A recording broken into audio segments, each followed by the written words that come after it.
Yes, we're talking about that game. Shadow the Hedgehog 2005. The one where Sega said, what if we made a Sonic game with guns? This is the one where Shadow literally shoots a hole through the trailer like he's auditioning for Devil May Cry. The one that split the fanbase harder than the morality chart in the pause menu.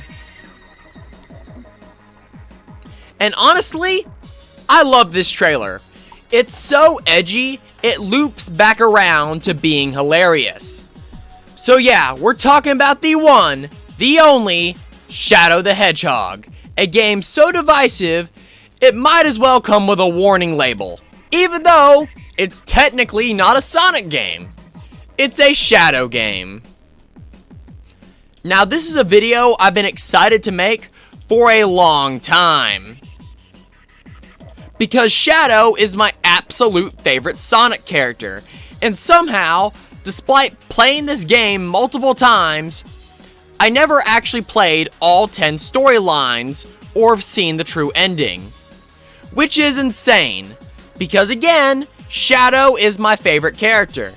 So what are we waiting for? Let's dive into the chaos, the guns, the aliens, the morality system, and the development history behind one of the strangest games Sega has ever made. During the late 90s, Sonic Adventure launched on the Dreamcast to positive reception. Shortly after, Sonic Team USA, later known as Sega Studio USA, began working on Sonic Adventure 2. And this is where Shadow was born. Tazuki Izuma and Shuri Miwaka created him as Sonic's new rival and the centerpiece of the dark story in the second Sonic Adventure. Sonic Adventure 2 released on July 23rd, 2001 for Sonic's 10th anniversary, and fans loved Shadow. Even though he died at the end of the game, he became so popular that Sega actually brought him back in Sonic Heroes as well as Sonic Battle. And that popularity is exactly what got Sonic Team thinking, hey, what if Shadow got his own game? Iizuka said this was the perfect chance to explore Shadow's origins and make a more mature Sonic title, something the franchise had never done before. To quote him directly, we wanted to expand the Sonic franchise by offering a more mature game. Giving Shadow his own title was the way to go. Shadow the Hedgehog was developed by Sega Studio USA, with Iizuka directing and writing, and Yuji Naka producing. The big idea was to combine Sonic's speed style with shooter mechanics, something Naka said the adventure games never fully pulled off. Shadow's mysterious personality and moral ambiguity made him the perfect fit for a game with guns, vehicles, a morality system, and branching storylines. And yes, the game originally aimed for a teen rating for cartoon violence and language, but when the ESRB introduced the new E10 rating, Sega had certain scenes toned down to fit in. Shadow still swears a bit, but not that much. Dr. Eggman, I will destroy you and reign supreme. Yes, Doctor. You will regret ever having created me. You're going straight to hell. At E3 2005, Sega literally unveiled a Shadow the Hedgehog statue holding a gun. And I found some very interesting images online of this statue. And in Japan, they sponsored a Pancreas hybrid wrestling event, complete with a Shadow mascot doing stunts in the ring. Yuji Naka explained why they chose Pancreas was because the logo matched Shadow's color scheme. This game's marketing was unhinged in the best way possible. And just to further nail that point in, here's a Japanese commercial for the game.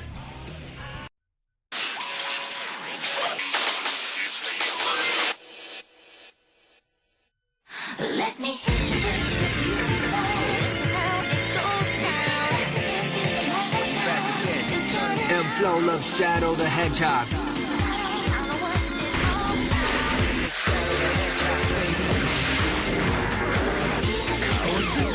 Shadow the Hedgehog, 12月15日 on sale. So, without further ado, let's boot up the game. And I'm playing the GameCube version, by the way. The game also released on the PS2 and Xbox, but the PS2 version is notoriously buggy. And I don't know much about the Xbox version, but the GameCube version is generally considered the best way to play. And let's be honest, it's also the easiest to emulate. Assuming you're using a physical disc, right? Right?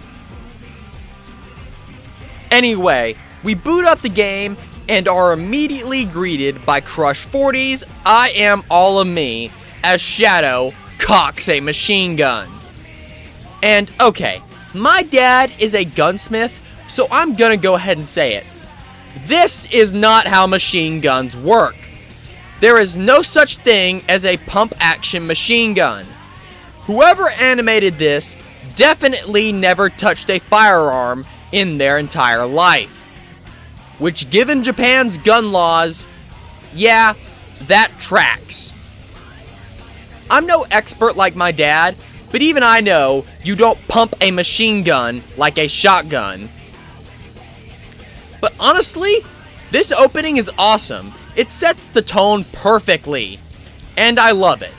Mostly because I love Crush 40 and this song absolutely slaps. But I do have one complaint. Just a minor one. What the hell happened to the moon? It got blown in half in Sonic Adventure 2. But here it is. It looks just fine. What the hell? Did the writers just forget about that? Come on! How do you forget about something as big as Eggman blowing up the moon? Anyway, another cool fact is the same guy who directed the Sonic 3 movie also worked on the CGI cutscenes of this game. Yup, Jeff Flower got his start working with Sonic on this game. I think that's pretty neat. And back in the original beta cutscene, back when the game was shooting for a teen rating, this opening actually had a gun soldier get shot dead. That scene was cut to secure the new E10 rating, but I still think that's pretty neat. And after the intro, we hit the main menu. And yes, I'm gonna talk about this main menu for a second. Every time you move the cursor, it plays a gun cocking sound. And every time you select something, it plays a gunshot. They were trying really hard to be edgy here, and it's hilarious. And here's something I've never heard any YouTuber mention. If you go into the story mode, you can actually see faint text in the background, and it says things like, Shadow, what's wrong? You can't escape from your destiny. Shadow, what's wrong? We can destroy the nemesises working together. Shadow. You're welcome, guys, for pointing this out. Feel free to thank me in the comments. Anyway, we start our first playthrough, and Shadow is wondering about his memories, because at the end of Sonic Heroes, he still had amnesia. And this game picks up right after that. He doesn't know who he is, he doesn't know his past, and honestly, even if he wanted to ask Sonic, or even Rouge, to tell him, he doesn't even know if that's his past or not, because he doesn't even know if he's the real Shadow or a clone, or not, and they don't either.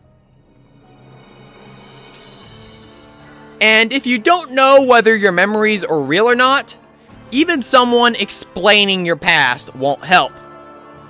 It's the best explanation I can come up with as to why he doesn't just ask Rouge to tell him.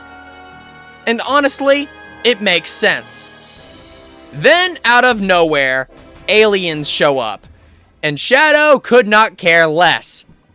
And before anyone says, "But didn't he promise Maria he'd protect humanity?"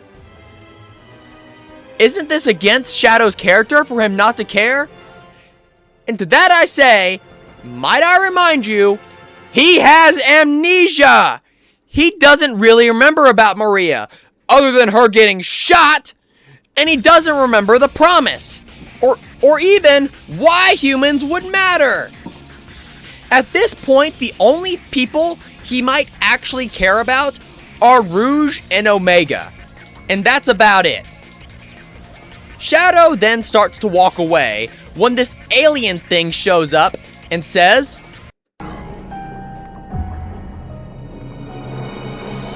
As you can see, the day of reckoning will soon be here. Find the 7 Chaos Emeralds and bring them to me as promised. Who are you, and how do you know I'm Shadow? And what are you talking about?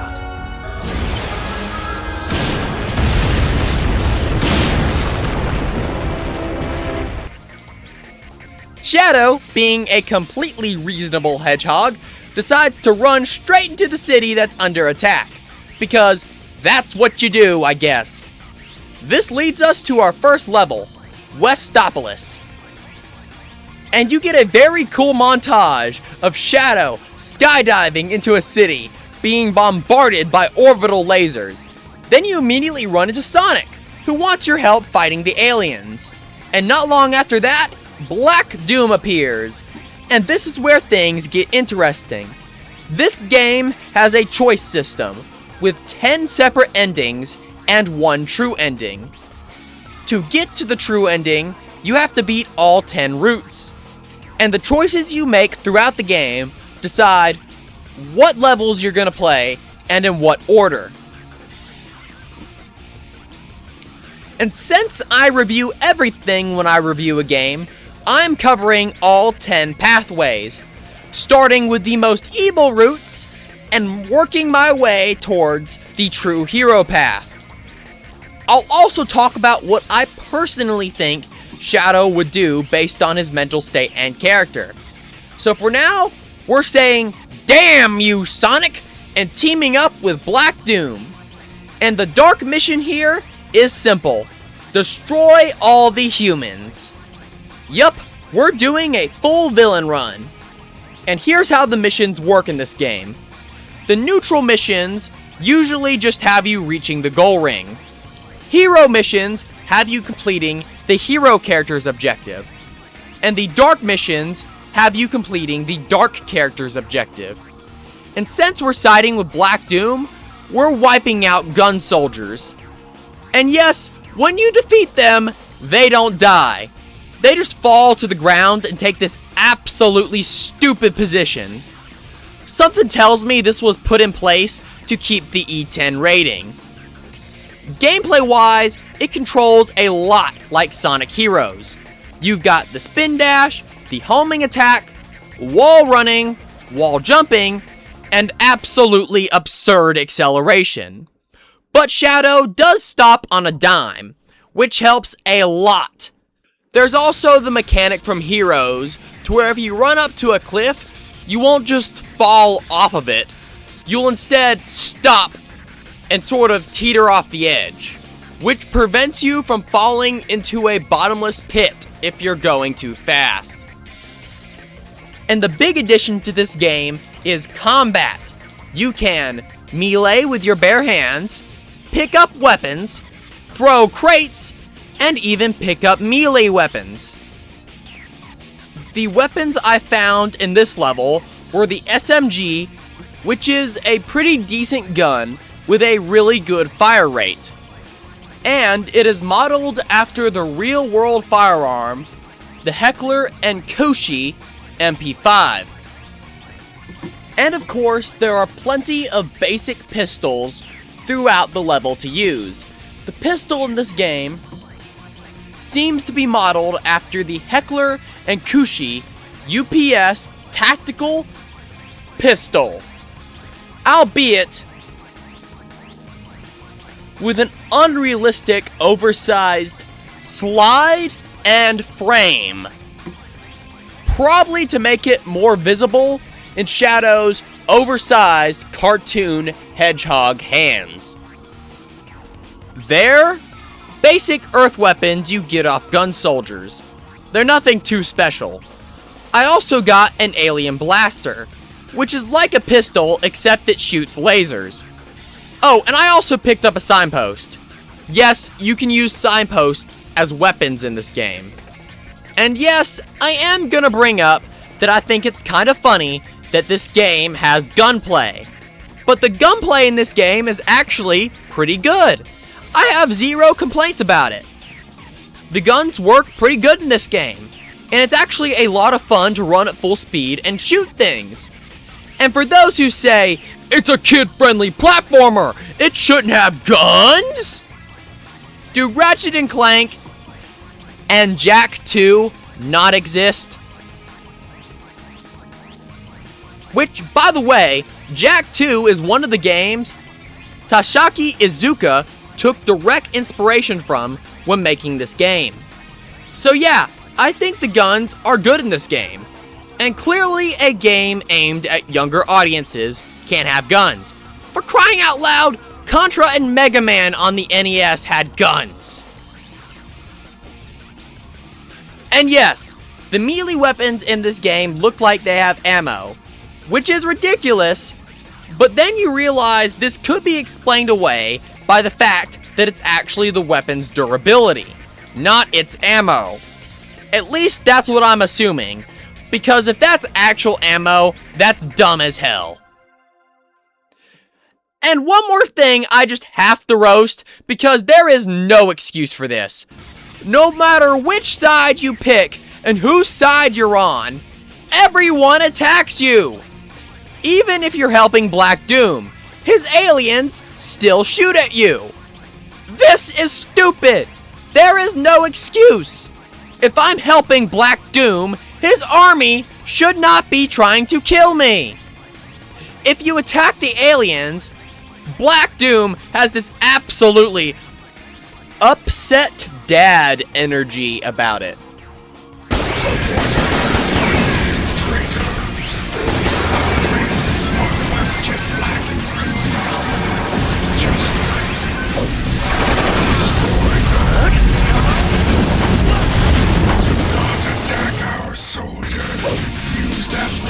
Another big part of Shadow the Hedgehog's combat system is the morality gauges, the hero gauge and the dark gauge. These fill up depending on whose side you're fighting for. You blast bad guys, you'll fill up the hero gauge. You blast good guys, you fill up the dark gauge.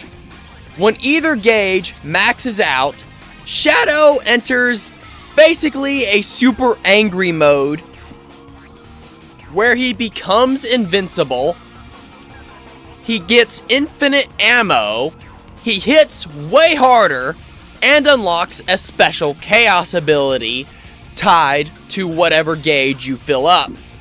You fill up the hero gauge, you get chaos control.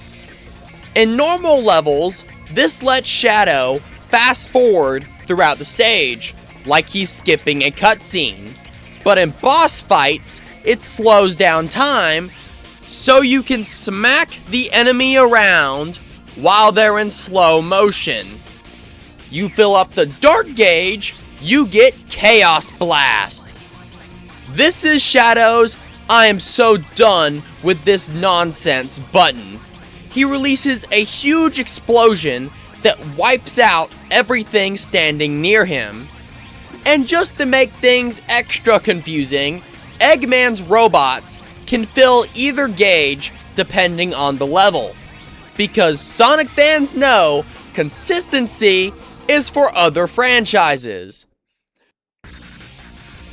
Anyway, the level environment is fantastic. Dark, gritty, chaotic. It really sells the alien invasion vibe. Orbital lasers, burning the streets, aliens fighting humans. It looks like a legit war zone. And the music is pretty good. It's this gritty, edgy rock, and I love it.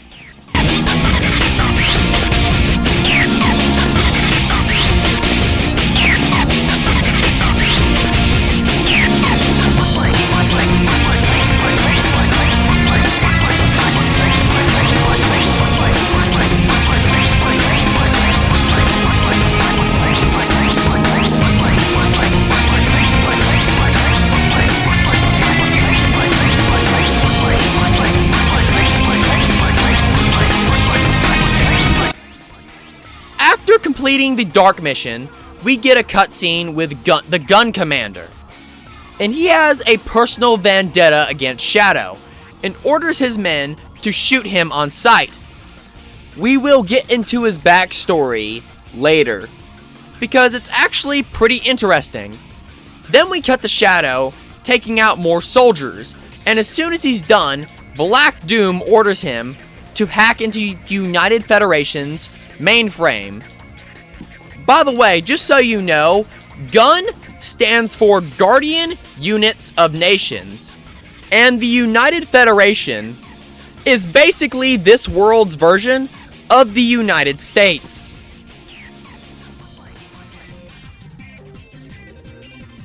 Our next level is Digital Circuit, and boy, this place looks weird.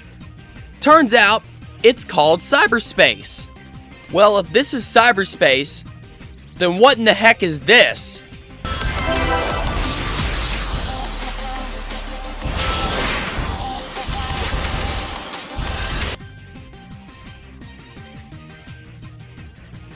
Whatever, we are now inside the CIA's central computer.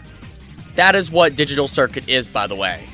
And hey, there's Rule 34 the Bat. I mean, Rouge the Bat. So yeah, Rouge is here too. She's on a government assignment to find a Chaos Emerald that is somehow inside cyberspace, which is heavily implied to be the internet. So how are we physically inside the internet? Great question. I have no idea. Anyway, this level only has a hero and a dark mission. We can help Rouge find the Chaos Emerald, or we can side with Black Doom and destroy the core program that controls the data flow. Since we're being pure evil on this run, we're siding with Black Doom. And hoo boy, this level is interesting. First off, it is extremely colorful, way more than most levels in this game. Second, the mechanics are wild. First off, there are spotlights. If you jump into these spotlight beams, they pull you towards them. Why? Good question. Then there are the green rays of light. These took me a while to figure out. You can grab them, climb them, and slide down them. They're basically digital monkey bars. I actually died the first time I had to interact with them because I couldn't figure out what Black Doom was trying to tell me when he was talking about sliding down the rays of light. Like, I seriously didn't know what the heck he was talking about. It took me a little bit to figure out, oh, it's these green bar things. Then there are red spring pads. I don't know their official name, so I'm calling them red buttons. But if you touch one, it launches you in whatever direction it's facing. There are also these digital information highways that you can ride on, and it's a pretty good thrill ride. You don't have a lot of control over Shadow, other than what direction he goes in at a split. but I still find these things to be pretty cool, and they never overstay their welcome here. Then there are firewalls. These are the weird light walls that change color when you hit them, until they eventually break. You can even walk on them and use them as platforms in certain segments of the level. Then there are these orb things. At first, I had no idea what these were for. Turns out they exist purely to screw with your auto aim. I was trying to shoot a gun beetle, and these things kept splitting apart and drawing my fire. They're not a huge nuisance, but they definitely can be annoying at times. I even found a new weapon in this level, that being the worm shooter. It has very limited ammo when you first pick it up, but it homes in on targets, so it's pretty useful. Overall, the dark mission is pretty easy. The only major difference between it and the hero mission is the fact that you gotta go further into the level, as you actually see the Chaos Emerald on your way to the computer's core. And if we were on the hero mission, we would grab it, but since we're doing the dark mission, we gotta go further into the level. And at the very end of the level, there's a genuinely cool platforming segment that uses almost everything you've learned so far. You have to spin dash off a ramp and hit a red pad, do a lot of platforming on these blocks, and even do some platforming on these green rays of light. And eventually, at the top, you will reach the central core program, and you're supposed to delete it. Now, normally, deleting files looks like this.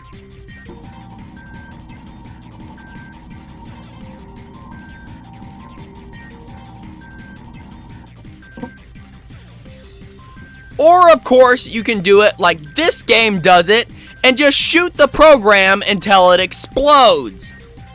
I mean, I guess destroying the computer works too? And the music for this level is pretty good.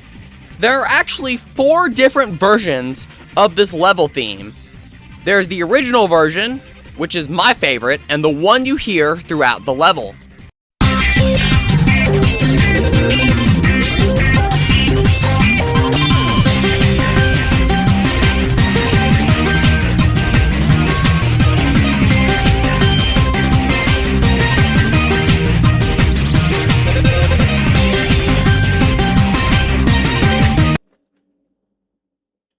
Then there's the Mashui Fakamuru's remix. I have no idea who this guy is. I looked him up, and this is literally the only picture of him I could find.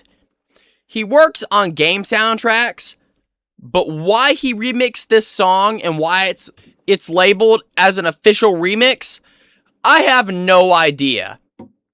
The remix is fine, but not anything groundbreaking.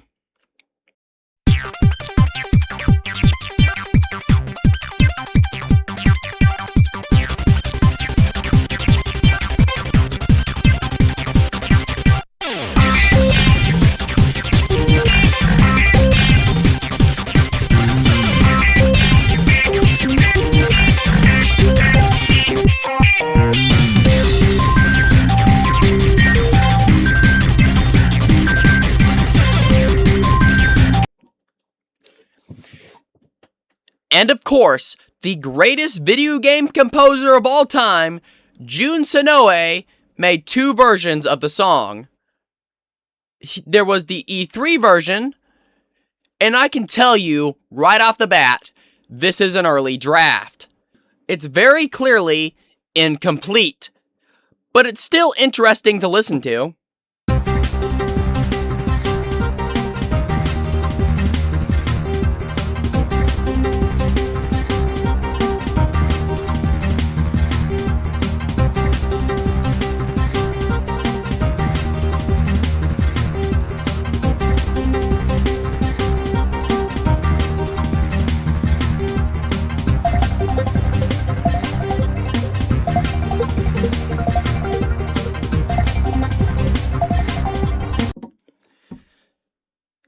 And then there's the Jun Sonoe's original version.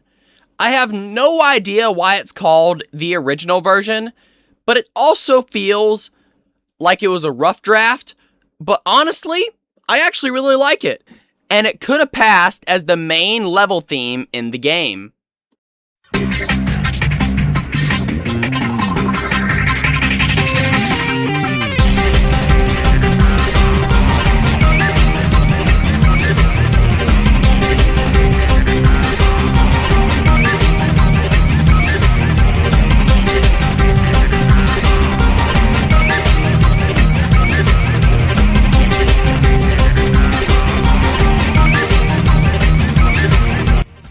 And after finishing the dark mission, we get a cutscene with the president. He is informed by the CIA that someone attacked their main computer, and he proudly declares they'll never give in to these invaders. Also, he has a framed picture of Sonic and Shadow on his desk. Seriously, when was this taken? I'm assuming sometime between Heroes and this game, but we never see the photo happen in any cutscene. It's just there, on the president's desk. After that, Shadow exits cyberspace through a weird terminal and has no idea where he is. And he sees Eggman fly by, and he just figures, hey, Eggman might know something about the aliens. So he runs after him.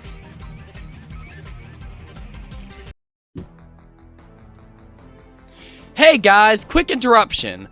I'll have a timestamp on screen if you want to skip this part. But if you want to support the channel, the studio actually makes video games. And Myths and Monsters came out about a month ago on Steam. And I would really appreciate it if you would give it a try. Every purchase directly supports the studio and helps me make videos like this one. Also, if you're a Sonic fan or just a video game fan in general, I'll leave a link in the description to the community Discord. Come hang out, talk games, talk Sonic, talk lore, whatever you want. And thank you guys for all your support. Now, back to the Shadow the Hedgehog review.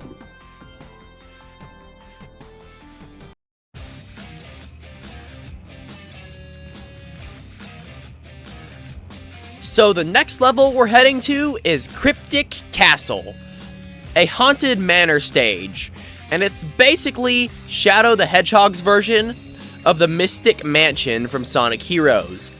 And boy, does this place have a lot of cool gimmicks. But first, the story setup. You have 3 missions here that you can choose. You can do the hero mission and help Amy find Cream, who somehow got lost in this place.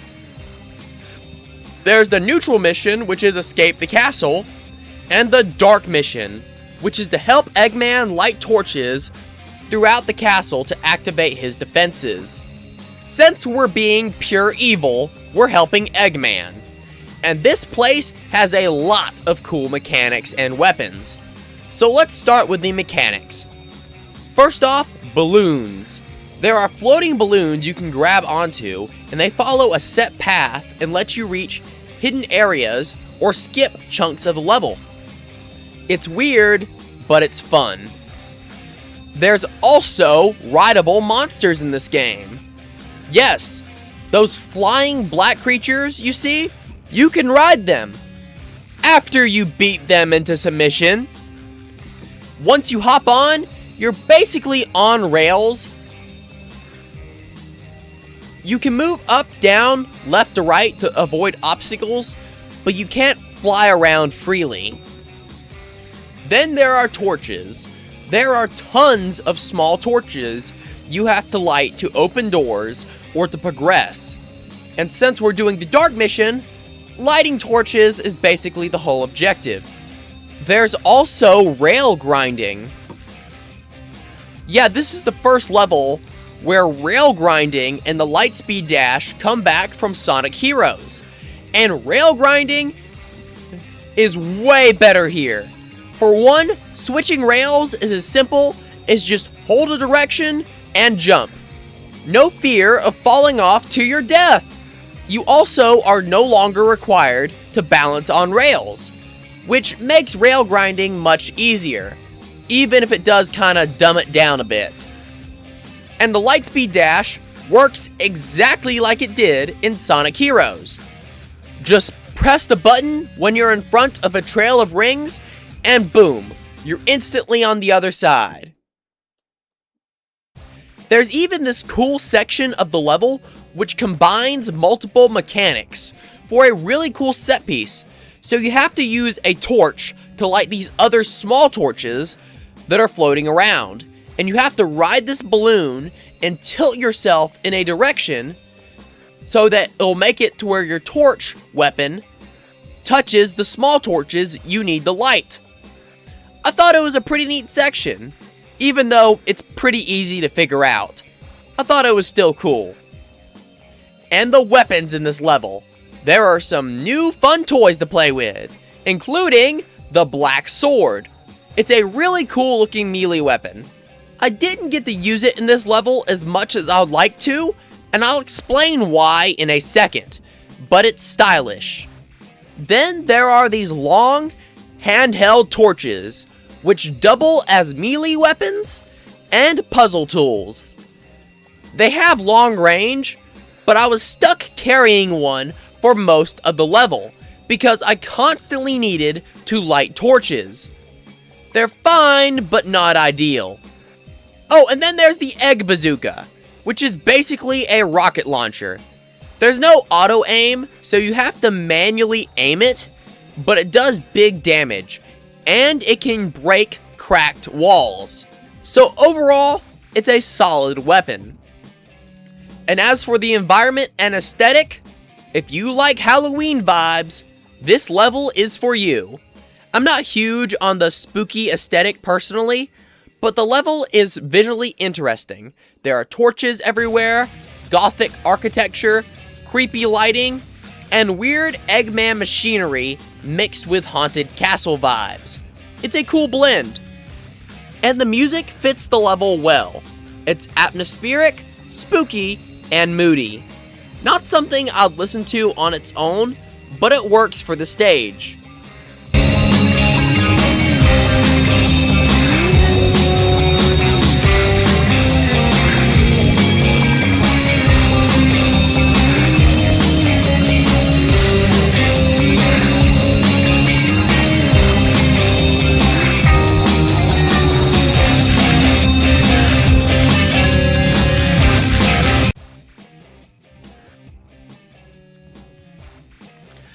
I also found the E3 demo version of the track.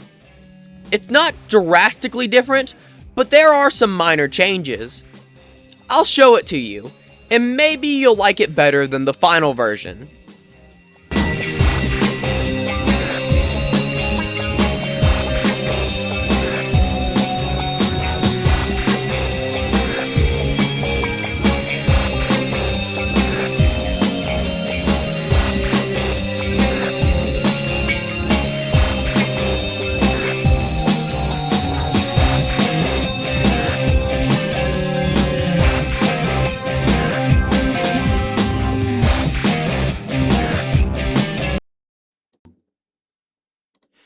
After we complete the mission, we get a cutscene with Eggman, and it's peak Eggman energy. Another Chaos Emerald. What are you doing here, Shadow? Doctor, I don't want to fight with you, but I need those Chaos Emeralds. They hold the secret to my... Enough of this nonsense! The Chaos Emeralds belong to me! All of them! No one gets in my way. Those who do will be destroyed. So stand clear or I will crush you! Just as I will those black creatures.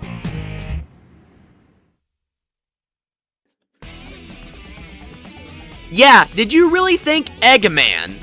Eggman was going to hand over the Chaos Emeralds. Shadow, are you nuts?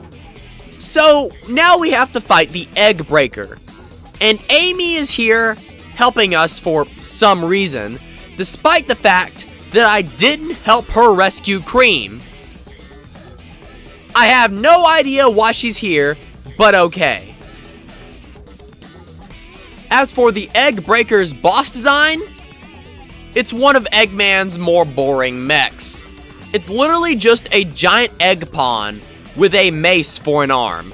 That's it. And it's not exactly mechanically deep either. Eggman just tries to smash you with the mace.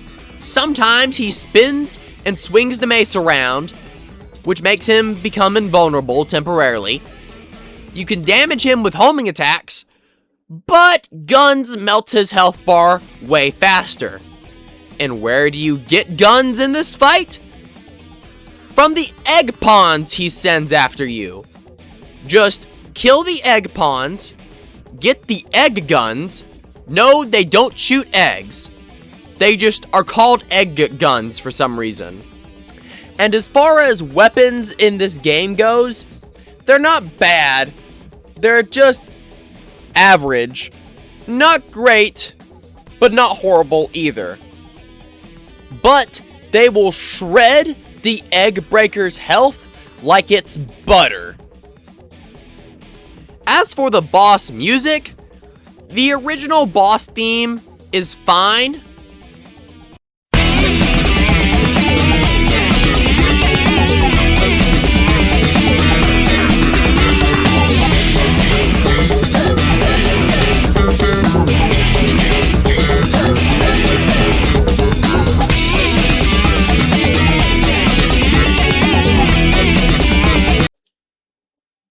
But the E3 demo version is way better.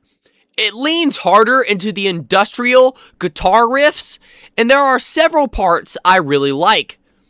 The final version leans more electronic with a hint of industrial, but the E3 version is much more my style.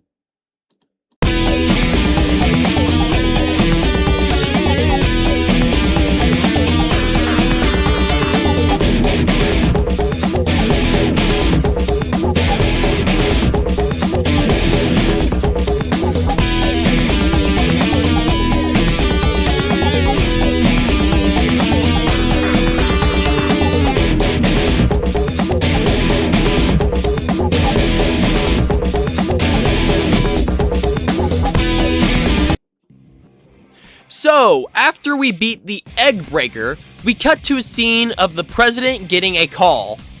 Basically, it's like, hey, we got the alien invasion under control in most major cities, except Central City. And apparently this is a huge deal. The president freaks out like Central City is the beating heart of the entire planet. I don't know where Central City is. I don't know why it's important. But apparently it's important because the president is losing his mind over it. Then we cut to Shadow and Black Doom and an army of aliens preparing to invade the city. And oh dear, this is ridiculous. Black Doom basically tells Shadow, "Hey Shadow, want to hear a neat piece of your past? It's filled with nothing but contempt and hatred for the humans. They feared you, they tried to destroy you. So now it's time for revenge." This is so over the top, it loops around to being funny. Also, side note, weren't we literally fighting the Black Arms in the last mission? Like, Shadow actively defended Eggman's fortress against the Black Arms. He was punching aliens in the face. And generally, Black Doom yells at Shadow when he does this.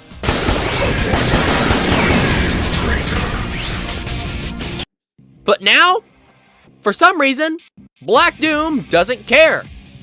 He's not mad, he's just like, anyway, go commit mass revenge.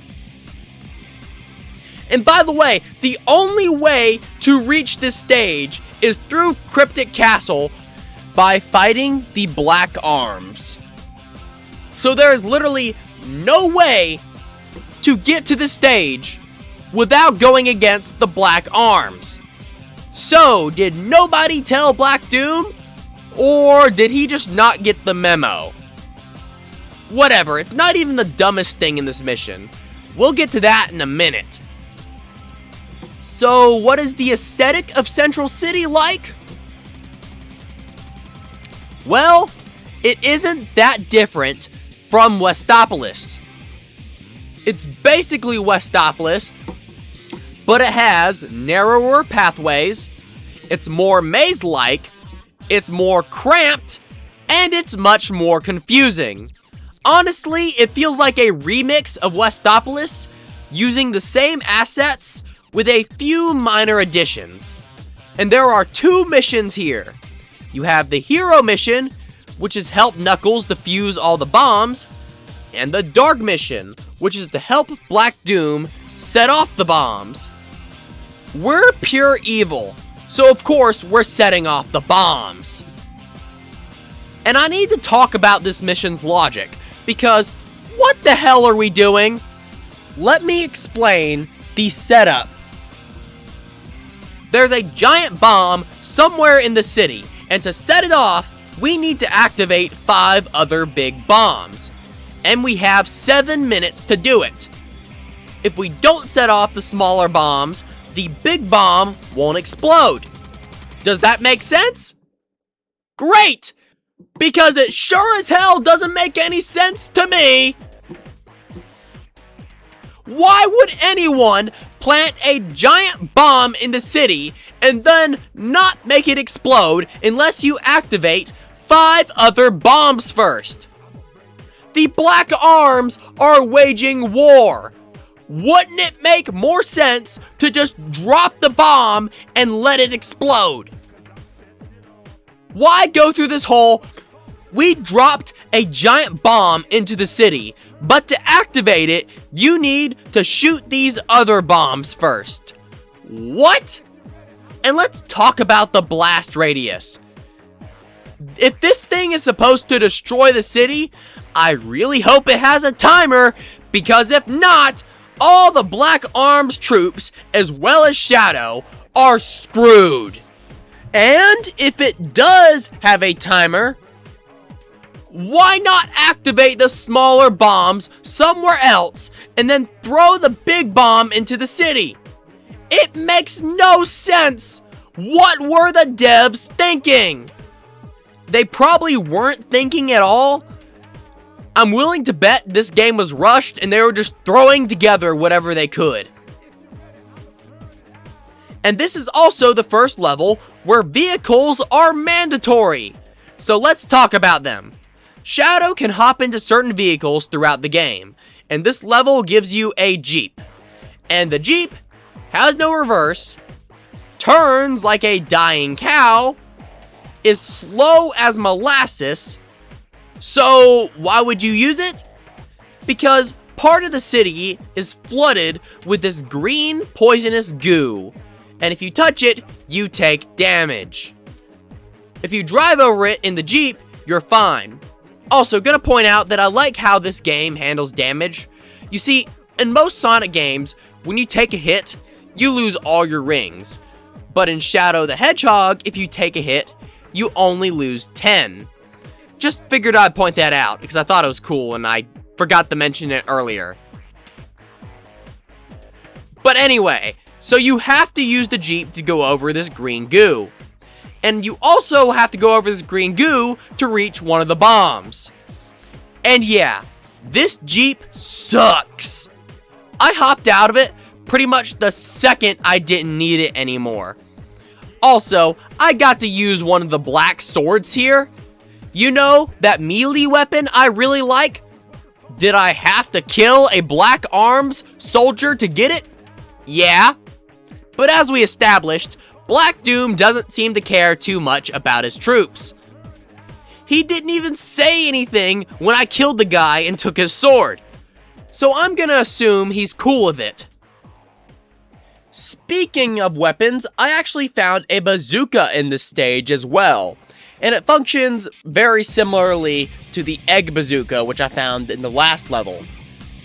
And something cool I found while I was doing research on it is the fact that it appears to be modeled after the SAD Bradford's dynamic AT-4 rocket launcher as its real-world inspiration. So yeah, that's pretty cool. It does a lot of damage, but has no auto-aim. It's a pretty decent weapon, but that's about all I can say about it. And then there's the mission difficulty. You see, I actually failed the mission the first time I played it because I missed 2 bombs and ran out of time. And because everything looks the same, narrow streets, same textures, same lighting, it was so easy to get lost. But on my second try, I found them. And here's why. When you first start the dark mission, you see this detonator box, and you're supposed to shoot it. That causes it to blow up and destroy part of a building and leads you to the last 2 bombs. How were you supposed to know to do this? I don't know. I'm guessing the devs assumed kids would be holding the shoot button constantly and the auto-aim would hit it. After that, it's actually a straight shot. Follow the checkpoints and you'll get all the bombs, no problem. I actually finished this level in under 5 minutes on my second go. It wasn't horrible, but I'm pretty sure I just got lucky. I can imagine this level being absolute hell for someone who doesn't play games constantly. As for the music, I actually like the music here. It's heavy, industrial, electronic, rock, and metal. Exactly my style.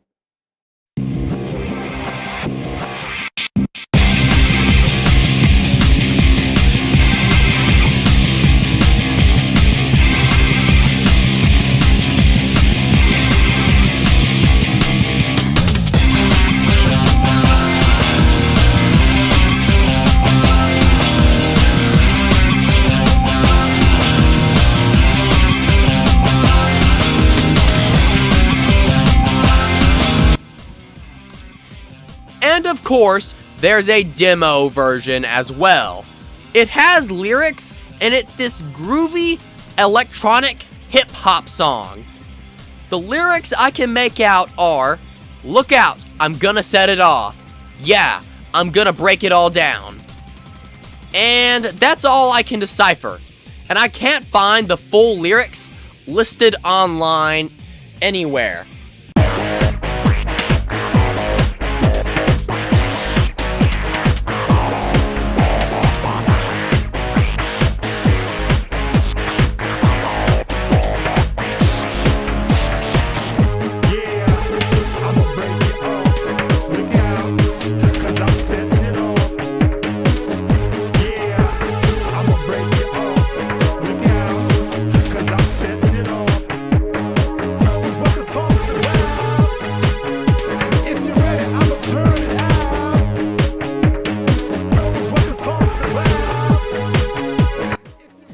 After the mission, Black Doom takes Shadow up into the atmosphere and tells him about the Ark. You know, that giant space station from Sonic Adventure 2? And he tells him they need to take it over to complete the Prosperity Ritual. What is the Prosperity Ritual? Black Doom doesn't explain it. So yeah, we're going over to the Ark for our next level. And I actually really like the Ark level. It's one of the coolest stages in the game. Most of it takes place on the back of a black vault, one of the rideable mounts in the game. What makes the black vault cool is that you can shoot while riding it, meaning this level is basically an on-rails shooter. And honestly, it's pretty decent. It takes a minute to get used to, but if your black vault takes too many hits and it dies, you're more than likely about to fall to your death. But every checkpoint gives you a fresh one. So if yours is low on health, Just hop off and grab a new one. And there are only 2 missions here. There's Neutral, which is make it aboard the Ark, and Dark, which is help Black Doom destroy the Ark's defenses. We're pure evil, so we're blowing up the defenses. So we just gotta fly around the Ark, shoot the green defense nodes, blow them up, and repeat 4 times, and then the mission is done. It's nothing complicated. And the Ark looks exactly like it did in Sonic Adventure 2, except now it's decaying. You can see pieces of it floating in space. It's clear the upkeep on this space station has not been great.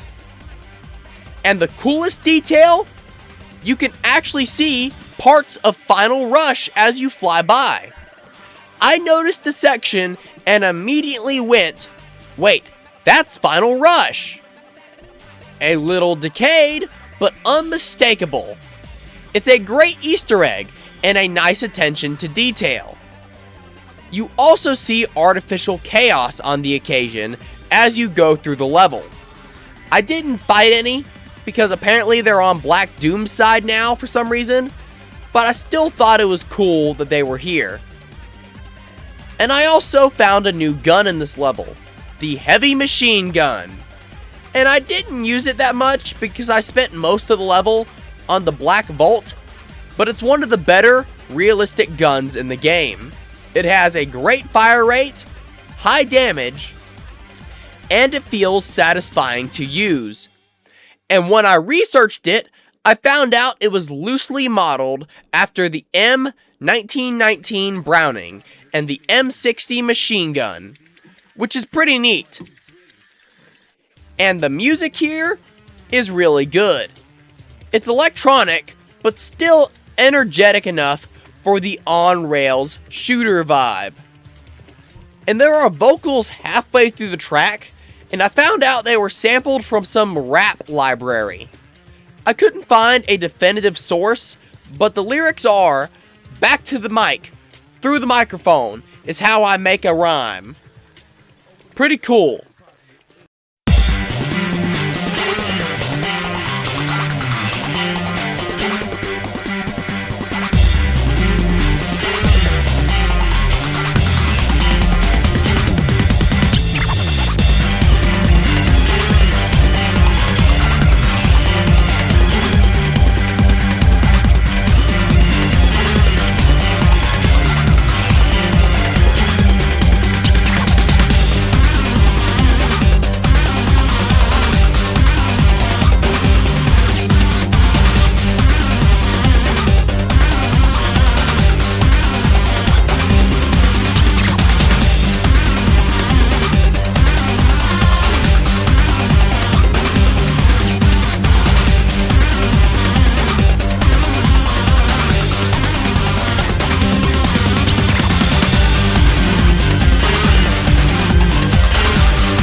And yes, there's an E3 demo version. I dug deep for this review, if you can't tell. The E3 version is way different, and even has different vocals. Open up your mind to positive energy. To me, it is as easy as 1, 2, 3.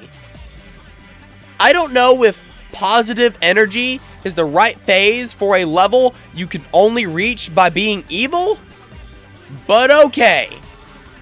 I'm probably thinking about these lyrics way too hard. Open up your mind to positive energy. To me, it's as easy as 1, 2, 3.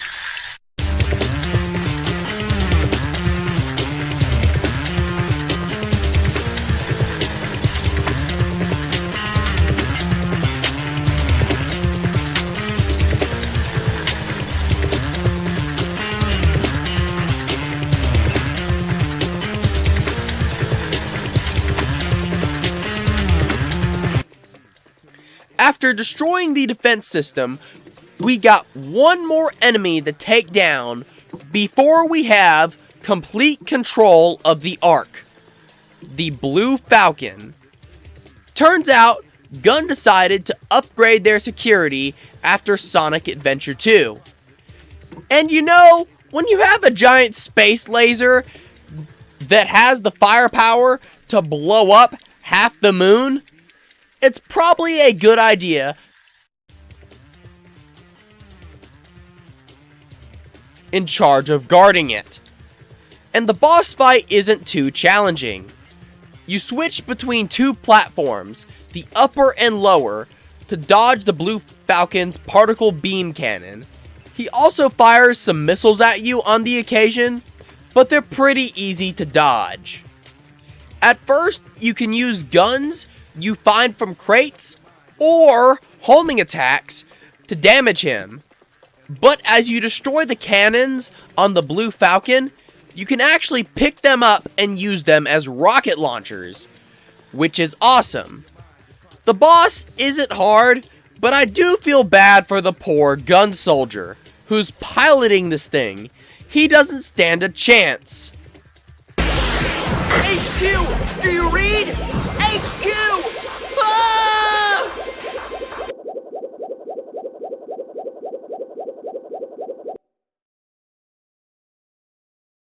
The planet-piercing eclipse cannon. There's no escape for you now.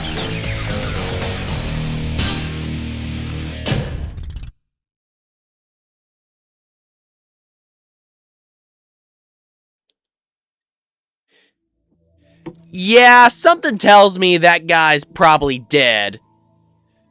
Anyway, the boss music here is pretty neat too. It is a remix of Hot Shot from Sonic Adventure 2. And can you guess who remixed it? Lee Brotherton, aka Bentley Jones.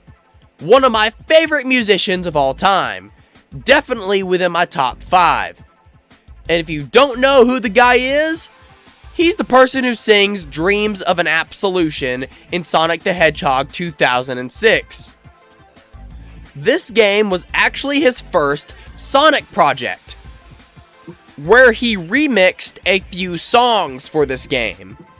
And he did a great job with the Hot Shot remix for the Blue Falcon fight.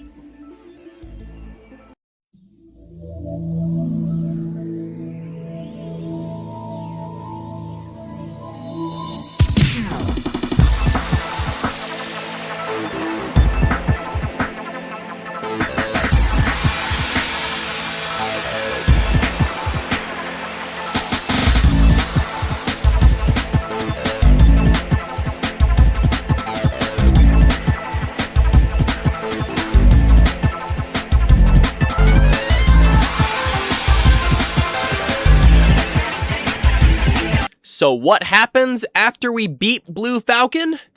Well... We are the Black Arms. We are here to take rule of this planet. Any attempts to resist are futile and will result in death.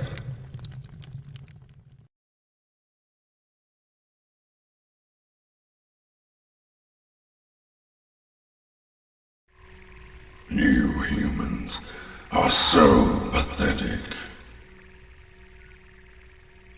Damn you. As of today, this planet is mine. You're crazy. We will not. Now, we will begin to exterminate all of the world's leaders who resist. What? Annihilation for this planet is near. It is time to embrace the dawn of your demise and despair.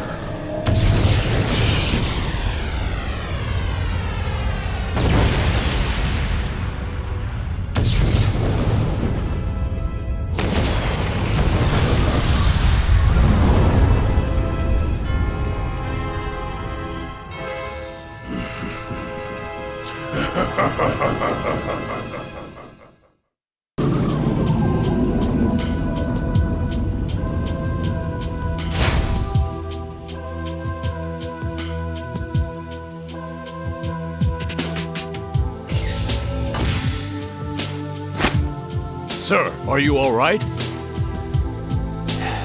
Never mind me. What about the people of Central City? No need to worry, sir. Orders were issued yesterday, and everyone has been evacuated to the safe zone. Very good, Commander. Now what's going on? Commander, the invaders! Estimated over 1,000 black aliens inbound. They've penetrated our outer perimeter. What? According to reports, Shadow's also been sighted with the black aliens. Shadow? I don't believe it. So he's finally decided to show himself. Attention all command units! Mobilize all mech battle sections! Prepare all weapons to strike incoming vessels! Mobilize Diablon! But sir, it's not ready yet! I don't care! We have no other option! We must protect the President and the Chaos Emeralds at all costs! Yes, sir! Shadow, damn you! It's been 50 years. Justice will finally be served!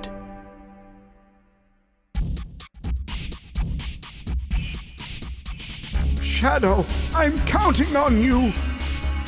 I know, Professor. The ultimate life form born to ensure peace and justice amongst all of mankind. Now, I know what I have to do.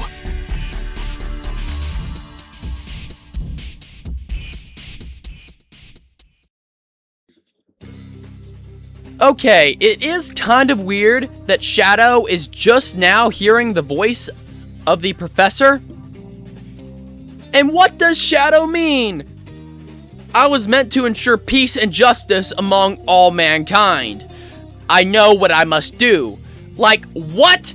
Dude, you've been fighting mankind this entire playthrough. And that's not about to change now, because we're still on the pure evil path. So we're helping Black Doom crush the last bit of human resistance. How? By destroying the computer cores in Gunn's base, the last bastion of human resistance. Once we take this place over, humanity is basically defenseless.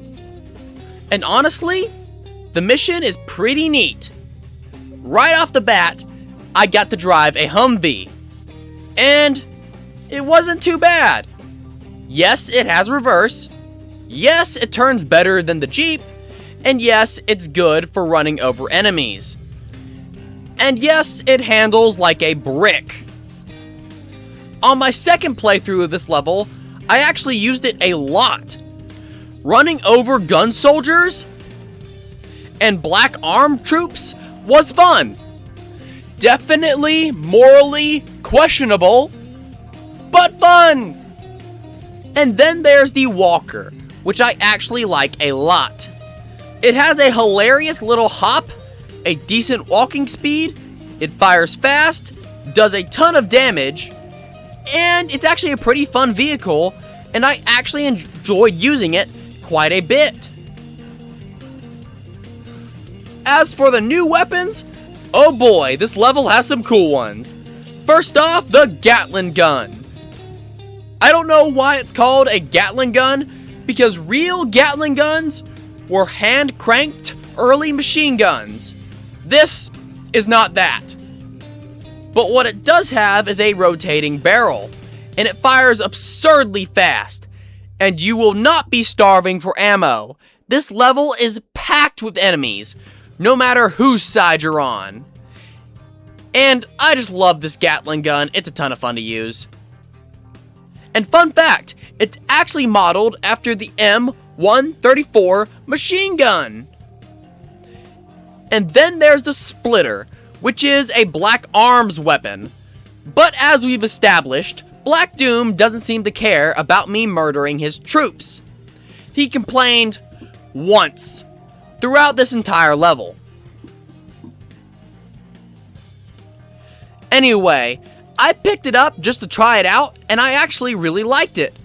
The Splitter looks stupid as heck, but it fires this weird slicer beam, and it has a ton of ammo, a decent fire rate, and it does solid damage.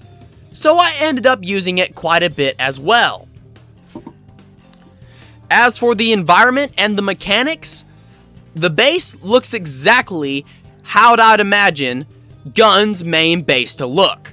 It's gray, industrial, no nonsense, and there's a ton of military equipment here too. There's also gun turrets here. You can hop into these turrets and they turn slowly, don't have much health, but they do have unlimited ammo and they do massive damage. They're also the only way to destroy the computer cores in this level, since the cores are high up and the turrets are the only weapons that can aim up at an angle. But if a turret gets destroyed, it respawns eventually. Then there are zip lines. They're fun little additions, not essential, but they do add variety. And there are security camera sections. These are fixed perspective areas where it looks like you're being viewed through a security camera. I don't know why these exist, but they add variety, so I don't hate them. But the game wouldn't suffer without them. As for the music, there are two versions of the track. First, there is the in-game version, which you would expect for the last push to destroy humanity's final resistance to be some hard industrial rock banger. But nope, it's mellow, almost somber. It feels pretty sad, honestly. Take a listen. It's surprisingly emotional for a mission where I'm committing mass destruction.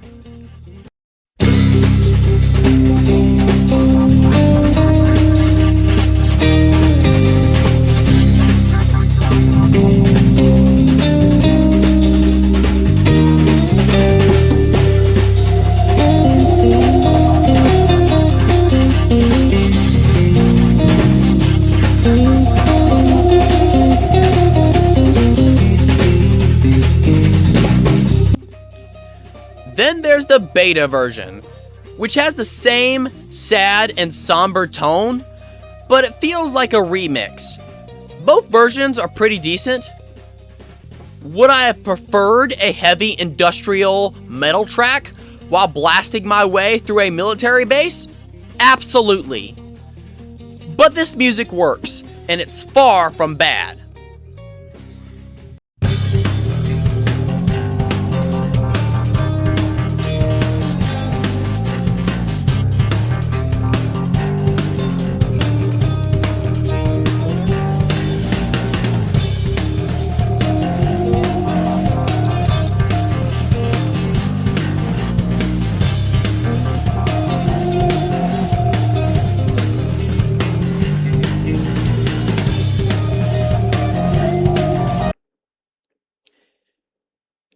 And after the level, well, I'll just let the cutscene speak for itself. Get out of my way. Shadow, I can't let you go. Not like this. You're the one who destroyed the Ark and killed everyone on it. It's time to settle this once and for all. Right. I know what I have to do. I was born to bring order to the humans. These humans. They don't value life.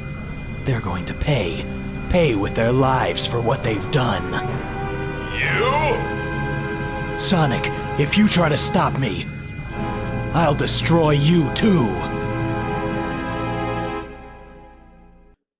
So yeah, it turns out Shadow does remember what Gerald told him.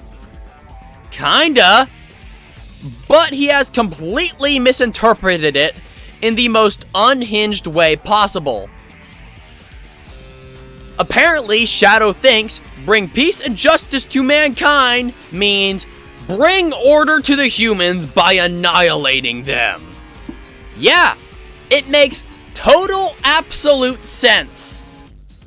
Also, why does the gun commander Abraham Tower, yes, that is his actual name, it is confirmed by both the Chaotix case files, as well as Sonic X Shadow Generations Dark Beginnings. He's saying that Shadow killed everyone on the Ark, but he didn't. Gun did that, not Shadow. But we'll get into why he thinks that later, I promise. But for now, it's boss fight time! And I really hate this boss. Like, really, really hate this boss. It is one of the worst bosses I have ever done in a Sonic game. Let me explain how it works. First, you have Sonic here. You can't really hurt him. You can knock him out temporarily, but he gets back up in like 5 seconds. Then there's the Abalon, which is being piloted by Abraham Tower.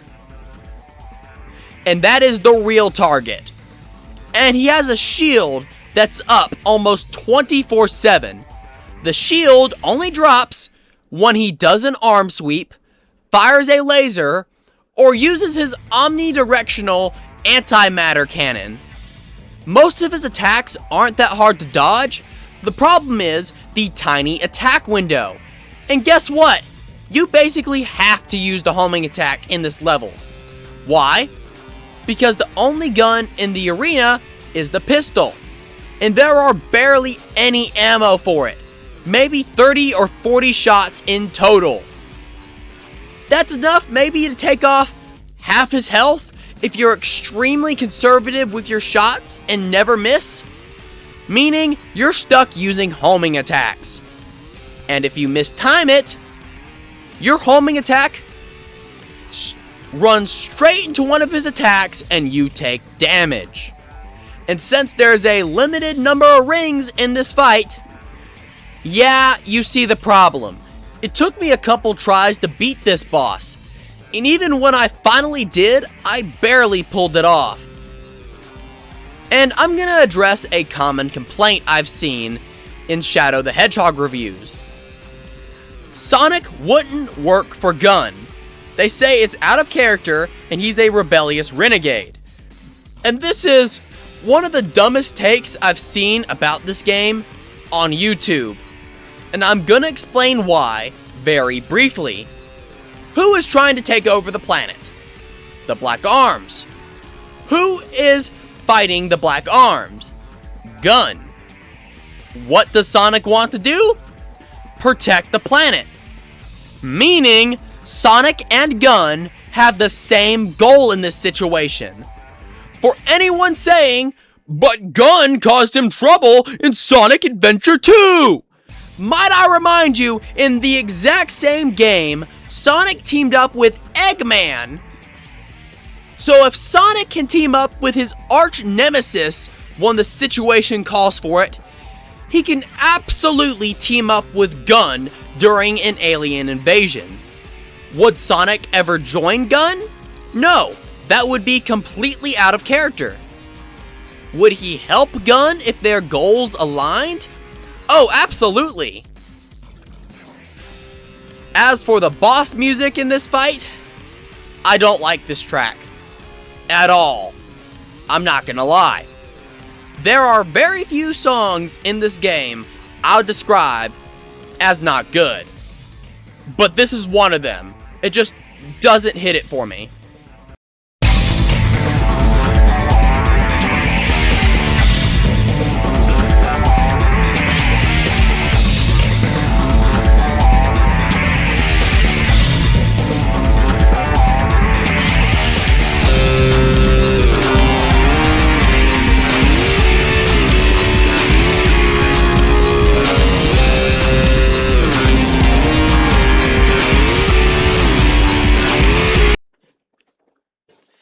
Anyway, after Shadow beats Sonic and Diabolon, the ending can basically be summed up as, I got all 7 Chaos Emeralds, and I was created to bring order and justice to mankind.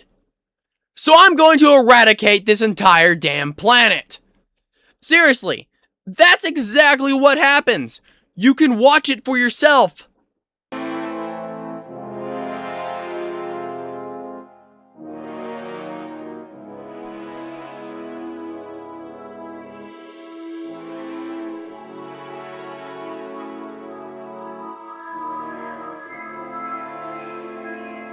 Finally, I've got all the Chaos Emeralds.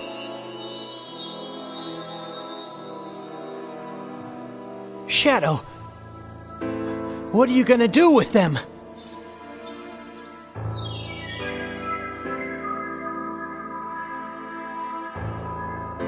I'm Shadow the Hedgehog. I was created to bring order and justice to the humans. With the power of these emeralds, I'm going to destroy this damn planet. This is who I am.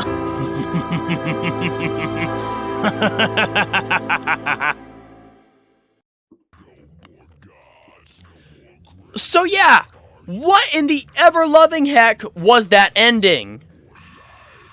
The story wasn't great, but I can see the consistency in this route. Black Doom wants to conquer the world, Shadow teams up with him to hopefully learn more about his past.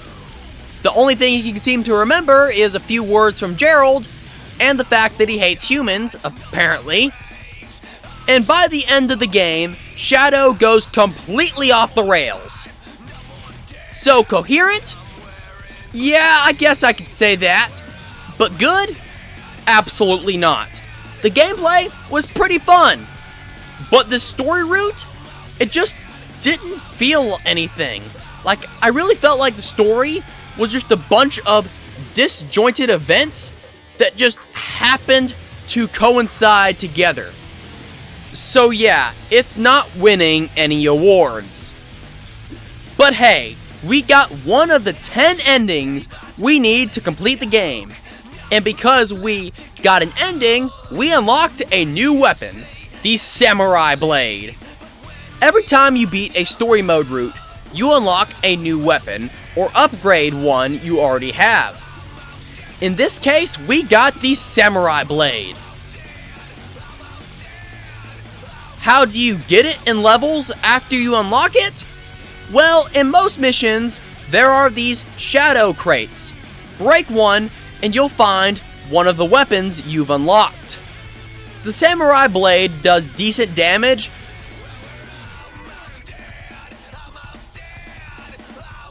but it doesn't have much durability, especially not at level 1. And since you only get it from crates, once you grab it, you're not going to have it for long before you run out of durability. But it does decent damage, so I can give it that. And the story route we just completed, by the way, is called Punishment Thy Name is Ruin. And yes, all 326 possible routes has a name. Are we gonna play the game 326 times? No. We're gonna beat it 10 times to get all the endings so we can do the last story. That means we've got 9 more to go. So to get the next ending, we have to go back to Gun Fortress and do the hero mission. And yes, you have to restart the game every time you want a new ending. You can't just level select your way there. For it to count, you have to replay the entire game from Westopolis. So I basically speed ran the Dark Pathway again. The footage you're seeing now is from that playthrough. I actually did pretty well. I got there in under an hour. And when I reached Gun Fortress, I did the hero mission here, where you team up with Rouge the Bat and have to go guard a Chaos Emerald.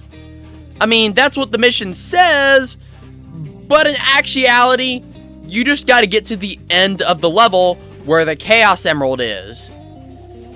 And when you get there, Black Doom shows up, and he is not happy. He says we mutinied against him, and those who mutiny against him do not live. So instead of fighting Diabolon again, thank God, we fight Black Doom. And Black Doom is a much better final boss than Diabolon. His arena doesn't have any guns that I can see, which is a big downside, but he's way easier to hit.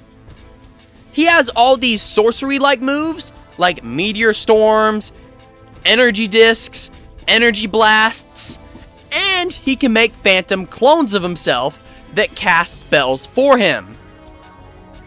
Honestly, Black Doom looks like an alien warlock. He's missing his bottom half, but he's covered in this weird jewelry, and his outfit screams, Dark Wizard. After he cycles through his attacks, you can homing attack him and get some hits in. Does the fight take forever? Yes. Is it tedious? Also yes. Is it hard? Not really. The only time I died was when I accidentally jumped off the side of the arena, which was 100% my fault. As for the boss music, Black Doom's boss theme is actually really good. It's this dramatic, orchestral track that honestly feels like it belongs in a JRPG boss fight. Am I the only one getting these vibes from this song?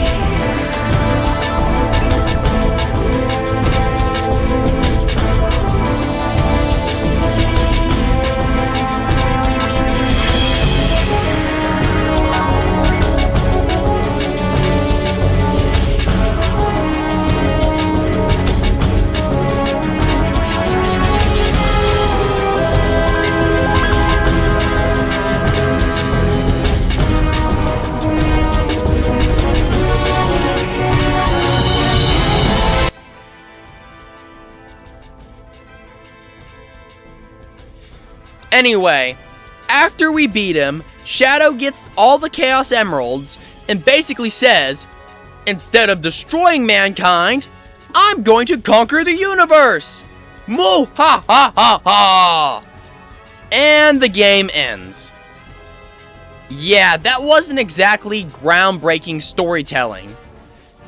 That ending also sucked. Not gonna lie. But we did upgrade the Samurai Blade to level 2. It now does more damage and has a durability of 8 instead of 4. So hey, at least the weapon got better. And the ending name is Prologue to World Conquest. Which, yeah, pretty metal name. But we still got 8 more endings to go. So let's see how many of them are actually good.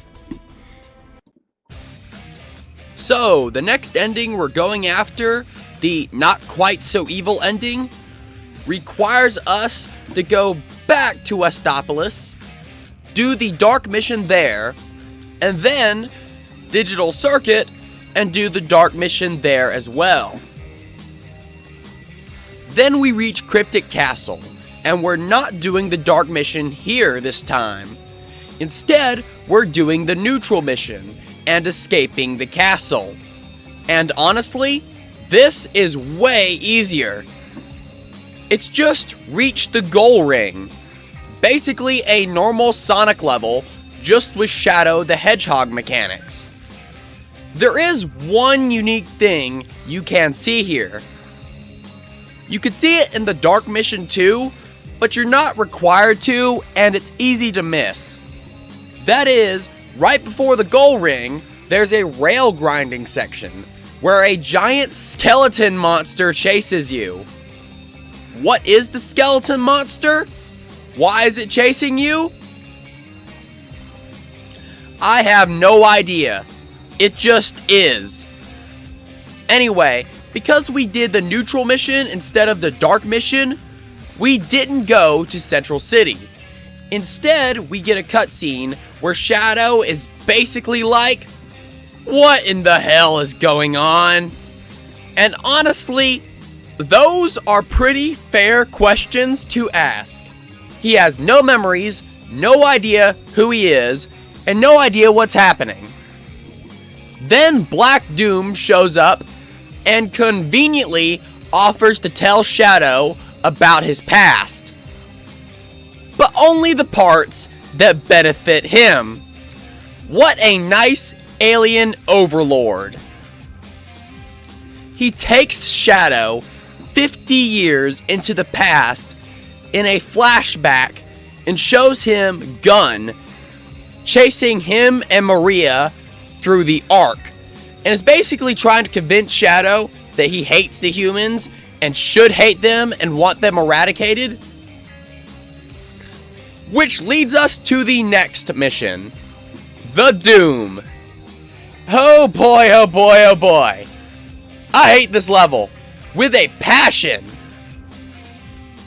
I have some very strong choice words for whoever thought this level was a good idea. If their intention was to confuse and annoy the player, they succeeded. If their intention was anything other than that, they failed spectacularly. The level takes place 50 years ago on the Ark, and there are 3 missions. The Dark Mission, which has you eradicate all gun soldiers. There's the Neutral Mission, Escape with Maria. And the Hero Mission, which is to heal all the researchers. Which is pointless because canonically, they all die anyway. We're doing the Neutral Mission because that's the route we need. And the goal is simple. Find the goal ring and escape the Ark. Sounds easy, right?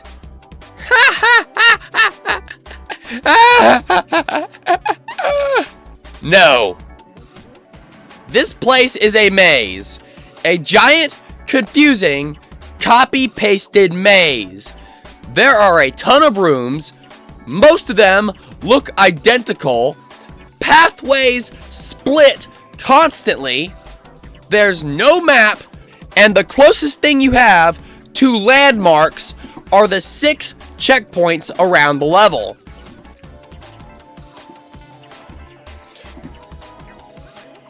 I spent over 40 minutes here, and I died a lot.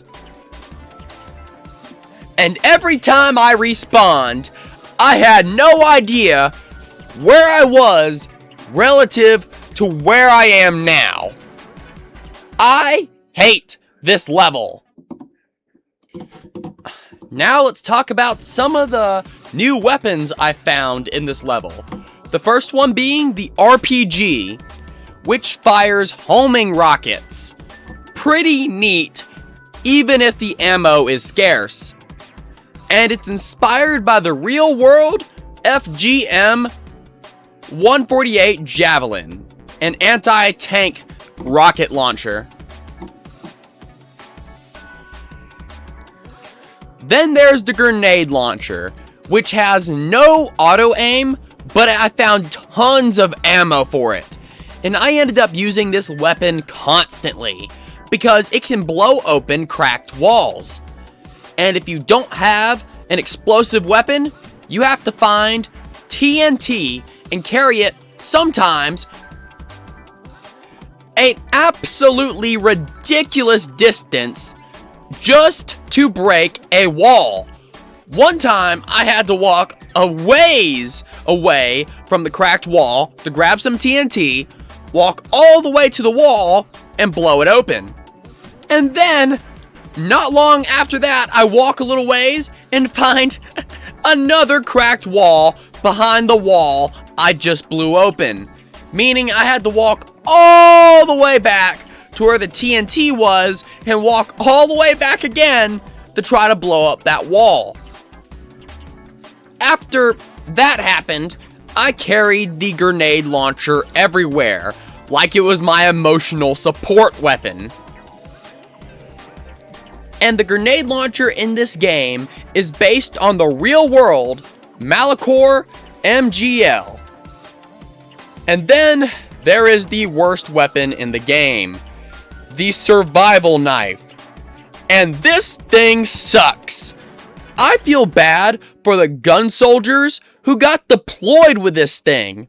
Like, imagine the loadout briefing. You, soldier, you get a machine gun. You, corporal, you get a pistol. And you, private, you get a knife. That private must have really screwed up to get stuck with this knife. I picked it up just for the sake of the video, and wow, it is awful. The durability on it sucks, the damage sucks, the range really sucks, and it's honestly probably the worst weapon in the entire game. But while researching it, I found something interesting. You see, there are these healing pods scattered throughout the level, and you're supposed to use them to heal the researchers when you're doing the hero mission. Now, I didn't do the hero mission, and I did not heal really any researchers whatsoever, and I'm never doing it because the level is already confusing enough without hunting down scientists. But apparently, if you hit gun soldiers with the healing pods, they do this really stupid salute, as the game and the wiki calls it. But let me be clear, it is not a real salute. I was in the Civil Air Patrol, and I was a technical sergeant. So I had to learn this stuff precisely. A real salute has an open hand, your fingers straight and together, your palm slightly downward, your thumb tucked in, and a smooth motion to the eyebrow or hat brim. Clean, sharp, and precise. What these soldiers do is not that at all. The closest thing I can compare it to is a hand over the heart oath gesture. But here's where it gets hilarious. If a soldier is holding a knife and you hit them with the healing pod, they will do the gesture with the knife still in his hand, which means he will stab the knife directly into his own chest. And he's totally fine. You could even rotate the camera and see the tip of the knife sticking out of his back. And he's literally standing there with the knife shoved through his heart like it's no big deal.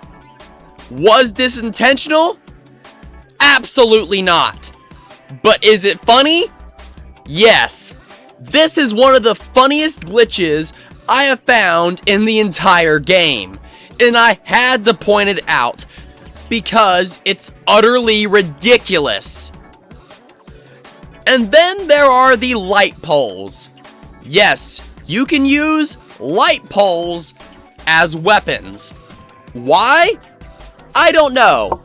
But I did have some fun beating people up with them at the start of the level. Was it stupid? Yes.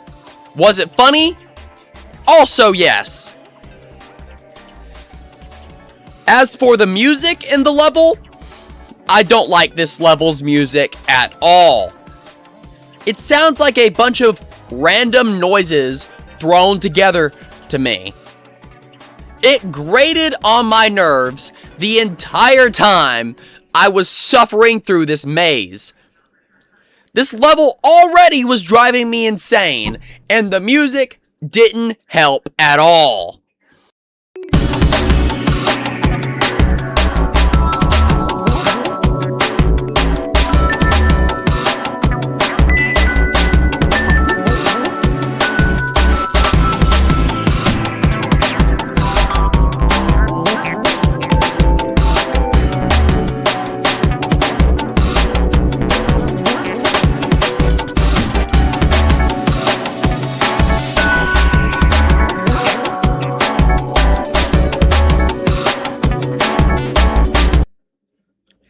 Anyway, after escaping, Shadow and Maria are intercepted by Heavy Dog. And thanks to Black Doom whispering in his ear, Shadow remembers Maria getting shot and decides that this thing has to go down. Heavy Dog is basically Blue Falcon, but with a different color, a different arena, and a few new attacks. You avoid the particle beam by jumping between these platforms, similar to how you did with Blue Falcon.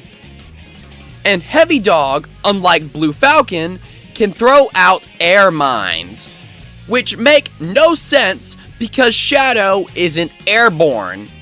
But whatever. You can homing attack them to get closer to Heavy Dog. Otherwise, it's the same deal. You destroy the cannons, pick up the weapons they drop, and use them against the mech. Very basic stuff. As for the music is a remix of the original Hotshot theme, but this time it's remixed by Jun Sonoe himself, and it leans much harder into the rock than the original Hotshot theme. And yeah, I really like this version a lot.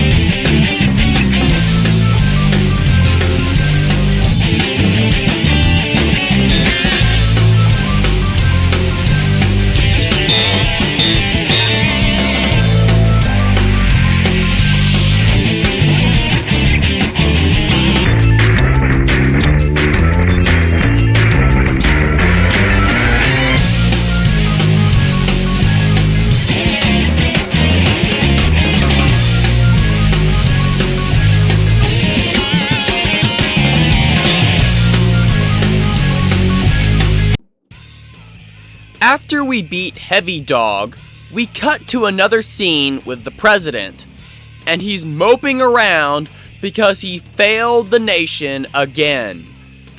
And Black Arms troops are running amok. And all I can think of is, yeah, you failed. You know why? Because this entire pathway, and honestly, most of this game, what have you done to fight the Black Arms? The gun commander has been giving the orders, and on the occasion, even getting his hands dirty to defend the country.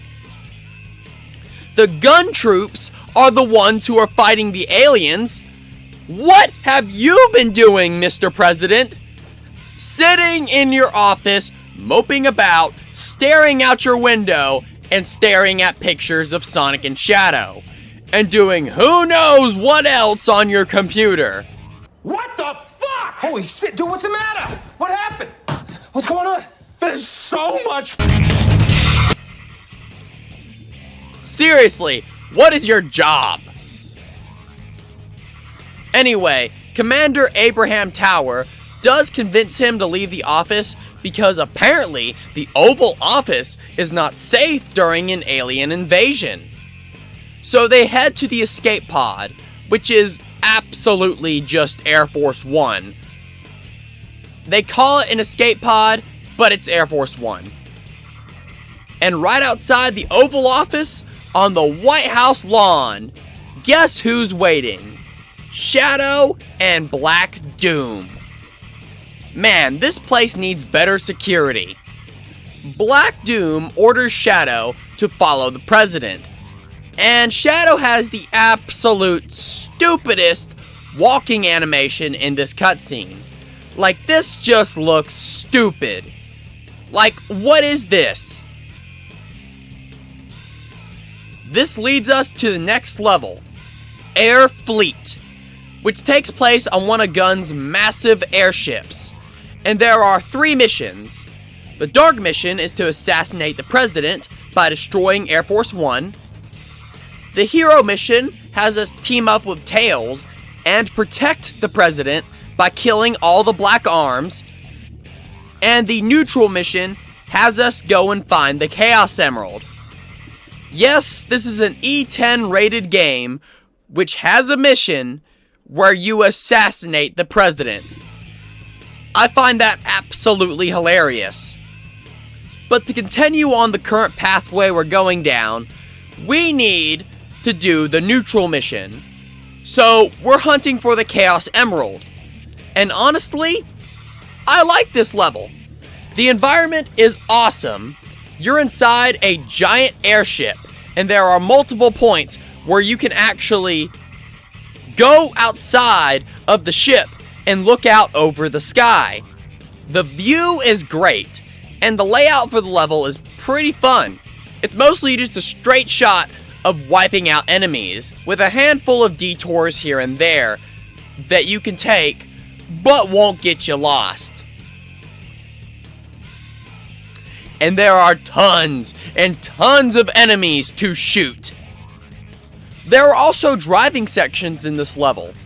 And I don't know why reviewers say the driving sucks, because most of the time in this game, when I hop into a vehicle, I actually end up having fun. And this game, by the way, has drifting. I did not know that until this level. You see, I play a lot of Burnout 3, so I pressed the brake and turned instinctively, because that's how you drift in Burnout, and to my shock, it works in this game. So how you drift is you tap or hold the brake for a second while accelerating, then turn. And that will cause you to do a drift. How come not a single YouTuber has ever talked about this? Like, I haven't seen a single YouTuber on this platform talk about the drifting. And in this level, you can drive a Jeep, and later on, you can even find a walker. There are no new vehicles or guns here to talk about, unfortunately. But I did have a lot of fun with the heavy machine gun I found. You see, there are these hidden armory rooms with piles of heavy machine guns in them. So I was swimming in ammo. And let me tell you, mowing down enemies with a full belt of machine gun ammo is fun. There are also these electrical rails that lead to the armories, but according to the game, you can't grind on them until you power them down. Do I know how to power them down? No, not at all. Because I found out you can just hop on the rails, take damage, and as long as you have enough rings, you can just tank the hits and use the invincibility frames and grind straight to the armory. Pretty sure this was an oversight by the designers. And I also have to talk about the President's Escape Pod, as it's called. Look, why is it on rails? Like, why is the President escape vehicle on a rail system inside a giant airship? Like, why isn't it in a hangar where it can just take off easily? Feels like a massive design flaw on Gun's part. Hey, there's even a moment in the level where I was in the walker and I step onto a elevator and Air Force One just rolls on the rails right in front of me like, "Hey man, what's up?" So we're just riding the elevator together. And I'm like, "So, Black Doom wanted me to assassinate you, Mr. President, but I'm not gonna do that. I'm just here to steal military property instead. Specifically, the Chaos Emerald. Don't worry, you're good. Go ahead and escape." There are also hallways with giant fans that blow you out of the hallway unless you grab onto the ceiling rails. Which, yeah, it's a cool gimmick and it's not too bad, especially if you know how to spin dash jump. For those who don't know, spin dash jumping is in almost every 3D Sonic game, and a lot of the 2D ones as well, up to this point in the series. All you do is charge up a spin dash, and then right as you release a spin dash, jump, and use the speed and momentum from the spin dash to get extra height. I also discovered you can slide down slopes by pressing Y. Does it serve a purpose? No, not really. It's just a weird mechanic I've noticed in this level. As for the music, it's actually pretty decent. It's not the best track in the game, but I don't hate it, and I've actually listened to it a few times on my own time.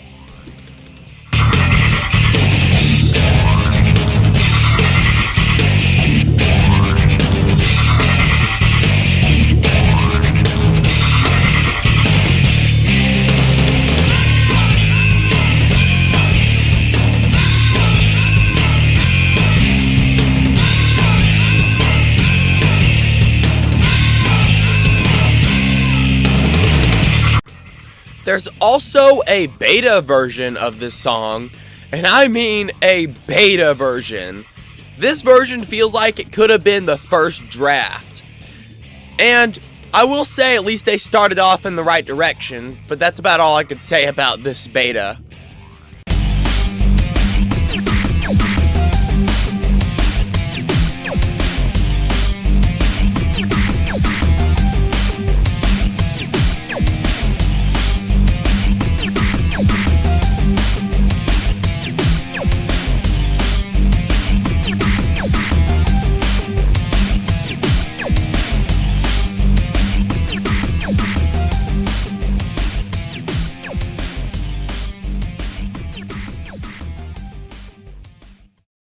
And after we beat Airfleet, we get this cutscene. This makes 5 Chaos Emeralds. Shadow, the day of reckoning is near. Bring all of the Chaos Emeralds to me immediately. Okay, 2 more and then the truth about my past will be revealed. I'll finally know who I am. Shadow, we seem to have a problem with rats running loose on the base. Return immediately to the Black Comet and exterminate them. The Black Comet?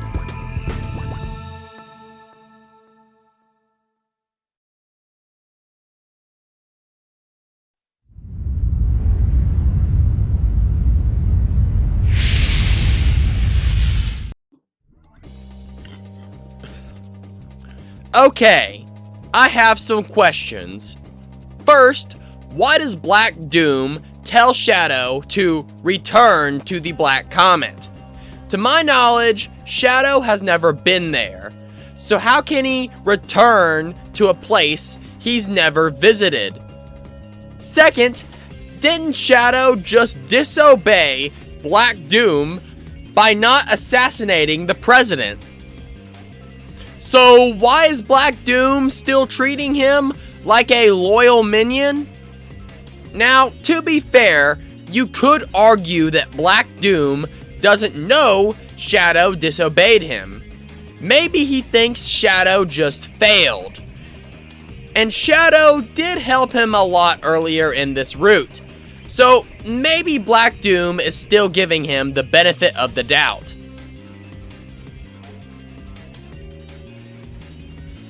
But even then, I'm stretching it.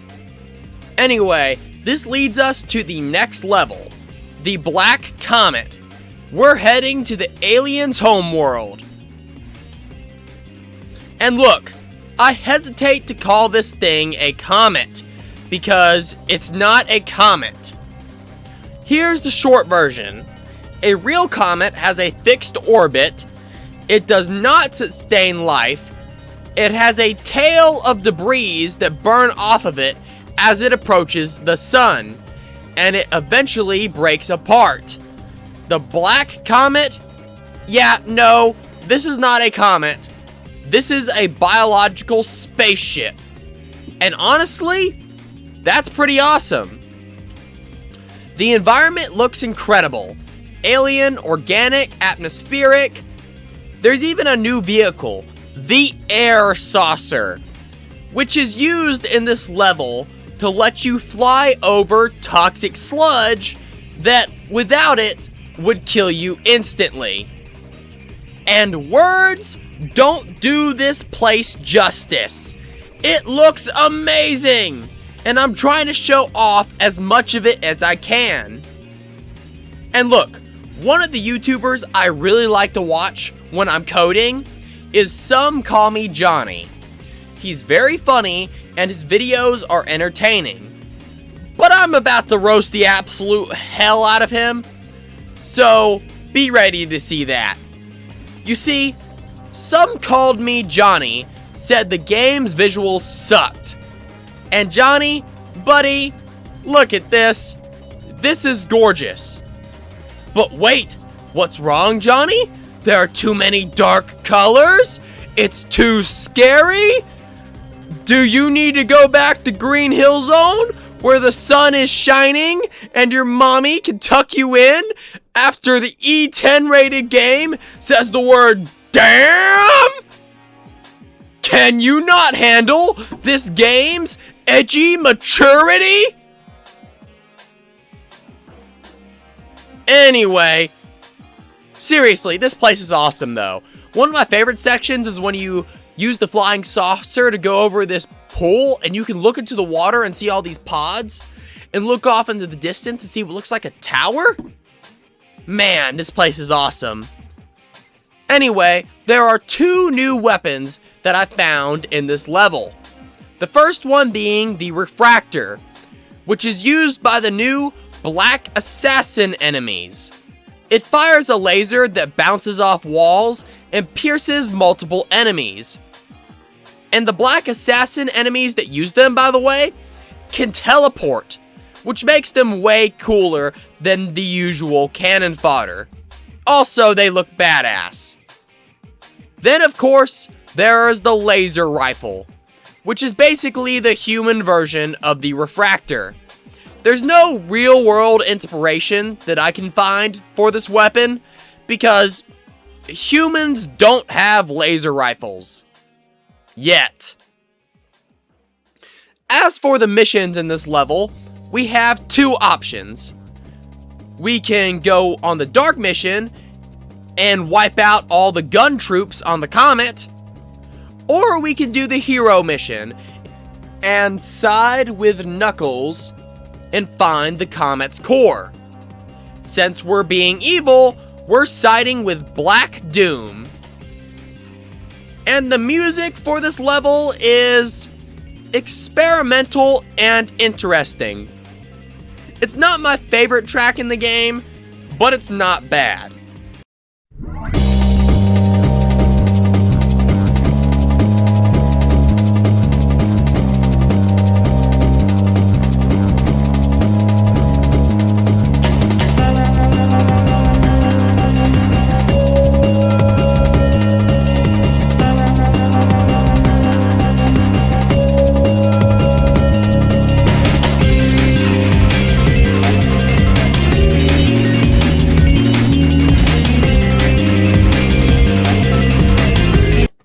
beta version, though, way better.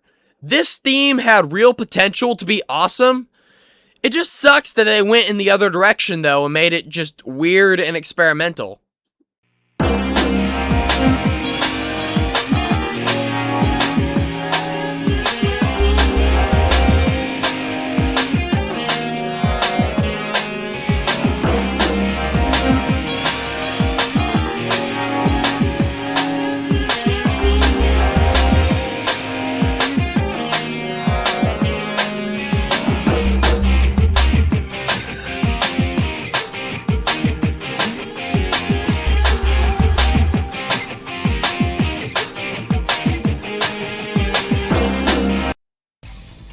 Anyway, the boss for the dark side mission is...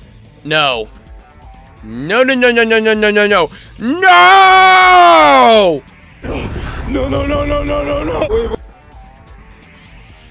It's Diablon! Again! I beat this boss once already! And you're telling me I have to do it again? I hate this boss! I really, really hate this boss! But this time, it wasn't so bad. There were more rings in the arena, which instantly made the fight more tolerable. I also found a laser pistol in the arena, which does way more damage than the human pistol. And somehow, I beat this boss on the first try. Probably because of all the suffering I did last time I fought him. I still hate this boss, though. And after we beat him, Shadow gets all the Chaos Emeralds and decides he's going to serve Black Doom. Why? No idea. The game doesn't explain it. Well, that ending sucked. Moving on. After we beat this pathway, we unlock the satellite gun. And it looks dumb and useless, but it's actually insanely overpowered. You see, you lock onto an enemy with it, and it calls down an orbital laser that one-shots almost anything. It's not good against fast enemies, but for stealth kills, it's ridiculous. The ammo on the thing is super low. But honestly, that's fair. The thing is busted as hell. So, to get the next ending, we gotta do that pathway again, make it back to the Black Comet, but this time side with Knuckles, and make it to the Comet's core to find the Chaos Emerald. And when we get there, guess who shows up? Eggman. He tries to order Shadow to hand over the Chaos Emerald, but why would Shadow take orders from Eggman? Like, why is Eggman trying to order him around? Shadow has no reason to listen to him. And naturally, it's now boss fight time. And this is one of the dumbest mechs Eggman has ever built. The Egg Dealer. And that is saying something. It's a completely luck-based boss fight. Here's how it works. The mech has slot reels. Eggman can stop them. You can also homing attack the reels to stop them. Whatever the reel lands on determines the attack. If Eggman gets all 3 slots, he attacks you. If both of you hit the reels, nothing happens. But if you get all 3 slots, the Egg Dealer self-sabotages. It will trip and drop a bomb on itself, fire missiles at Eggman, or activate Shadow Fever, which fills your dark gauge instantly so you can Chaos Blast it. In what universe does any of this help Eggman? The mech seems specifically designed to help Shadow kill it. Eggman must have lost his mind. As for the music, the boss theme is pretty good. One of the better tracks in the game.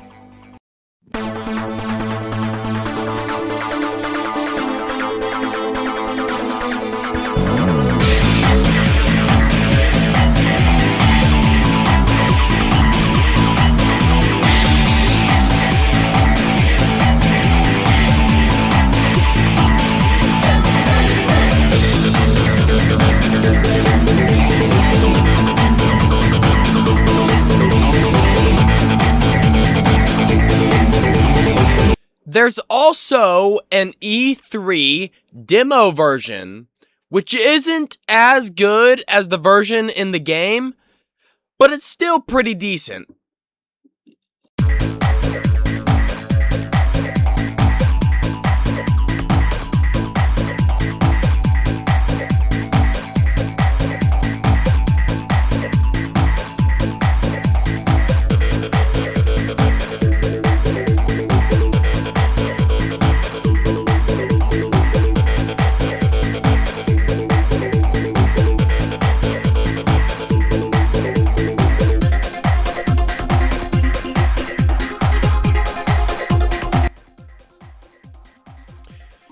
After we beat the egg dealer, we get the ending.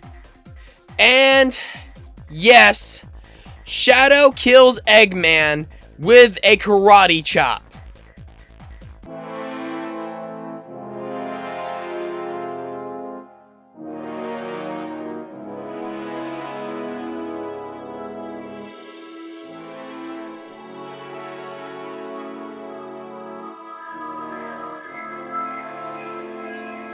Finally, I've got all the Chaos Emeralds. How dare you defy me? I am Shadow the Hedgehog. I, and only I, know what is best. No one can tell me what to do. This is who I am. What?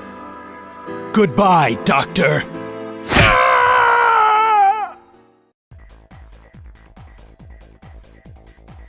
I've seen people say this is impossible. And okay, it's not common knowledge, so I'll give them that. But it is technically possible. Just extremely rare and extremely difficult. Here are the 3 ways a karate chop could kill someone. Number 1, a chop to the throat. Crushes the whatever this word is. It's the most realistically fatal scenario. But it wouldn't kill instantly. It would cause suffocation over minutes. Then there's option 2. A chop to the side of the neck that hits the carotid artery. If you hit the carotid sinus hard enough, you can trigger a sudden drop in heart rate, or even cardiac arrest. But this is still rare and still not instant. Or option 3, a karate chop to the base of the skull, which can cause spinal trauma. If you hit at the perfect angle with extreme force and use basically superhuman strength, which Shadow does have superhuman strength, then yes, you can break someone's spinal cord and kill them pretty instantly. So that's probably what happened here to cause Eggman to go down so fast. But then again, most people wouldn't know this, and it's extremely rare. So I'll give all those YouTubers a pass. With that out of the way, I just gotta ask, what in the heck just happened in this ending? Like, Shadow decides, no one tells me what to do, I'm the boss of me, and then he immediately karate chops Eggman into the afterlife. Like, what? And why is Eggman at the end of this pathway suddenly acting like Shadow is going to obey him? Not once in this entire pathway has Shadow taken orders from Eggman. Eggman has zero reason to believe Shadow would listen to him now. It makes no sense. This ending has to be one of the dumbest ones yet. But hey, with that out of the way, we've gotten all the dark endings done. That's 4 endings down, 6 more to go. And now would be a good time to talk about the song Almost Dead. All the dark and semi-dark endings have Almost Dead as their ending theme. It's basically the soundtrack of Shadow has gone fully over to the dark side. And fun fact, it's done by Powerman 5000. And Shadow the Hedgehog wasn't even the first piece of media it appeared in. The first time Almost Dead showed up was actually in the movie Night of the Living Dead, Rave to the Grave, where it played over the credits. So yeah, Shadow the Hedgehog shares music with a zombie rave movie. This game is wild. And because this channel is known for analyzing lyrics, and we've just covered all the endings where Almost Dead plays, let's talk about what the song actually means. And don't worry, this won't take long. It's not exactly what I would call a complicated song. No more gods, no more graves. Are you friend or fiend? No more life, no more death. Somewhere in between.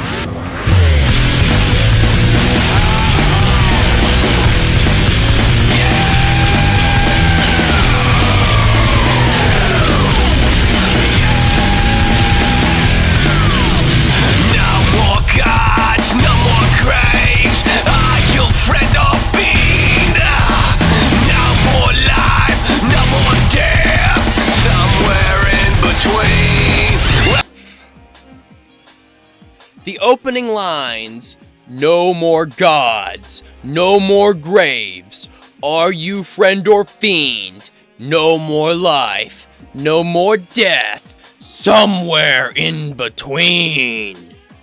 These lines are basically saying Shadow is rejecting everything, morality, destiny, higher powers, even life and death. He's in this weird limbo state where he's not fully alive, and but he's not dead either. He's just drifting, existing, detached.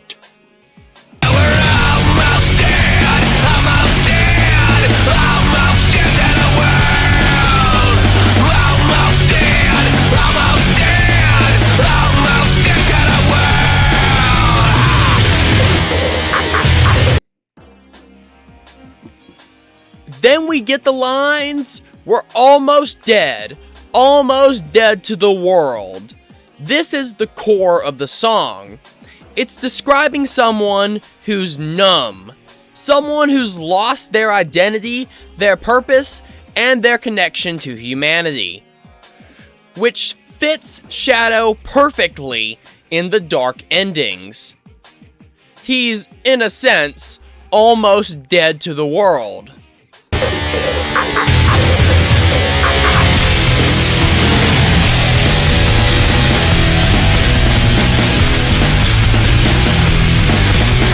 Heaven can't save us, hell is a joke, no place left to go.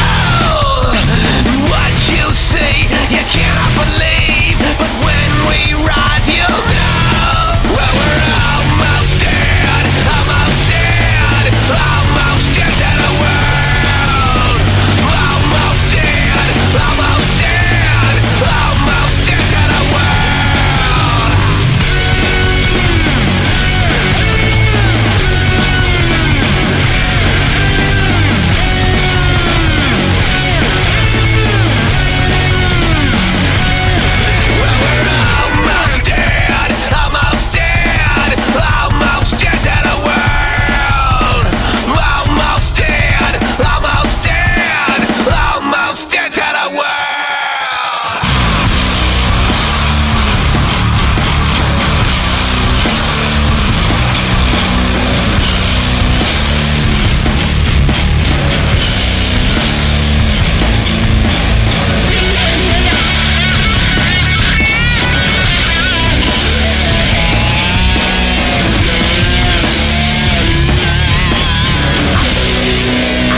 the next lines we gotta look at are, "Heaven can't save us, hell is a joke, no place left to go."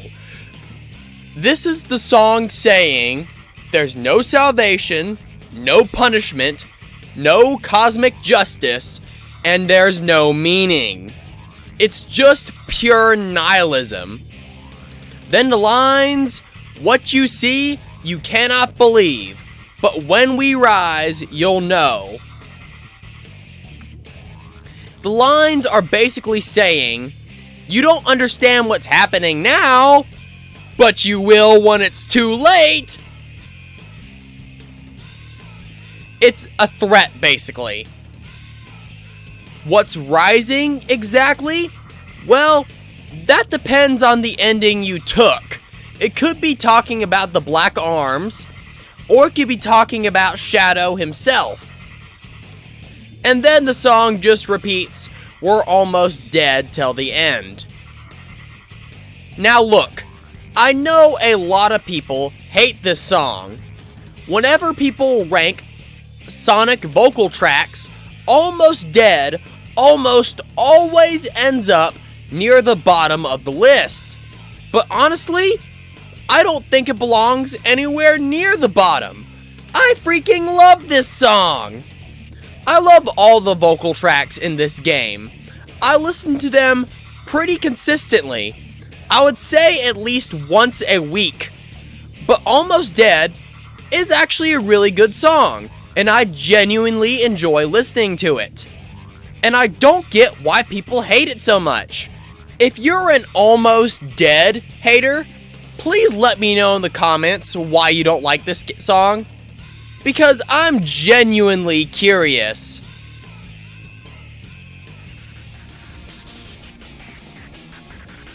So, now that we've completed that pathway, we've unlocked the fourth ending, which is called Subjugation in Black. Weird name, but okay. The satellite gun has also leveled up, which is great because that thing is hilariously overpowered. Now we get to start doing neutral missions, since we finished all the dark ones. So for our fifth playthrough, we start a new game and do the neutral mission in Westopolis. Meaning, damn Sonic and damn the Black Arms. We've got our own objective. The neutral mission in Westopolis is simple. Reach the Chaos Emerald at the end of the stage. Basically, hit the goal ring. And this is one of the few times that Chaos Control is actually useful outside of a boss fight, because the goal is literally to get to the end. So if you want to do the neutral mission faster, I recommend killing a bunch of Black Arms so you can fill up your Chaos Control gauge and just zip through the level. And after we do the neutral mission, Black Doom is, let's say, not happy.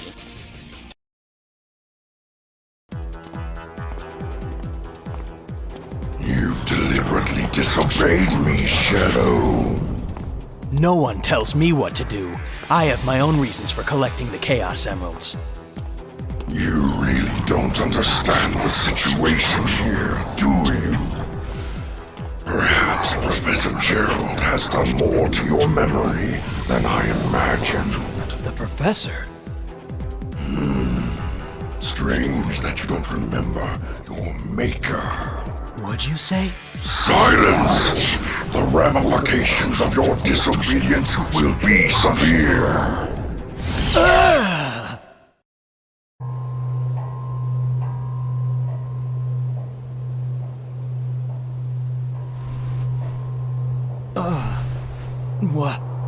Where am I?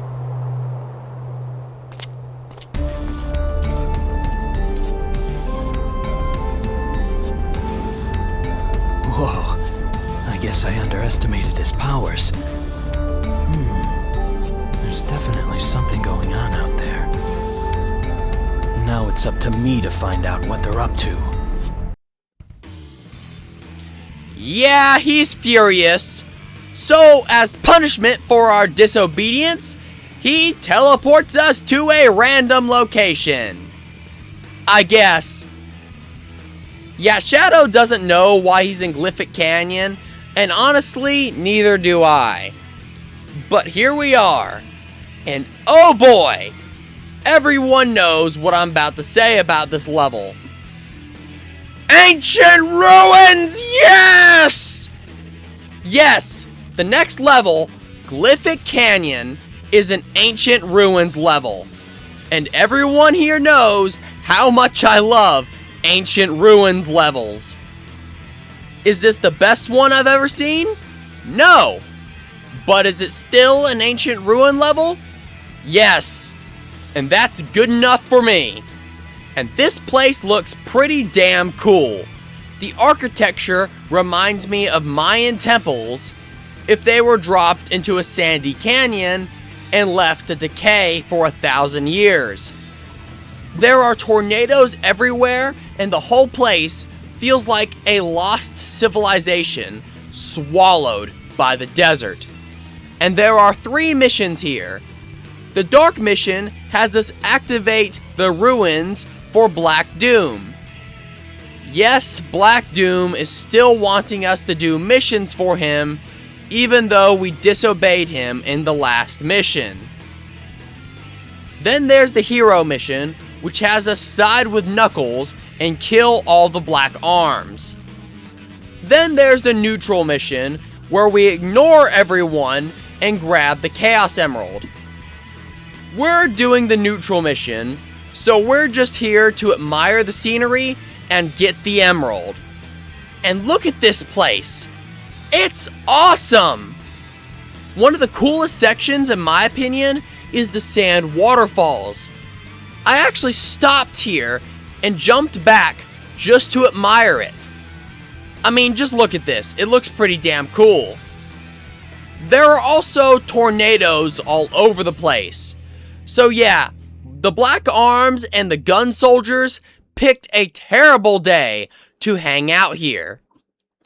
There are also plenty of temple structures to explore, and overall, it's a fun level. And I didn't find any new weapons here, but thanks to the Shadow Crates, I did have a lot of fun with the upgraded satellite gun. It shoots 8 shots now instead of 4, and I don't care what anyone says. Stealth killing enemies with a orbital laser is hilarious. I would just inch around corners in this level, lock onto a group of enemies, and just blast them from orbit. Was it stupid? Yes. Was it fun? Absolutely. And not only is this an Ancient Ruins level, but it also has sick music. It's this awesome rock track, which fits the environment very well, and I love it.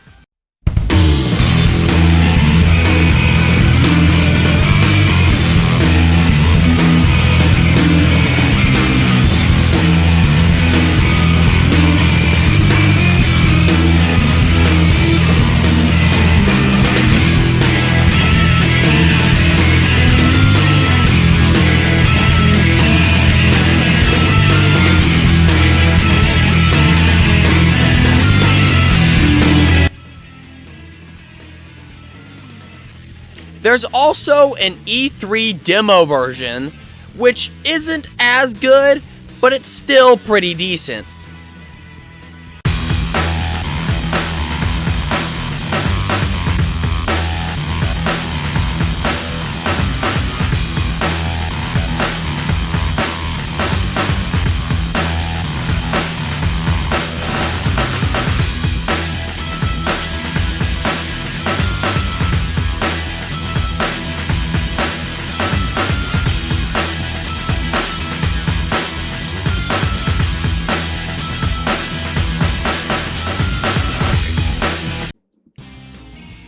Next up is Prison Island. And how did Shadow get here? Not entirely sure. He just shows up. Anyway, as soon as he gets here, he starts having flashbacks of his time on the island. Because, as you'll recall, this is where he was imprisoned for 50 years on ice. And yes, this is the same island Eggman blew to Kingdom Come in Sonic Adventure 2. That's why it looks the way it does now. Ruined, overgrown, and full of toxic waste. Apparently, according to Black Doom, the military still maintains a presence here. Why? I have no idea. I mean, look at this place. Come on. Is a military presence really necessary? Anyway, we've got 3 missions we can do. We can go with Charmy and find the secret discs, because the Chaotix are always looking for something, it seems. We can do the Dark mission and side with Black Doom and wipe out the military on the island. Or we can go neutral and hunt for the Chaos Emerald. And is Black Doom seriously still trying to get me to follow his orders? I mean, didn't we disobey him? Directly! Twice! I mean, come on, buddy. I don't think Shadow wants to work for you. Anyway, we're doing neutral, of course, so we're going after the Emerald. And honestly, the level is pretty neat. It looks like something straight out of a post-apocalyptic movie. Ruined structures, vines everywhere, toxic rivers, collapsed walkways. It's a cool vibe. And one of the biggest gimmicks in the level is the rivers of toxic waste, which you have to use the flying saucer to hover over, which can actually be a lot of fun, especially since there are multiple pathways. And there's also these launch platforms that catapult you forward and give you some insane air, and it's just awesome. There's no new weapons here, unfortunately, but I did have plenty of fun with the satellite gun, as usual. As for the music, the in-game version is this awesome rock track, which fits the ruined island vibe perfectly.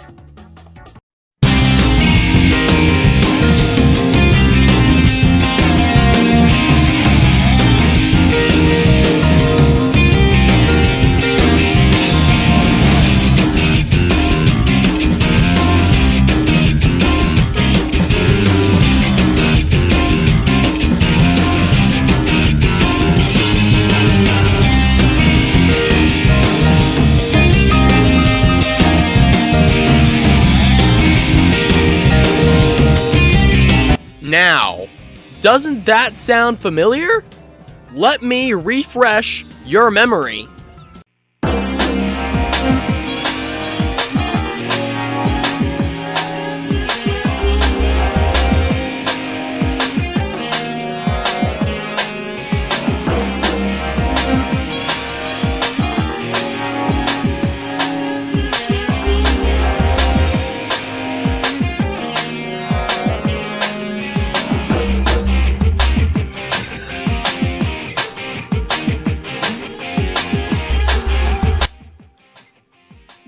You heard that? The E3 version of the Black Comet theme sounds a lot like Prison Island, doesn't it? And that's not all. Let me play the E3 version of the Prison Island theme.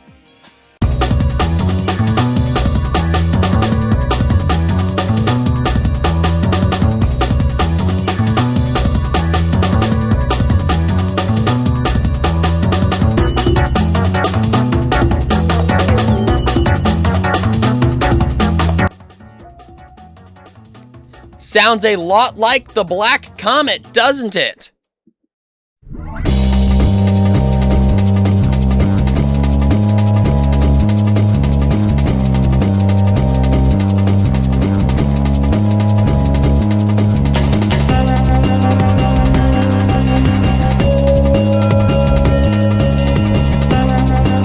It's almost like the two levels swapped tracks during development. And honestly, that's pretty interesting. So after we beat Prison Island, we get a cutscene. And honestly, it's a pretty good one.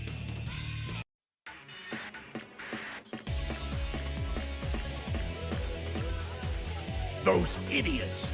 They're destroying everything! How can I take over the city and build the Eggman Empire if there is no city? I'm at my limit. I have no choice! Send in the Eggman fleet! Charge!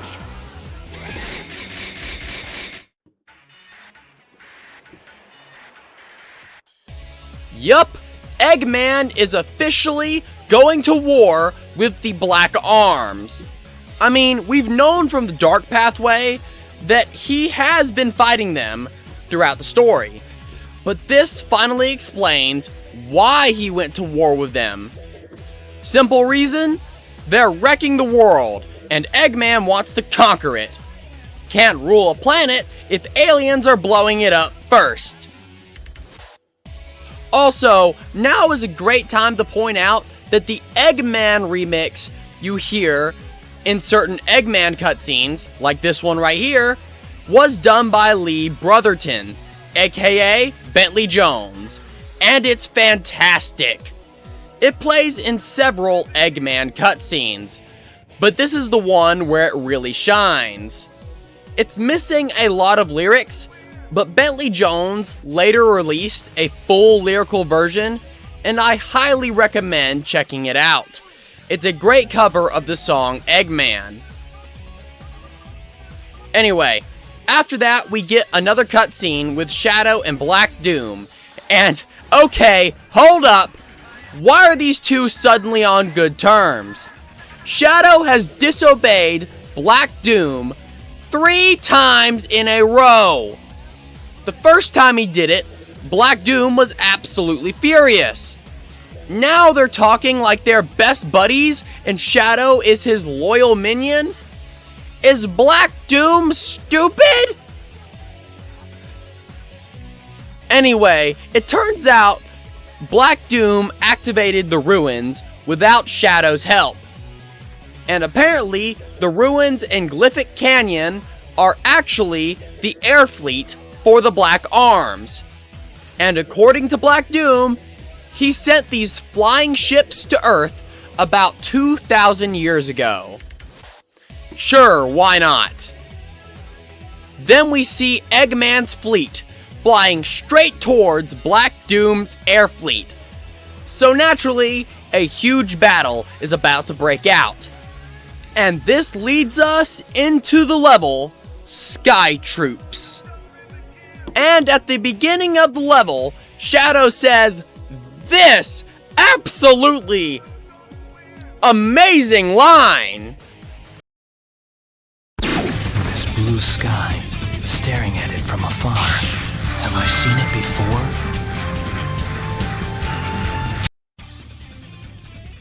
before? Really, Shadow?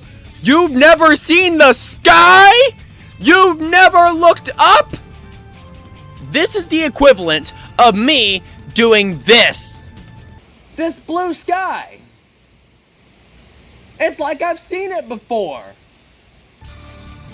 Seriously, what in the actual hell were the writers thinking when they put this in the game? Anyway, the level itself has 3 missions. The Dark Mission has you helping Black Doom destroy Eggman's airships. The Hero Mission has us help Eggman and destroy the power sources to Black Doom's fleet. Then the Neutral Mission has us just ignore everyone and head to Eggman's flagship. We're being neutral in this playthrough, so we're heading straight to Eggman's flagship. Though, just for laughs, I did get into one of Black Doom's cannons, and I blew up an Eggman airship just for laughs and to see what happened. And yeah, they make a good kaboom. And Sky Troops takes place in the same ruins as Glyphic Canyon, except now they're flying, which is honestly pretty awesome.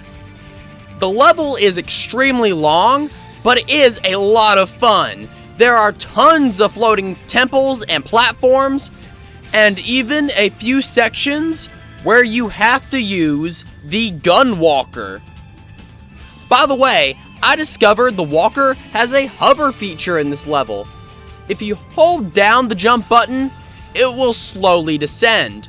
But if you tap the jump button, you can move around while hovering. Just thought I'd point that out. There's also this really cool section of the level I want to point out, where you ride a black Volt through a thunderstorm. It's just awesome. Like the visuals here, heck, the visuals for the whole level just look great. As for the new weapons, we got the ring shot, which is a very interesting weapon. It fires slow-moving energy rings, but the fire rate is incredible, and the damage is decent. Not top tier, but definitely fun to use. Then there's the egg spear, though it looks more like a lance. This weapon appears in multiple Sonic games like Heroes, Colors, Generations, but Shadow the Hedgehog is the only one where you can actually use it. Most of the time, it's just being used by egg pawns. And if you defeat an egg pawn that's carrying one, you can pick it up. It's not that great of a weapon. I'd take the black sword over this any day of the week. But it's still cool that you can use it. As for the music, well, this is awesome. Remember the cutscene where Shadow first entered Glyphic Canyon? Listen to the cutscene music.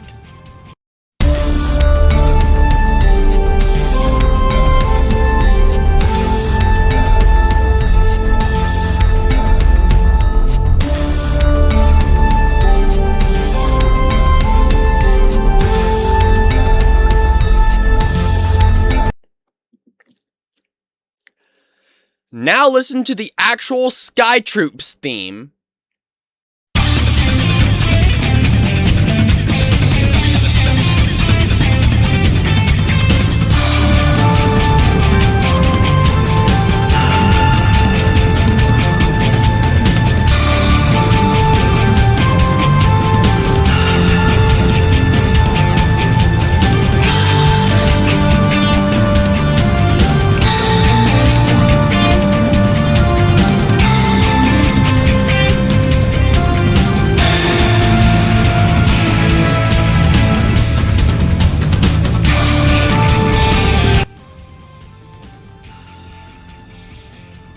Yes, the music used in the cutscene was a toned-down version of the Sky Troops melody.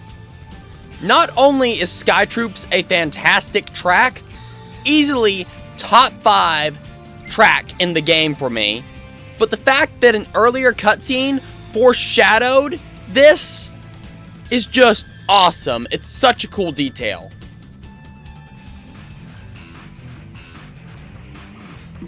And you would think that the next level would take place on Eggman's flagship, because you know, that's where Shadow was going. But no, instead the cutscene shows Shadow dropping onto steel floors and coming face to face with himself? Yeah, a whole squadron of Shadow androids. Remember these things from Sonic Heroes? And Shadow does not take this well at all. Which is kind of funny, because he's already seen these things in Sonic Heroes. And they didn't bother him in that game near as much as they bother him here. Like here, it gives him a full-on existential crisis. Seriously, compare this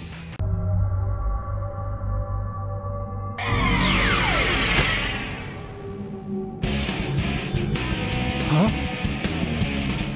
What the? How can this be? Who are you?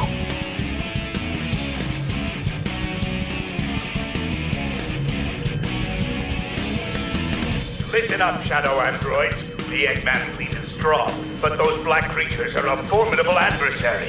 I must return to the base to devise a new plan. Shadow? Android? Am I an android too?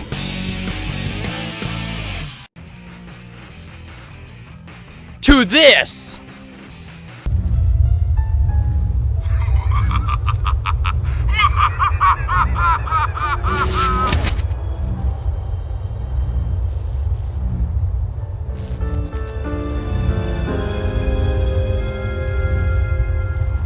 Shadow? Let's go. What the actual hell? Also, Eggman is lecturing his troops the whole time from the Eggmobile, essentially saying he's gonna send the Shadow androids to fight the Black Arms. And he's gonna return to the base so he can formulate a new plan. And that brings us to the next level, Iron Jungle, which yet again raises the question, why are we here? We were heading to Eggman's flagship in the last level. How did Shadow get from the flagship to Iron Jungle? Did he do it off screen after Eggman got his butt kicked? Did he just hop onto the flagship, hold on as Eggman made the retreat, and hop off at Iron Jungle? Like, what? Now, I could see this level happening right after Prison Island. I mean, if you look at the environment, it would make sense that this is near the Prison Island area, possibly. Like, I could see this being a nearby island. But this level happening after Sky Troops? Like, what? You could literally remove Sky Troops from the neutral route, and the story would make way more sense. Sky Troops just confuses everything. More evidence that it probably wasn't meant to be in the neutral route at all. And yes, I know the story is kinda already all over the place, but at least I can piece together what happened in the last couple of routes. I mean, all the dark and semi-dark routes, I can make sense of if I think about them for about 5 seconds. Examples: do the dark mission at Westopolis. Then, once you've established that you're on Black Doom's side, he sends you on a mission to Digital Circuit. And then after you do the mission there, you end up at Cryptic Castle, because you exit the internet through a computer terminal, I'm assuming, and Cryptic Castle is Eggman's base, meaning he likely has a few internet terminals. And then after he does Cryptic Castle, even though he technically sides against the Black Arms in this mission for some reason, yeah, I really don't get that part of the Dark Pathway, and it is one of the few hiccups in it. But after that mission, it starts making sense again. Goes to Central City, then to the Ark, and when he gets to the Ark, they destroy the Ark's defenses, and then use that to strike against the White House, and after they take down the Capitol, they make one last push to crush the human resistance at Gun Fortress. Is it perfect? Hell no, but at least I can make some sense of it. And heck, even if Shadow does the neutral mission at Cryptic Castle and goes down the semi-dark route, it makes sense.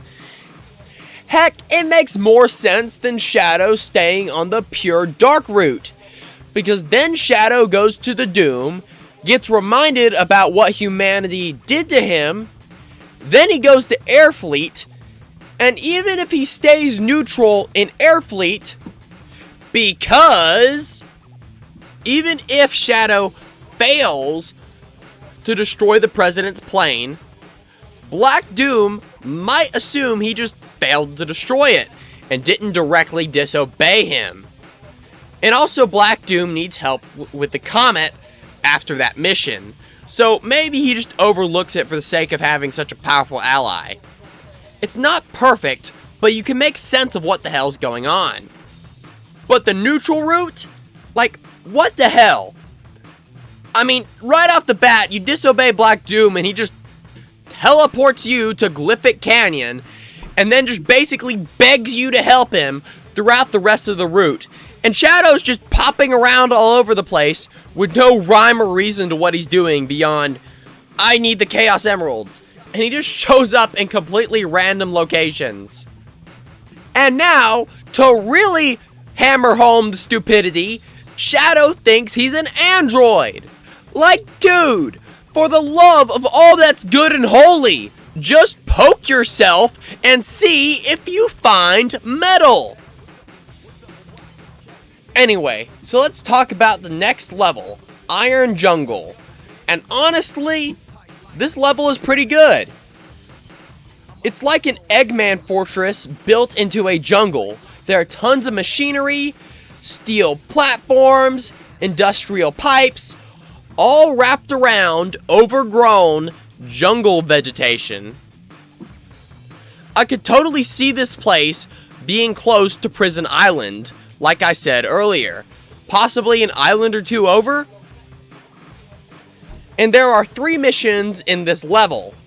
There's the hero mission, which has us team up with Omega, and I love Omega. It's great seeing him here. And destroying Eggman's blimp.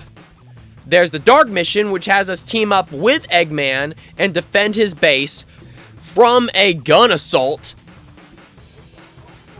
Then there's the neutral mission, which just has us head to the end of the level and break into Eggman's base. And I love that in this game's story, it basically turns into a 3-way war between the Black Arms, Eggman, and Gun. Honestly, it would make way more sense for Eggman to team up with Gun.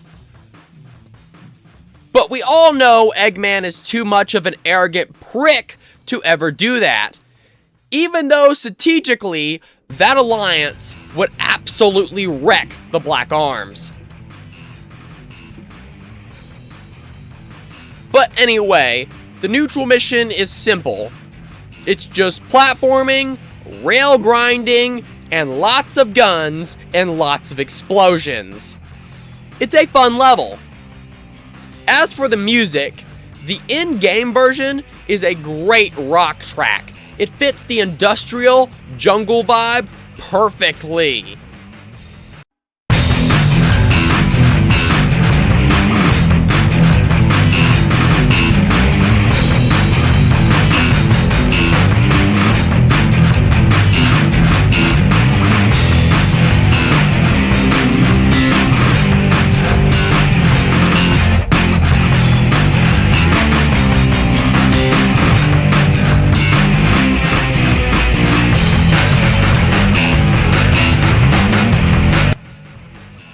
But then there's the E3 demo version, and oh boy!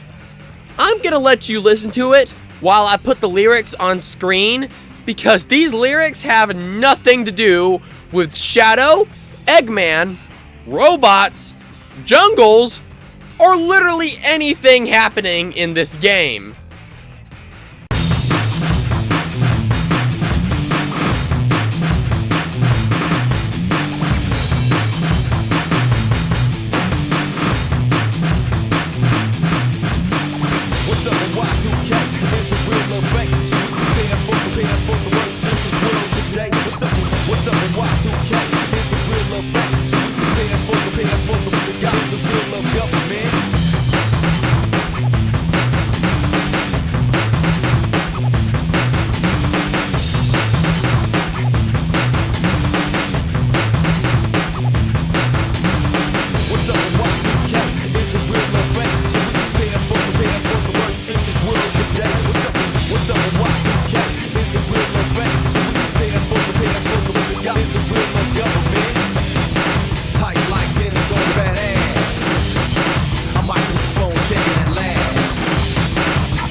I have no idea who wrote these lyrics. I have no idea why they exist. I have no idea why someone thought the lines "fat ass" belonged in a Sonic game. And for anyone wondering, when it's mentioning Y2K, Y2K was the year 2000 computer bug scare. It was before my time, since I was born in 2005. Ironically, the same year this game came out. But basically, everyone was scared because old computers used 2-digit years. So people thought everything would crash at midnight. But what does that have to do with Iron Jungle? Or Eggman? Or Shadow? Or literally anything? I mean, don't get me wrong, I like tight jeans on a big butt too. But what do tight jeans and fat butts have to do with Y2K? I have no idea. I don't think anybody has any idea. These lyrics are completely insane. Honestly, I'm glad they removed them because they make absolutely no sense. But they are hilarious to look back on. Next up, we gotta talk about the boss fight of this level, because this is also hilarious. After making it through Iron Jungle, Omega tags along with us, despite the fact that we didn't help him destroy Eggman's blimp. We then run into Eggman in his egg breaker, and Shadow, still spiraling from seeing the Shadow androids, straight up asks him if he's a robot. And Eggman, being Eggman, immediately goes, "Oh yeah, totally, I built you and Omega, and since you're disobeying me, I'm going to destroy you now." And Shadow is having a full existential crisis. He's questioning his identity, his memories, and his entire existence. And Eggman is just casually gaslighting him like it's Tuesday. And then the boss fight starts. And this boss is pathetically easy. I beat it in under 20 seconds. Watch. Is what you get for turning against your master.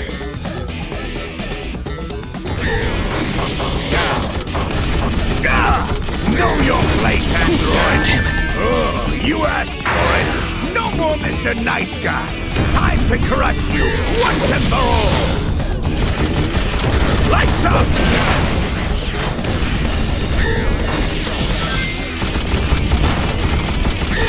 Next time we meet, you won't be so lucky. Just you wait and see. Yeah, that was just pathetic. It was even easier than the cryptic castle version of the fight. Like, was this boss fight play-tested? So after we take down the egg breaker, we get a cutscene where Shadow's fractured memories finally start snapping together. And he remembers falling out of orbit after killing the final hazard, waking up in a vat of green goo in Eggman's base, and rows of Shadow androids in capsules. Combine those memories with Eggman's gaslighting, and Shadow reaches his big conclusion. The pieces are coming together. This ultimate life form they keep referring to is the Black Hedgehog, and he died, and I'm its copy. I must be the android Dr. Eggman created.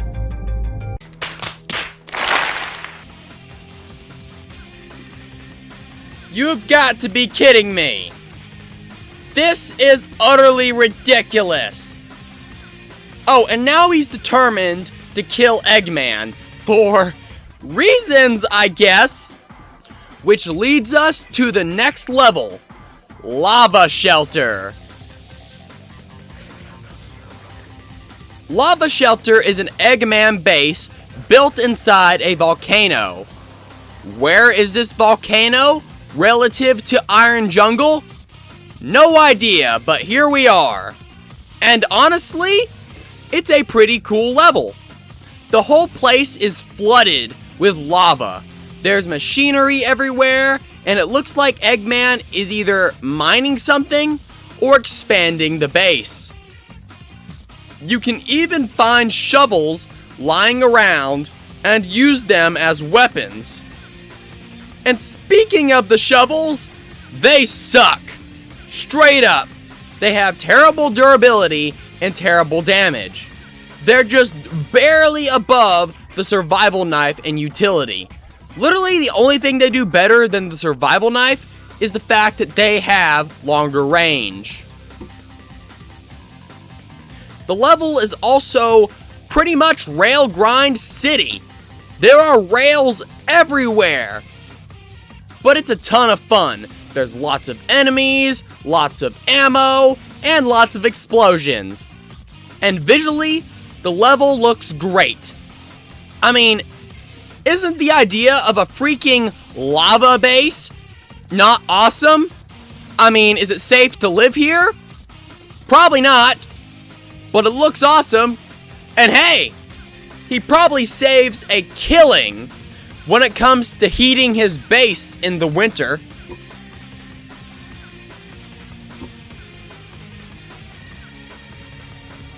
As for the missions, there are two.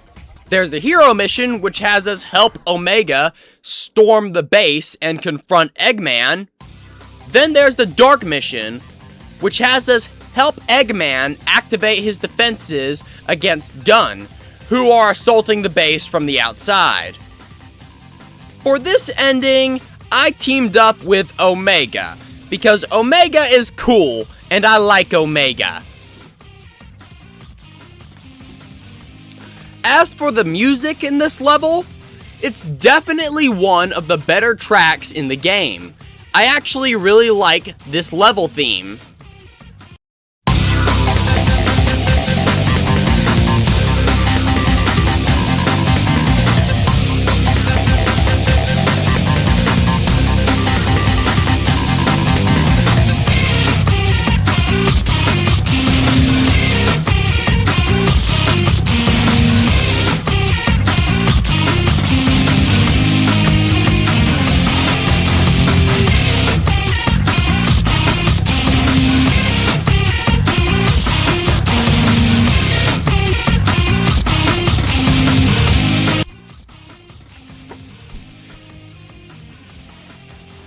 Anyway, when we reach the end of the base, surprise! Eggman shows up, and he's in the egg dealer. Again. And with Omega as your ally, you can probably guess how this went. What? Wait! Abort!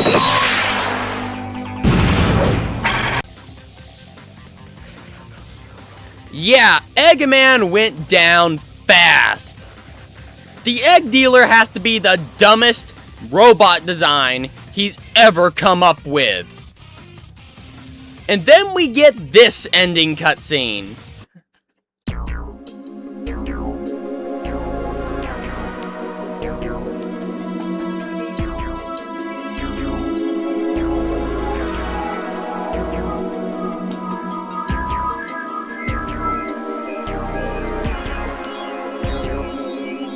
Finally, I've got all the Chaos Emeralds. I made you, and this is how you repay me? I am Shadow Android, the ultimate battle life form created by Eggman.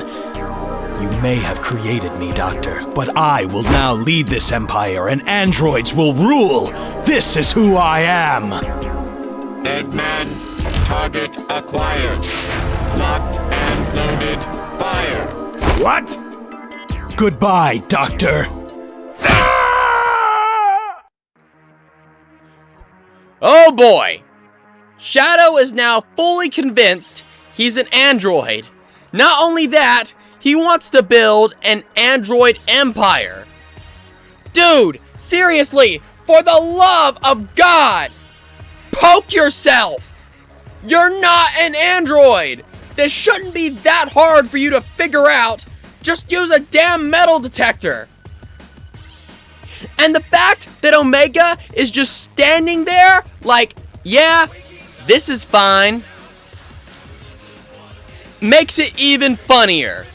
I mean, I'm sure Omega is happy as long as something is exploding. But aren't he and Shadow friends with Rouge?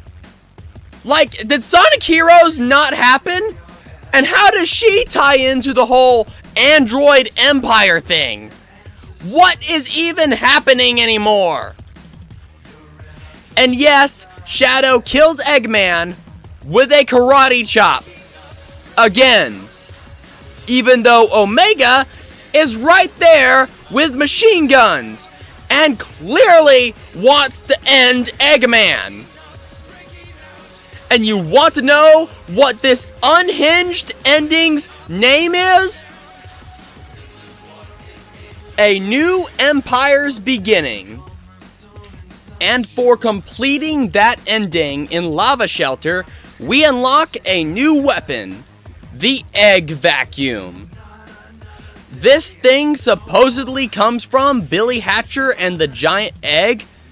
I never played it, and I know nothing about the game, except for the fact that it was developed by Sonic Team. But like every other unlockable weapon, you get it by breaking a Shadow Crate. And let me tell you, this thing is even more busted than the satellite gun. And you're probably asking, how do you get more broken than dropping a laser from orbit? Simple. Sucking power, baby! Suck! Yes, the weapon is basically an egg-shaped vacuum cleaner. And yes, most enemies get sucked up instantly when you use it. You can wipe out entire groups of enemies with one giant inhale. And while bigger enemies can't be sucked up, the gun can vacuum up crates, items, and rings. And here's the best part. It only consumes ammo when it's sucking up an enemy. Sucking up crates or rings costs nothing. Unfortunately, if you vacuum a crate, you don't get the contents of the crate. I know this because I tried sucking up a Shadow Crate, because I knew the Shadow Crate would have an egg vacuum inside, and instead of giving me the ammo, it just deleted the crate. But even with that flaw, this thing is insanely overpowered and ridiculously fun. I mean, how can you not have fun beating your enemies with the power of suck? Suck! Honestly, this and the satellite gun are probably my two favorite weapons so far. Also, while replaying the neutral route to get back to Lava Shelter for the Dark mission, I found a new weapon on Prison Island. The semi-automatic rifle. And it's fine. It's absolutely nothing special. It has medium range, medium damage, and each pickup gives you 30 shots.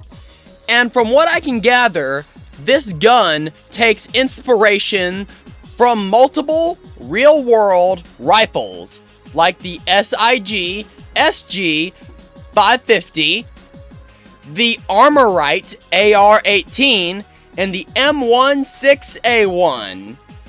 It's not a bad weapon, but it's also completely forgettable. You'll use it, and you'll drop it, and you'll probably never think of it again. Then, when I made it back to Sky Troops, I found out you can pick up sticks as weapons! Yes, sticks! And they suck exactly as much as you think they would. They have long range, but that's the only good thing I can say about them. Their damage is terrible, and their durability is also terrible. You're honestly better off using the homing attack over these things. Anyway, we make it back to Lava Shelter, but this time, instead of charging straight towards Eggman, we actually help him set up his defenses. And Shadow actually has a pretty good reason for this. He doesn't want anyone else getting their hands on Eggman except him. So helping Eggman set up the defenses basically means nobody interrupts us. I'm the one who gets to kill you. Which honestly, that's pretty sound logic right there. So, how do we activate these defenses? There are these giant generators. They look complicated, and they look important. So take a wild guess on how you activate them. Seriously, just guess. Have you figured it out? You shoot them! That's it!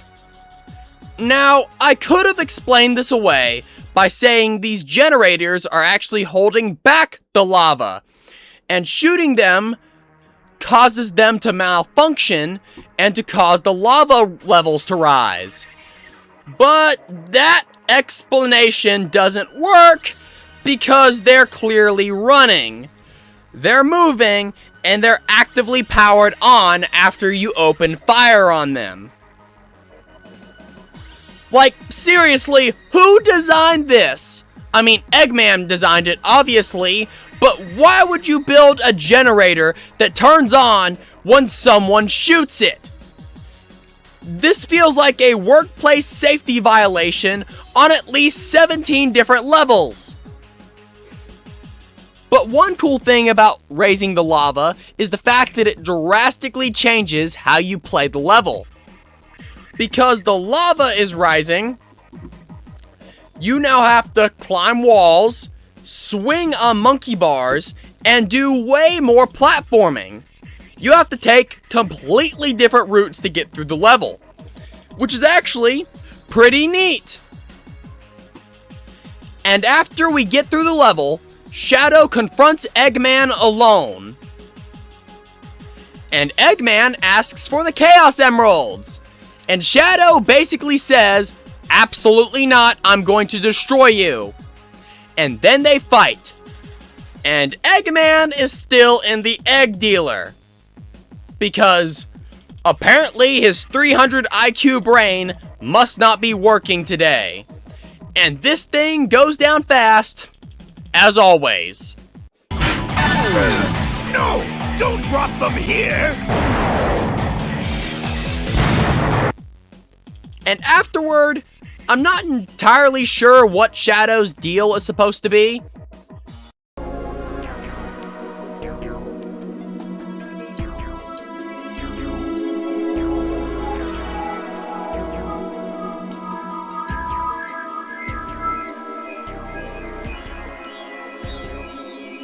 Finally, I've got all the Chaos Emeralds.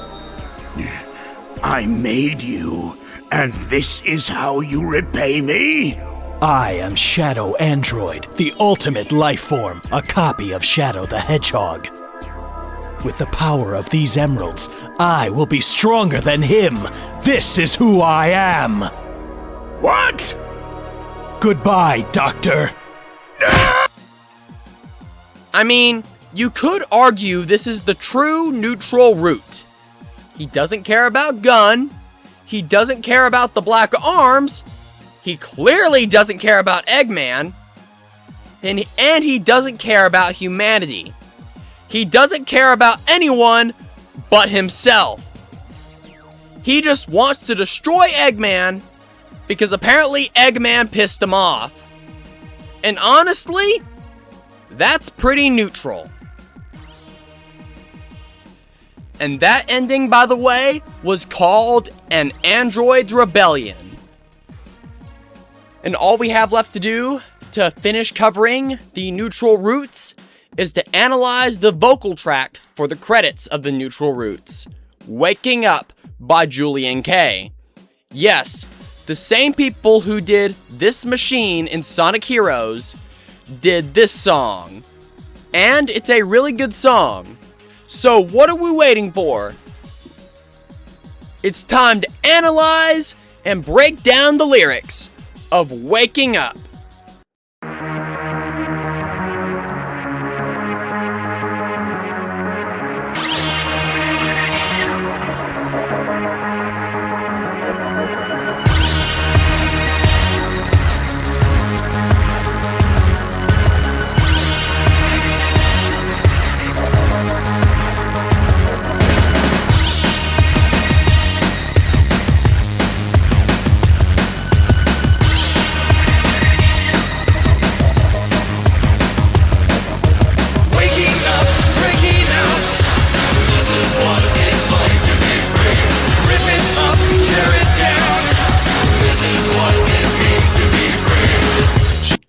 The lines, waking up, breaking out, this is what it's like to be free.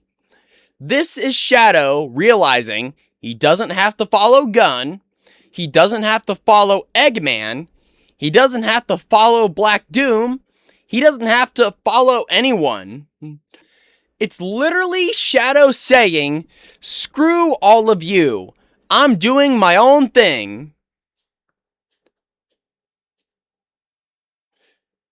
And then the lines, rip it up, tear it down. This is what it means to be free.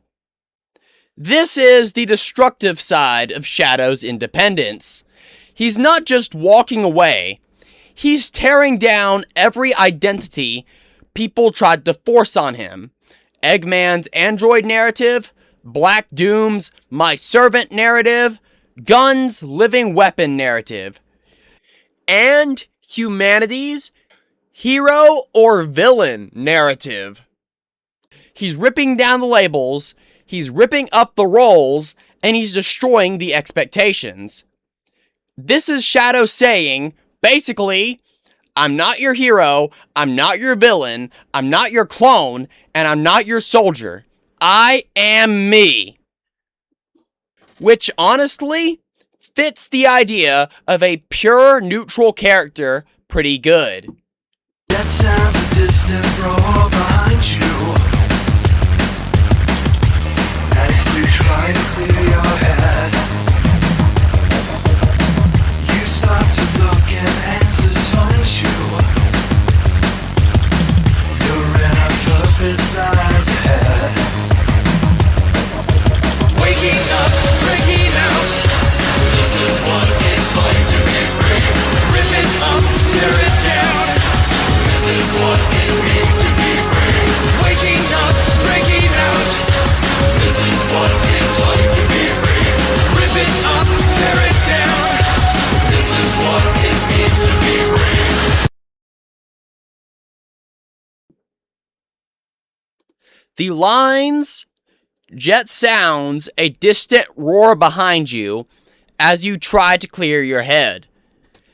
This is the chaos of Shadow's life still chasing him down. The jet sounds is the world he's running from, like gun helicopters, Eggman robots, Black Arms ships. It's the constant noise of conflict. It's all still behind him, but he's trying to clear his head and figure out who he is without all the noise.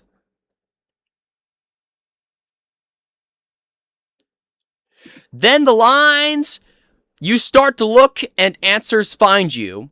Your inner purpose lies ahead. This is the moment where Shadow realizes, if I stop listening to everyone else, maybe I can figure out who I am. He's not being told what to do, he's not being manipulated to do something, and he's not being ordered around. He's searching inward, and the answers start to come from within him, which is pretty accurate to how someone forms an identity. While outside forces can definitely influence it, in the end, to figure out who you really are, you're going to have to look within yourself. Because that answer doesn't come from anyone but you. One step to calm the storm inside you. Unlock the secrets in your head. Not another day, no more confusion. No more living like the dead.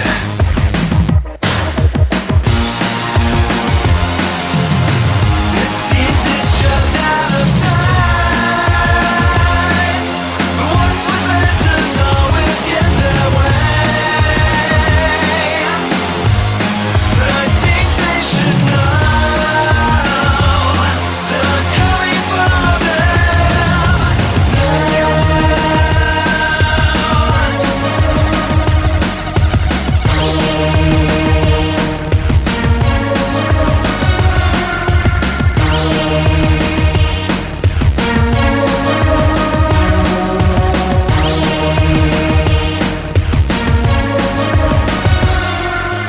waking up, breaking out. This is what it's like to be free. Rip it up, tear it down. This is what it means to be free. Waking up, breaking out. This is what it's like to be free. Rip it up, tear it down. This is what it means to be free. Waking up, breaking out. This is what it's like to be free. Rip it up, tear it down. This is what it means to be free.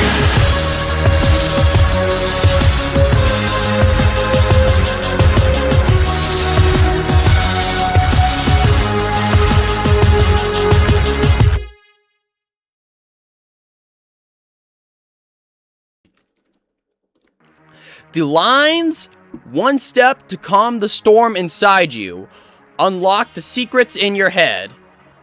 This is Shadow trying to quiet the chaos in his mind. He's been lied to by Eggman, manipulated by Black Doom, hunted by Gun, and hunted by memories he doesn't understand. The storm inside is his identity crisis. And the unlock the secrets in your head is him trying to figure out who I am, what memories are real, and what purpose do I choose. Then the lines, not another day, no more confusion, no more living like the dead. This is Shadow rejecting passive, empty existence he's been stuck in. Living like the dead is Shadow drifting through life with no purpose, no identity, and no direction. Just reacting to whatever the world throws at him. He's saying he's done with that. Then the lines, it seems it's just out of sight. The ones with answers always get their way. This is Shadow realizing that the people who claim to know the truth are always using that truth to control him. Like Eggman, Black Doom, Gun, they all have answers, but they all use those answers to manipulate him. Shadow sees the truth is always dangling out of reach, always controlled by someone else. And then the lines, and I think they should know that I'm coming for them now. And this is Shadow saying, I'm not running, I'm not doubting, and you're not gonna defy me. He's basically like, if you're holding the truth hostage, guess who's coming to take it back? It's not about justice, it's not about saving the world, it's about control of his identity. And yeah, those are all the lines in the song. Overall, I think Waking Up is a really good song, and honestly, a perfect choice for the neutral roots end credits. It captures Shadow's confusion, rebellion, and search for identity better than any cutscene in this route ever does. And small side tangent, after working on this part of the video, I finally sat down and listened to more of Julian K, as I've heard This Machine and Waking Up a million times, but I never actually listened to the band behind them. And I've gotta say, they're pretty good. And if you like this style of music, I also want to shout out a community member named Logan Canaris. Canaris? I'm going to call him Logan Canaris, but I'm pretty sure I'm saying that wrong. He's part of the Centurion Dragons Discord server, and he's a huge fan of the studio and its games. And he makes music that, while instrumental, has a very similar vibe to Julian K. If that sounds like your thing, I'll leave a link in the description to his BandLab page. Highly recommend checking him out.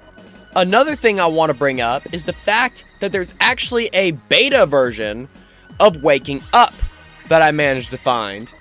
Now, this version doesn't have lyrics, but I can definitely let you take a listen to it, as it sounds a little bit different, but it's still a really cool track.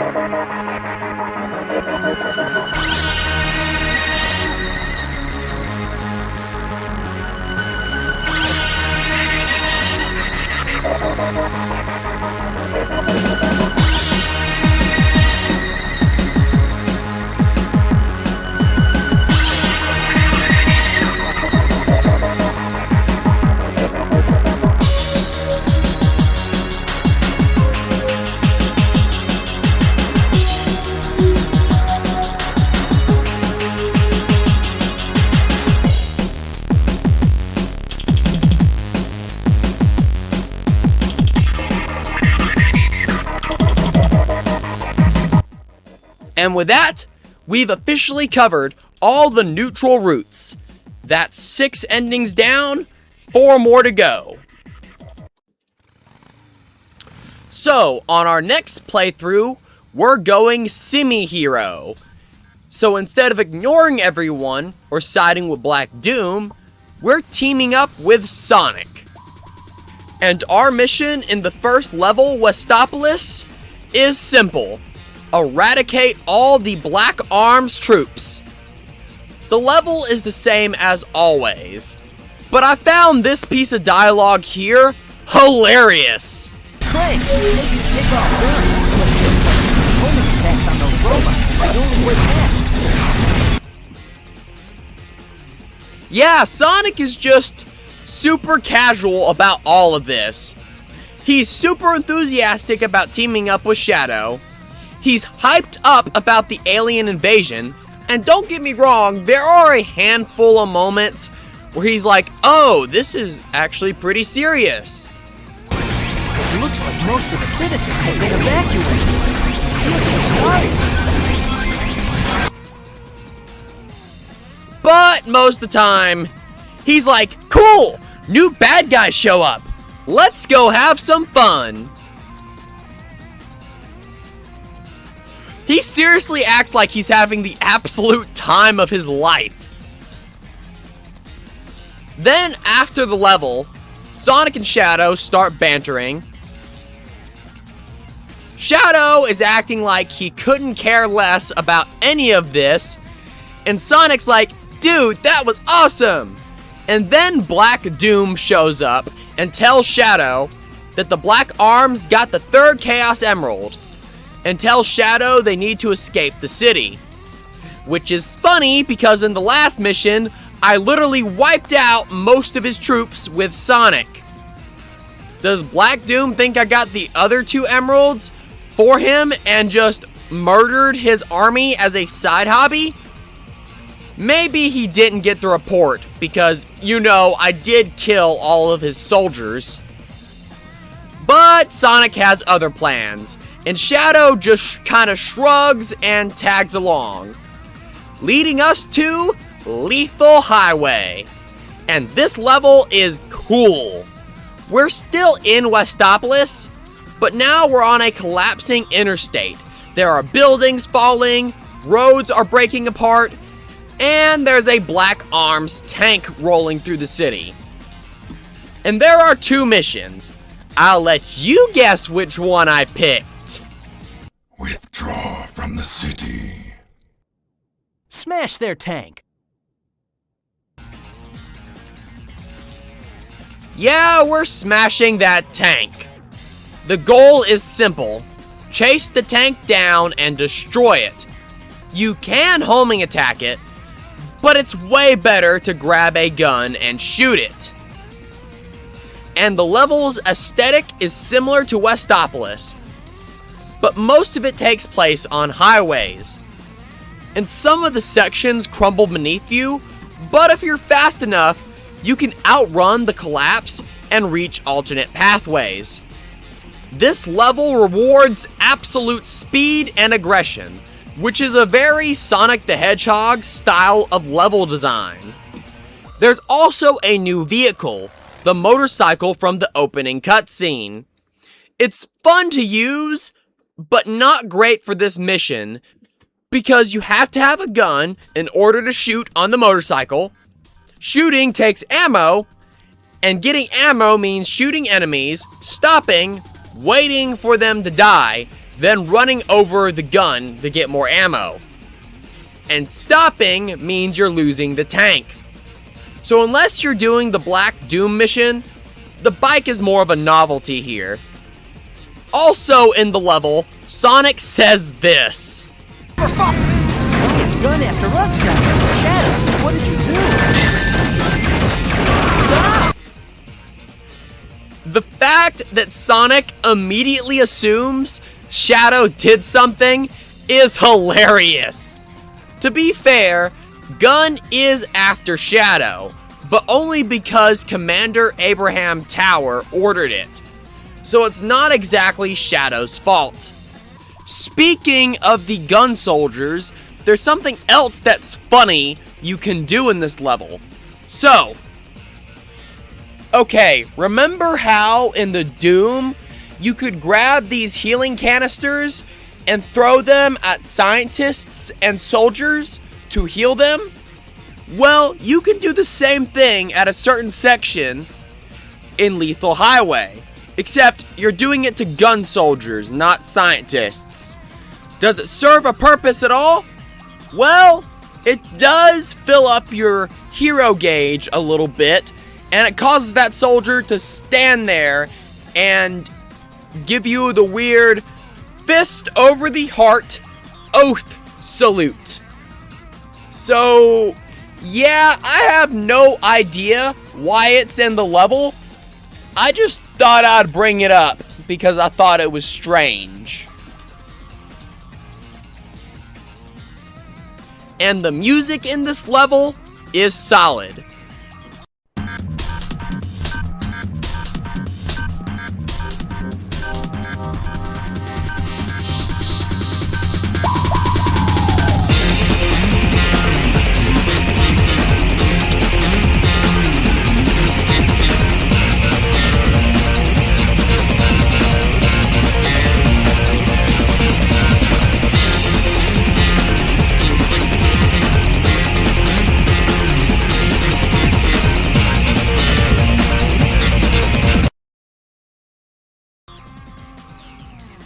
But on the official soundtrack, for some reason, there's this weird motorcycle sound at the beginning of the song, which isn't in the game. I don't know why it's there, it's just very strange.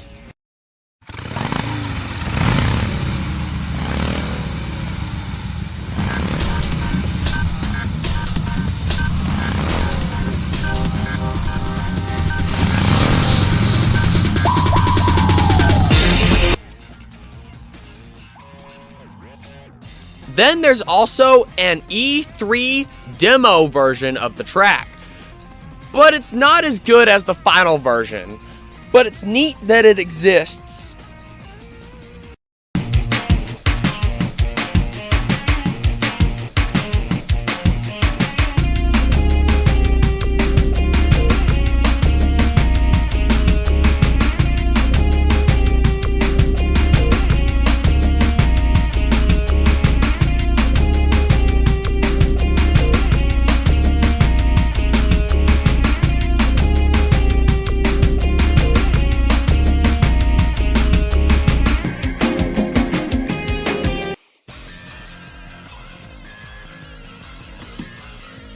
after we beat the level, we run into Black Doom again, and Shadow demands that Black Doom hands over the third Chaos Emerald. And Black Doom responds by summoning Black Bull. Yeah, it's huge and it's ugly. And Sonic sees it and goes, "Yeah, bring it on! This is gonna be fun!" Yeah, Sonic is having the absolute time of his life. But the boss itself is extremely easy. There are two main ways to do damage to it. You can homing attack chain the flying enemies to reach its head and hit its eye. Or you can kill a black armed soldier in the arena, take their gun, and shoot it in the eye. Yes, the eye is the weak spot. Very original, I know.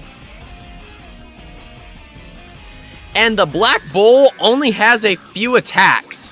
It can throw fireballs at you and shoot fireballs at the ground, sending a fire wave. That's it. It's not a difficult boss at all. And the boss music is pretty fast-paced and pretty good. It's not super intense, but I say it fits the fight okay.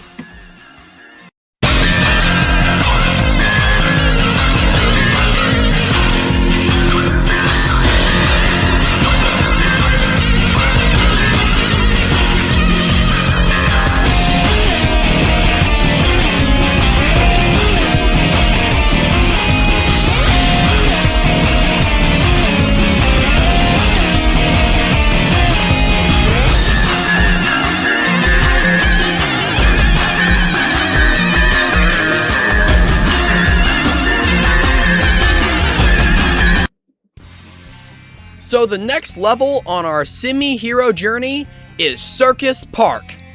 And the opening cutscene to this level has the iconic line everyone knows from this game. Where's that damn fourth Chaos Emerald? And right after Shadow says that line, take a guess on who shows up. Yup, Tails. And he shows up in the tornado, which immediately crashes. Why? I have no idea. I mean, look at this cutscene. What causes Tails to crash his plane? Because I sure as hell don't know.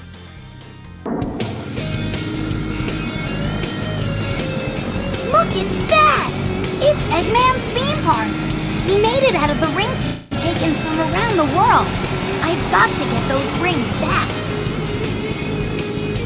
A Chaos Emerald.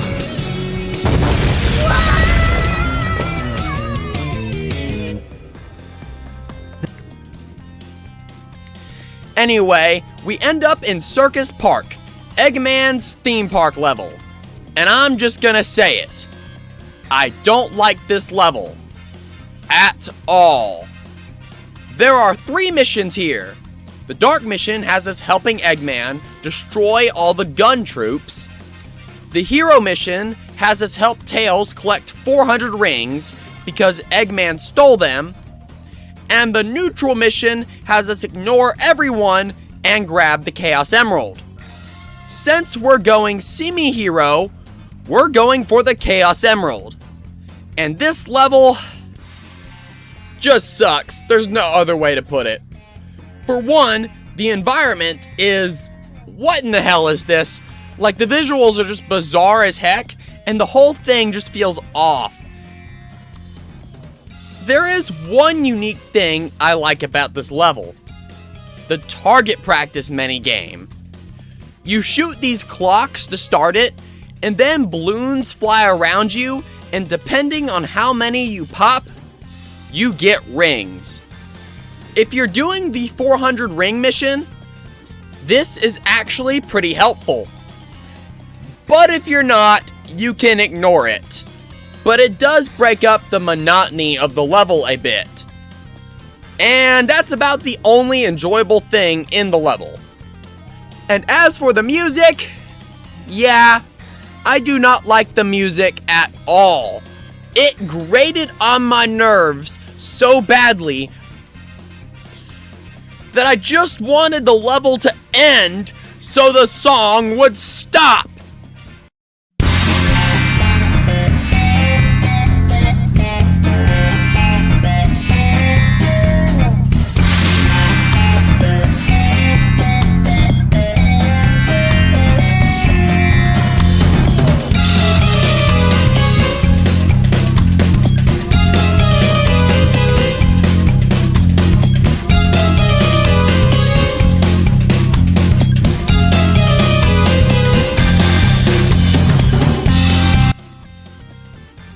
There's also a second version on the official soundtrack called the original version, and yeah, it's not good either.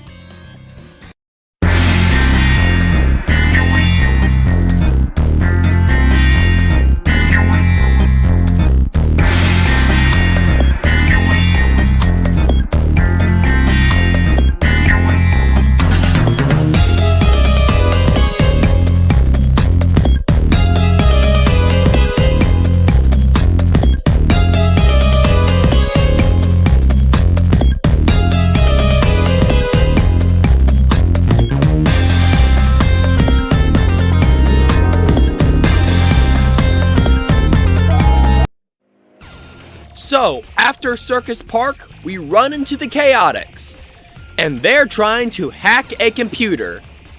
Keyword, trying. They're failing miserably. Then Shadow shows up, and they ask him for assistance because Shadow is known for his elite computer hacking skills, don't you know? And how does Shadow hack the computer? He karate chops it.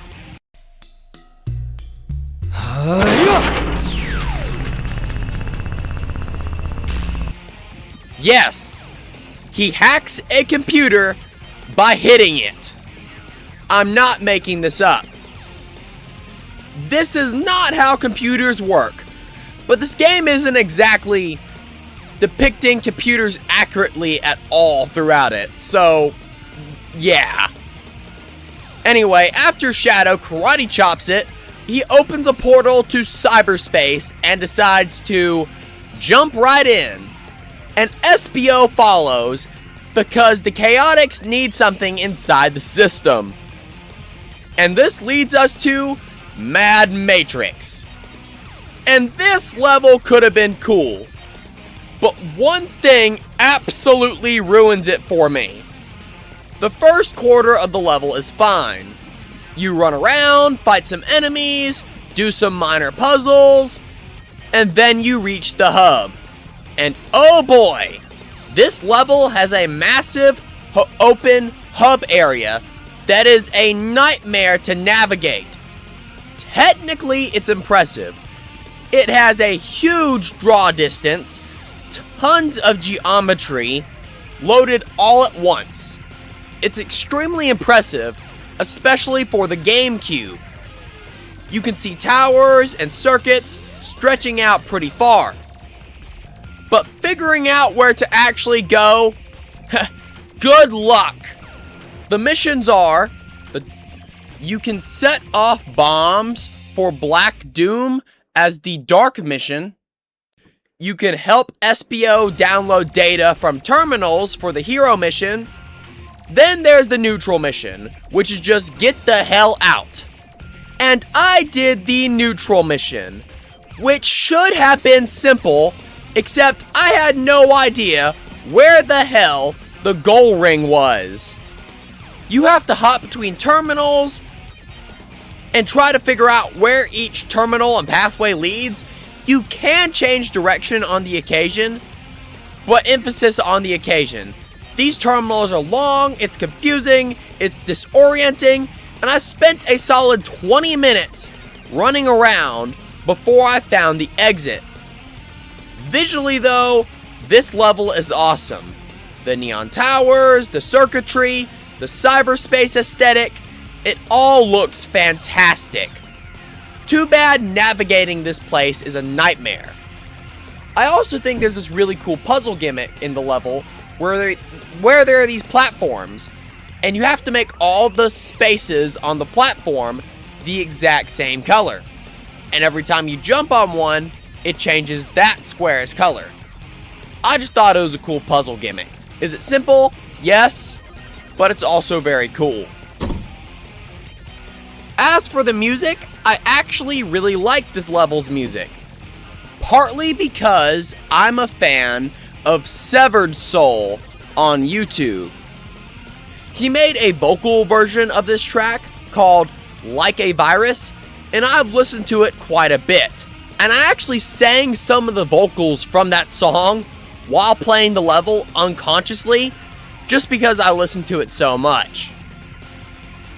And seriously, the in-game version of this song is great. Just give it a listen. This song's awesome.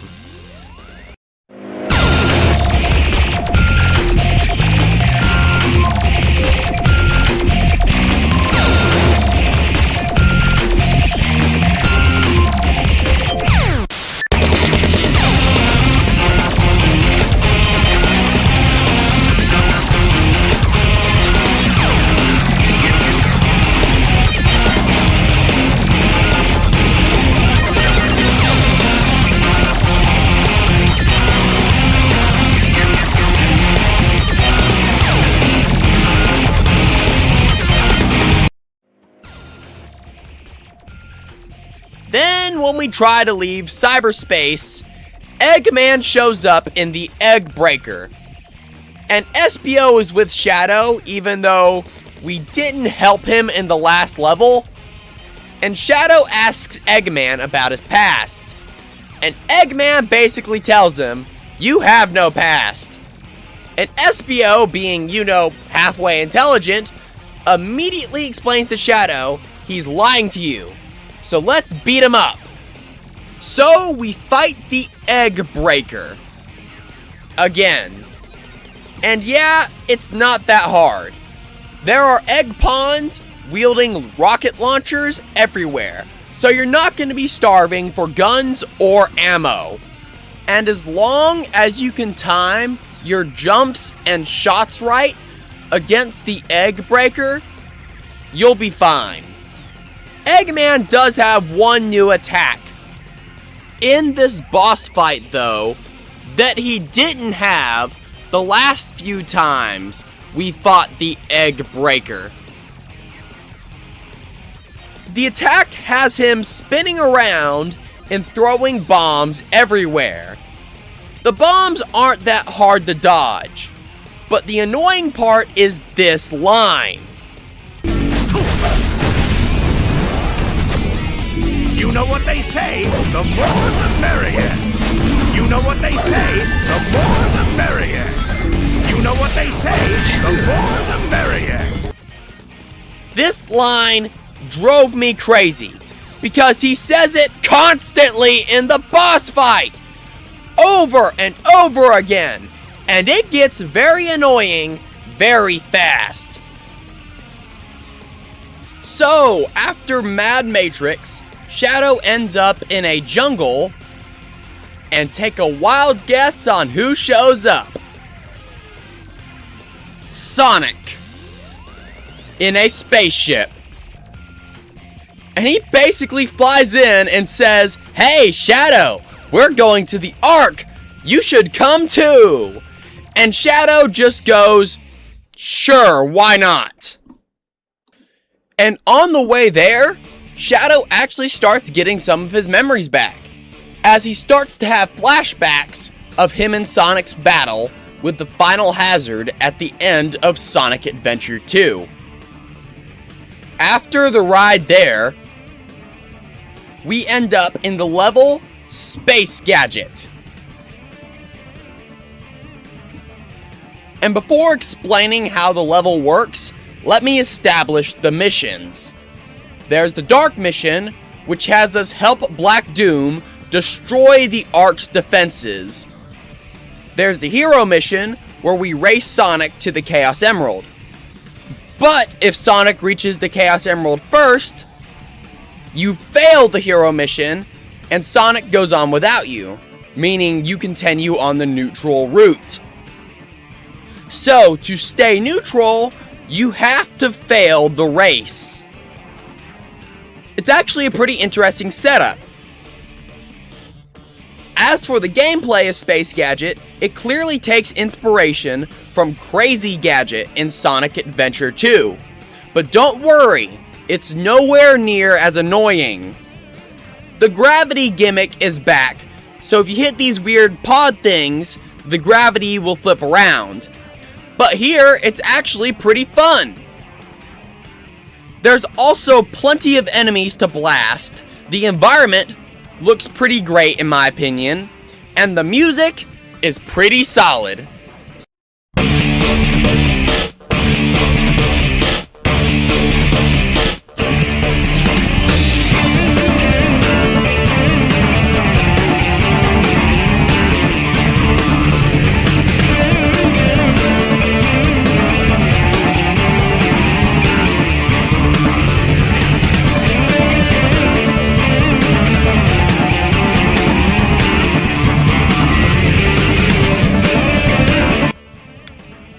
I also had this awesome moment where I did a huge free fall from an absurd height all the way down to this platform. I don't know if I was supposed to reach this platform this way, but it looked cool as hell doing it.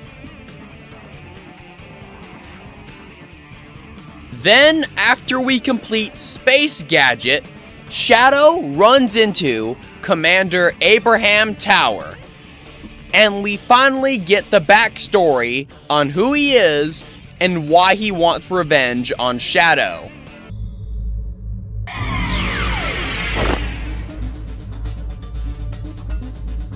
Damn it! What does it all mean? These memories, the doctor's actions and words. Nothing makes sense. Was it real? It's been a long time, Shadow. Who are you? And how do you know my name? I know you, Shadow the Hedgehog. You killed everyone I loved. My family, Maria. I've been waiting all my life for this day. What? Me? And Maria? Maria was like a sister to me. She was the only family I knew. And because of you, she was killed.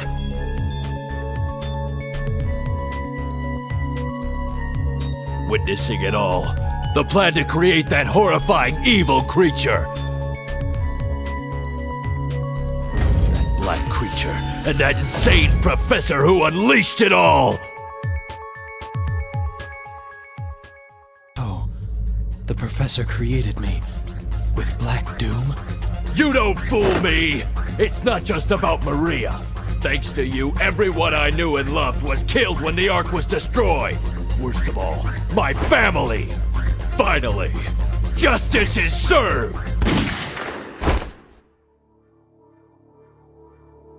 If what you say is true, then I will respectfully accept my fate. You mean to tell me that you really don't remember a thing? But I just need some time to uncover the real truth.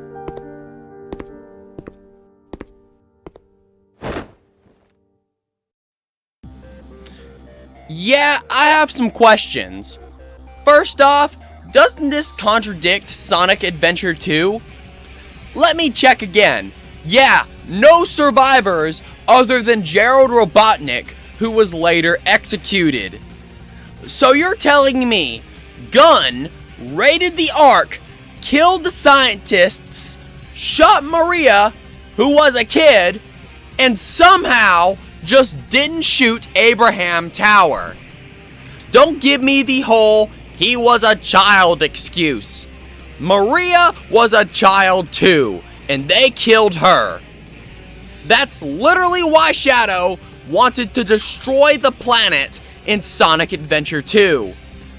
This is one thing I absolutely have to say I cannot think of a reason for at all. It is a straight up contradiction in the Sonic canon and story. But there is another part about his character that a lot of people say is a contradiction and makes no sense, but it actually does if you think about it. That is the fact that Tower blames Shadow instead of Gun. This part can actually make sense. See, most people point out that Gun raided the Ark. Gun killed the scientists.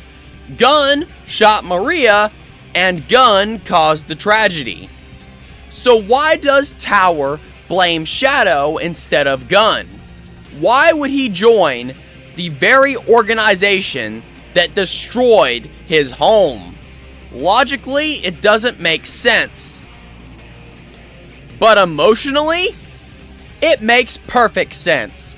Because Tower, to my knowledge, was 7 years old during the Ark incident.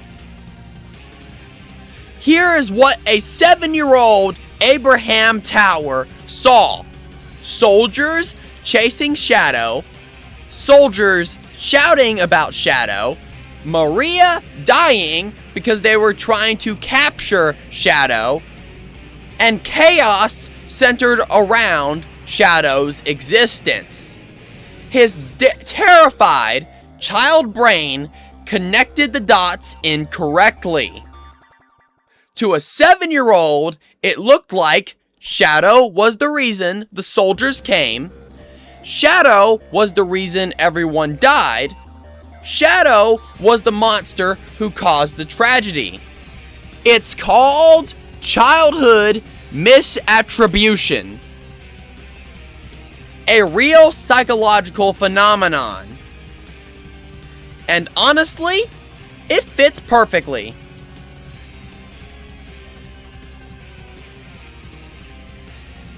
And if I were writing the story for the game, here's how I'd rationalize Tower's backstory. Beyond that, after the whole Ark incident, I would have had him be raised by Gun, which heck is actually quite possible in-game, even though it is never explained. But if I were writing his story, after the Ark incident, he would be raised by Gun in their care, then would enter the program when he became an adult. He would rise to be their commander over the course of 50 years, and that would be why he never questioned Gun's versions of events. This would be why his hatred for Shadow never faded. He didn't grow up in a neutral environment. He grew up surrounded by the very people who caused his trauma. And those people reinforced the same message over and over and over again. Shadow is dangerous. Shadow is responsible. Shadow is a threat. Shadow caused the Ark tragedy. Shadow must be stopped.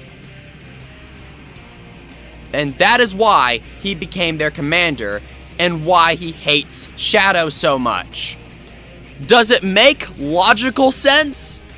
Not really, but it makes emotional sense, and that's all most people need.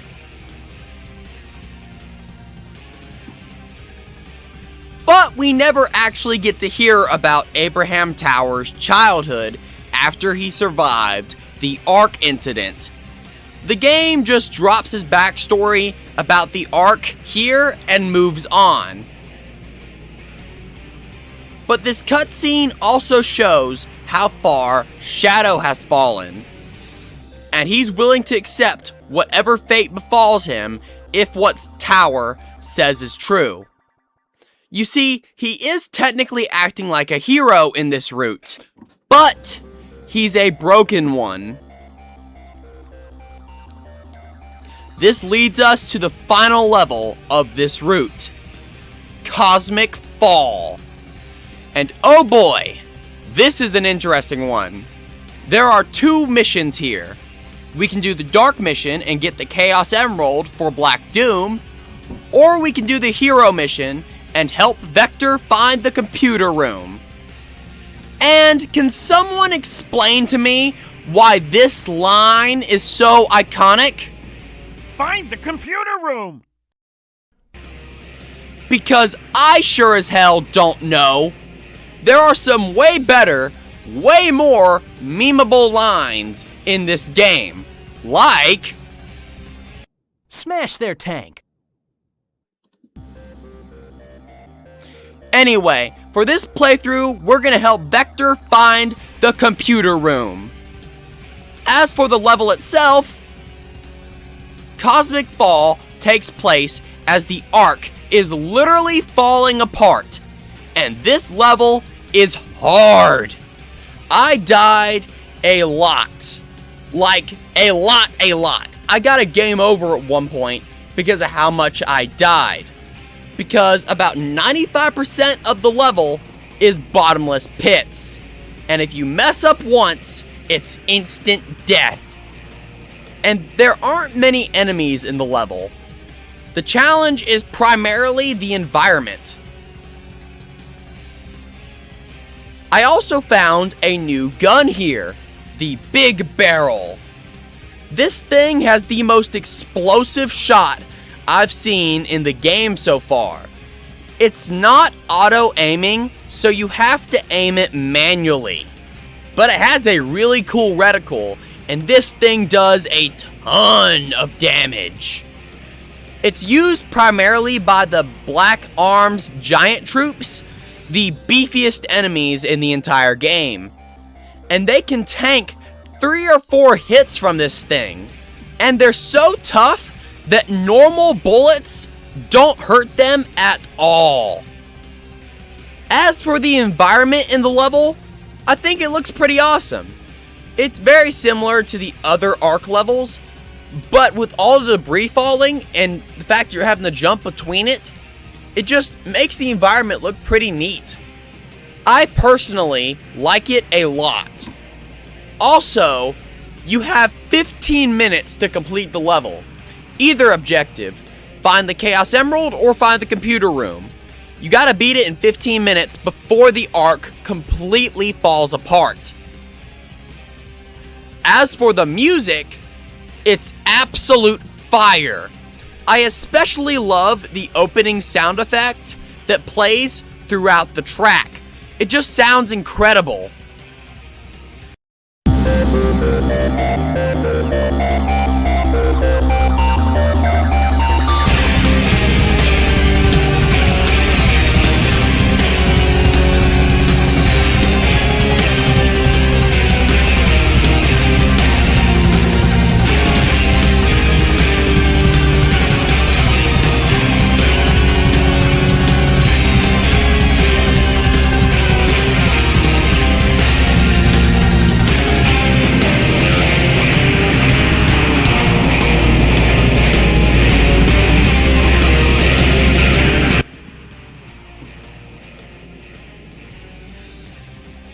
After we reach the computer room, we run into Black Doom, who is upset because we disobeyed him.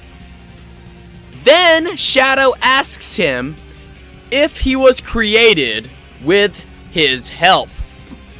And Black Doom basically goes, "Oh yeah, I totally contributed to your DNA." Translation: I am the Father. Shadow is understandably upset about this, to the point where Vector actually asks him if he's okay. And this leads to a Black Doom boss fight that's nothing special, just a typical Black Doom boss fight. No new attacks, just the norm. And after we beat him though, we get one of the funniest cutscenes in the entire game.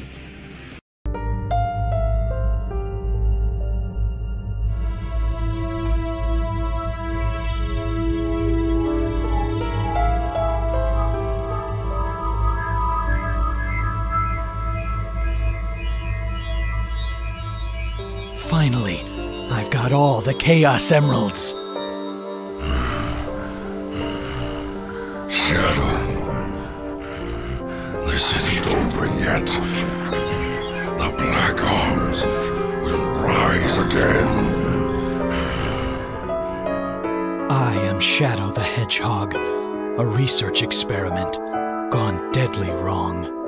I've caused so much destruction. I should never have been created. This is who I am. Hey, don't go there! Yet, things may not be what they seem. You could be. Now, I'm just gonna say this. I'm not a therapist, but if your friend is questioning whether they should have been born or if they should even exist, never, ever, ever, ever use the sentence, "Don't go there." Yet should not be part of that sentence, period. End of story. What was Vector thinking?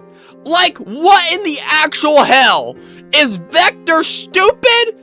I didn't think so, because he's supposed to be this great genius detective. So why is he emotionally brain dead to the point of using the sentence, "Don't go there"? Yet, when Shadow is clearly having a mental health crisis. It is so unbelievably stupid that I was laughing on the floor the first time I saw it. And for beating this pathway, we unlock the Omochow gun. Yeah, it's a pretty dumb weapon, but it does have some interesting properties. It fires high damage shots that ricochet off walls. The ammo count sucks, with only 10 shots, but the ricochet effect is cool. Still, I prefer the egg vacuum. After all, I believe in vacuum cleaner supremacy. Now all we have to do is run all the way back to Cosmic Fall and do the Dark Mission. And honestly, the Dark Mission is easier than the Hero Mission. It's the same level, but you stop way sooner. The Chaos Emerald is nowhere near as far into the arc as the computer room. And when you finally get there, take a wild guess on who shows up. Shadow! Doctor? Hand those 6 Chaos Emeralds to me, like a good boy. You were once a great invention from my grandfather's past, but this is my time. Give me the Chaos Emeralds, and I will spare your life. Doctor.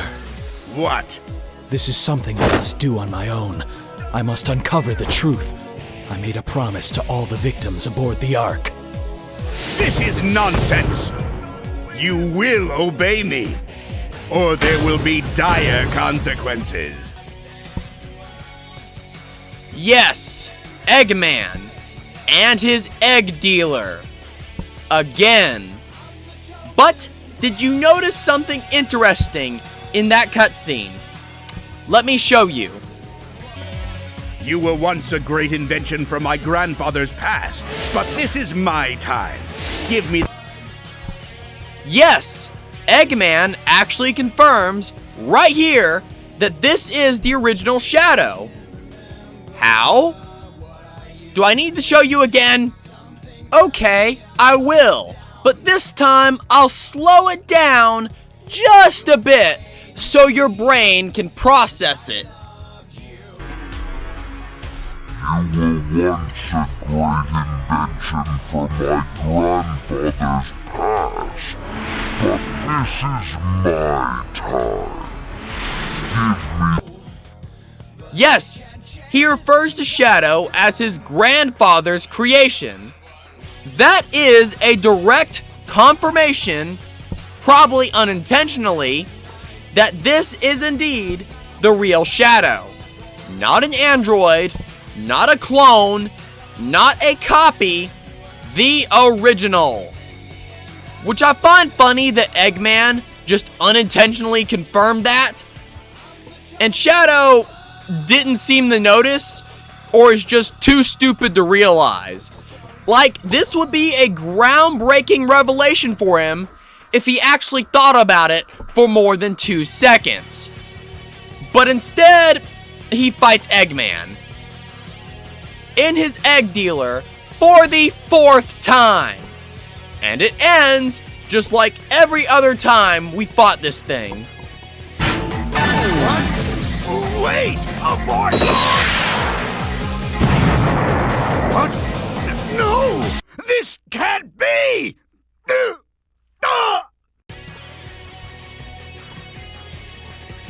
Afterward, we get the ending cutscene, and this one is interesting. For one, Shadow doesn't karate chop Eggman to death, and instead, Shadow decides he's going to be the guardian of the Ark, and he's gonna stay here for the rest of his existence, keeping an eye on the place. Wow. Just wow. I've seen a lot of crazy stuff in this game, but this is definitely up there. Like, Shadow at the end just decides, yeah, I'm gonna live on a collapsing space station forever. This game is wild. And this ending, by the way, is called Funeral Processing in Space. Yeah, that's an odd one. Also, the Omochow gun gets leveled up. It now fires 20 shots instead of just 10. So, yay! And now we get to talk about the semi-hero ending theme, The Chosen One. And this song actually has a really interesting history behind it. Originally, the semi-hero ending theme was supposed to be a track called Broken by Sins of a Divine Mother. But Sega couldn't get in contact with the singer and songwriter, Willie Breacher, so they couldn't legally use the song in the final game. 2 members of Sins of a Divine Mother, Odyssey and Kyle Kinderling, went on to form a new band called A2, which was later renamed Mona Lisa Overdrive. And they wrote The Chosen One as a replacement track. And Broken wasn't the only cut song. There's also a track called All of Me, not to be confused with I Am All of Me. I couldn't find a definitive answer on where All of Me was supposed to go, but here's what we do know. Broken was found in a beta Xbox version of the game where it plays after the semi-hero ending, so it was clearly meant to play there. Meanwhile, Almost Dead plays after both Black Comet and Gun Fortress, meaning all of the evil endings share the same song. It is the only track that is tied to more than 2 endings. It covers 4 of them. So if you look at the music history and listen to All of Me, it makes sense that it was probably meant to play after Black Comet, basically being the semi-dark or not quite so dark or evil ending theme. Now, I'm 99% sure these songs are copyrighted, all of them, so I'm not going to be able to analyze All of Me or Broken as much as I would want to. If I find some way to do it, I might make a Wednesday video about these songs. But as far as this video goes, it's an absolute no-go. But I can analyze The Chosen One, which is what we're about to do now.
The lines, I can't remember anything at all. This is Shadow's fractured identity speaking. By the time you reach the semi-hero endings, Shadow has been lied to by Eggman, been manipulated by Black Doom, had the whole gun commander revelation dumped onto him, and he's questioning whether he even deserves to exist. His memories are a mess, his past is a blur, and he doesn't know what's real anymore. This line is Shadow admitting he doesn't trust his own mind. Then the lines, I've been turning it all around. This is Shadow trying and failing to make sense of his past, as he is constantly looking for the truth, but every time he turns around, he finds something new. He's trying to piece together a coherent identity from broken fragments. And no matter how hard he looks and how hard he turns around, no matter how many spins he does, he just can't find a coherent truth. It's complete mental exhaustion. Then the lines, I'm sorry, oh so sorry. This is Shadow's guilt, the part of him that thinks he's responsible for everything. Even though he didn't cause the Ark tragedy, he feels like he did. And this line is him apologizing for things he didn't do, because he believes he's the root of all the chaos. Then the lines, is this what I have become? This is Shadow questioning, am I a monster? Am I a weapon? Am I a mistake? Am I doomed to hurt people? Am I even supposed to exist? This is a line, in short, about him looking at himself and wondering, am I what I'm supposed to be? Is this what I have become?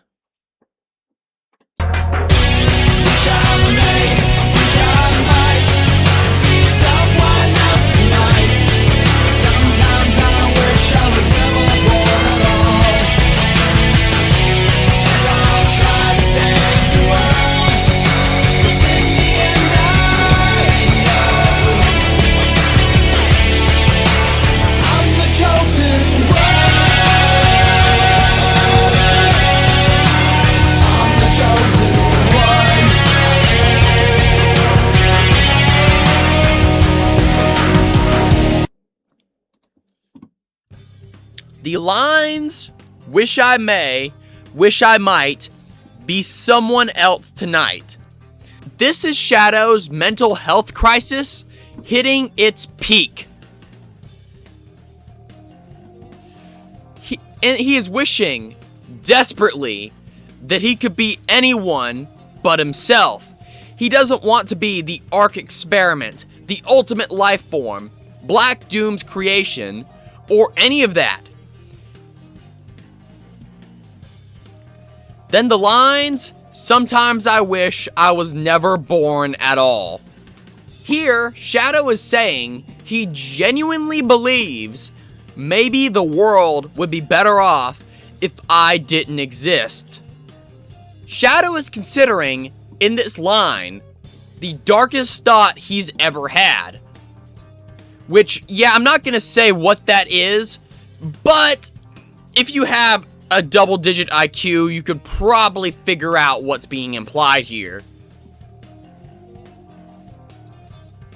Then the lines, I'll try to save the world, 'cause in the end I know I'm the chosen one. This is the contradiction at the heart of Shadow's character. Even though he's broken, even though he's traumatized, even though he hates himself, even though he questions his existence, he still tries to save the world. Why? Because deep down, Shadow is still a hero, and still has heroic tendencies. Amnesia didn't change that. And heck, it could be possible that subconsciously, he still remembers Maria's last wish. and is still subconsciously trying to fulfill it, even if he doesn't consciously realize it. I can't remember what I used to be. Something's turning me upside down. You made me, and I love you, but I can't change the things I've done. I'm the chosen one. The child made, the child might be someone else tonight. Sometimes I wish I was never born at all. And I'll try to save the world, but in the end I know I'm the chosen one. The chosen one.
The lines, "I can't remember what I used to be," should be pretty self-explanatory. Shadow can't remember his past. Pretty cut and dry line right there. Then the line, "Something's turning me upside down." This is Shadow's mental state, basically. Everything he thought he knew has been flipped on its head. He's emotionally destabilized, he's psychologically destabilized, and he's spiritually lost. Then the lines, "You made me, and I love you." This is a pretty painful line, but the question arises, who is you, and who does Shadow remember? Is it Maria? Is it Gerald? Is it the Ark scientists? It's hard to say. If I had to guess, it's probably him talking about Maria, who is the foundation of his entire character, as she's the one who shaped who he was more than anybody else. This line is Shadow acknowledging, in short, everything good in me came from you. But then the lines, "But I can't change the things I've done." This is Shadow's guilt. The part of him that thinks he failed Maria. He believes he failed to protect her. He failed to honor her memory. He failed to live up to her hope. He failed to be the person she wanted him to be. So yeah, that was my analysis of The Chosen One. Definitely a slower, more somber credits theme. And personally, I like it. I think it fits the endings that it's put on. I actually think it does a better job of capturing the end feel of these endings better than the original song, Broken, would have. But that's my personal opinion. So yeah, that's 8 endings down. Only 2 more to go.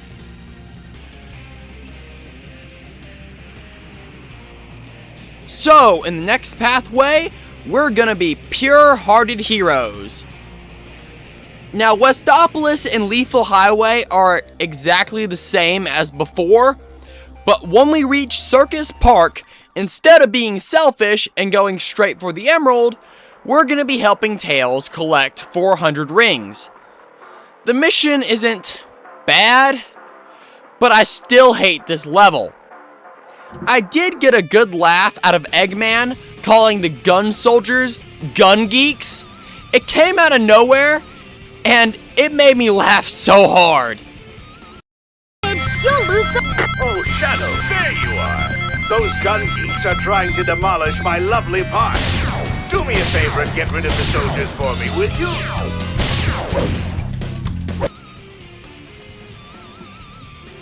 Anyway, after we're done being heroes at Circus Park, we get a cutscene revealing that in this pathway, Gun has successfully driven the Black Arms out of most major cities.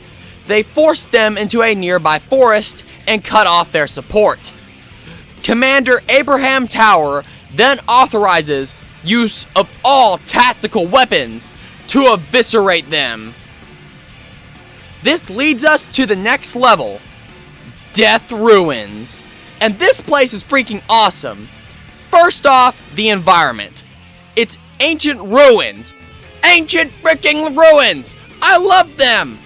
And these ones look incredible!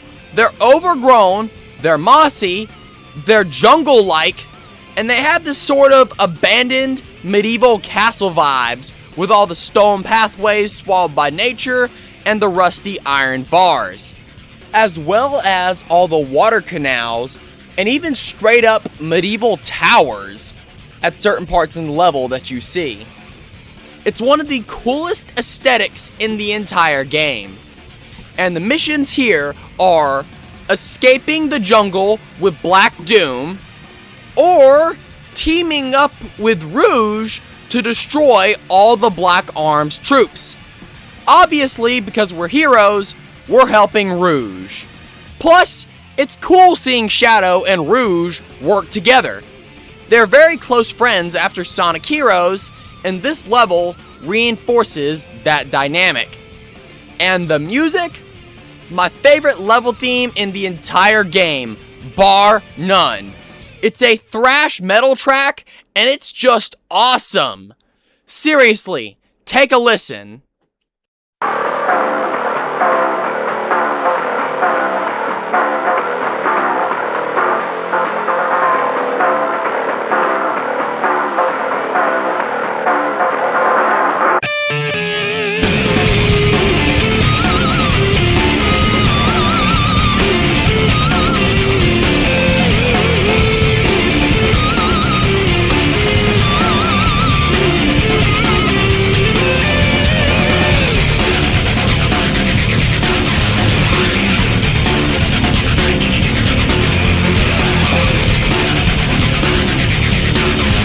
I also found this line from Rouge to be pretty damn cool. These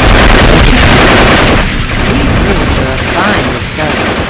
These creatures I'd be hunting. If that isn't in character for Rouge, I don't know what would be. And heck, if there's ever a Rouge treasure hunting game, like say a fan game of some kind, I would love for there to be a level set in Death Ruins. That would be just so awesome.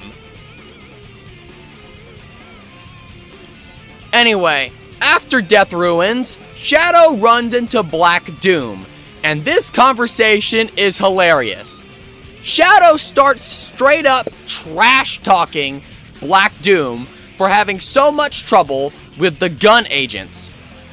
Black Doom tries to act all mysterious, saying they're not here to exterminate humans, hinting at something on the contrary, But then he stops and says, all will be revealed tomorrow. Yeah, he's definitely up to something. Then we fight Black Bull, again, for the second time in this pathway. And it's easy as hell. Black Bull hovers above the arena, not really moving at all, and it just fires fireballs at you. There is a rail on the top part of the arena you can grind on, but I saw absolutely no reason to use it. Because you can beat this boss in under a minute. See, there are infinitely spawning enemies in the arena that have guns. So you can kill these enemies, take their guns, just jump into the air and shoot Black Bull in the eye, and eventually you'll fill up your hero gauge and then activate Chaos Control, and yeah, at that point the fight is basically done. It's so pathetically easy that it's actually kind of funny. I beat this entire boss in under a minute.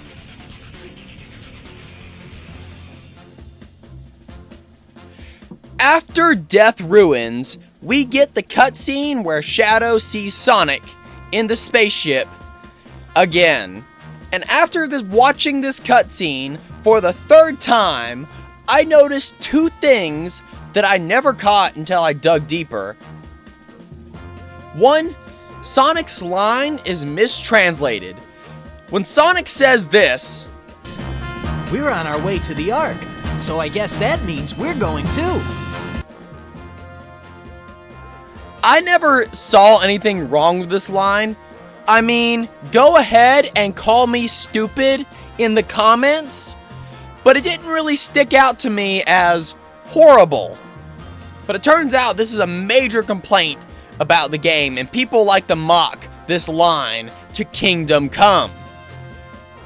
But it turns out this is actually a mistranslation from the Japanese script. The line should actually be, "They're on their way to the Ark, so I guess that means we're going too." Which, yeah, I'm gonna say it's better than the original line for sure. Also, do you recognize this music?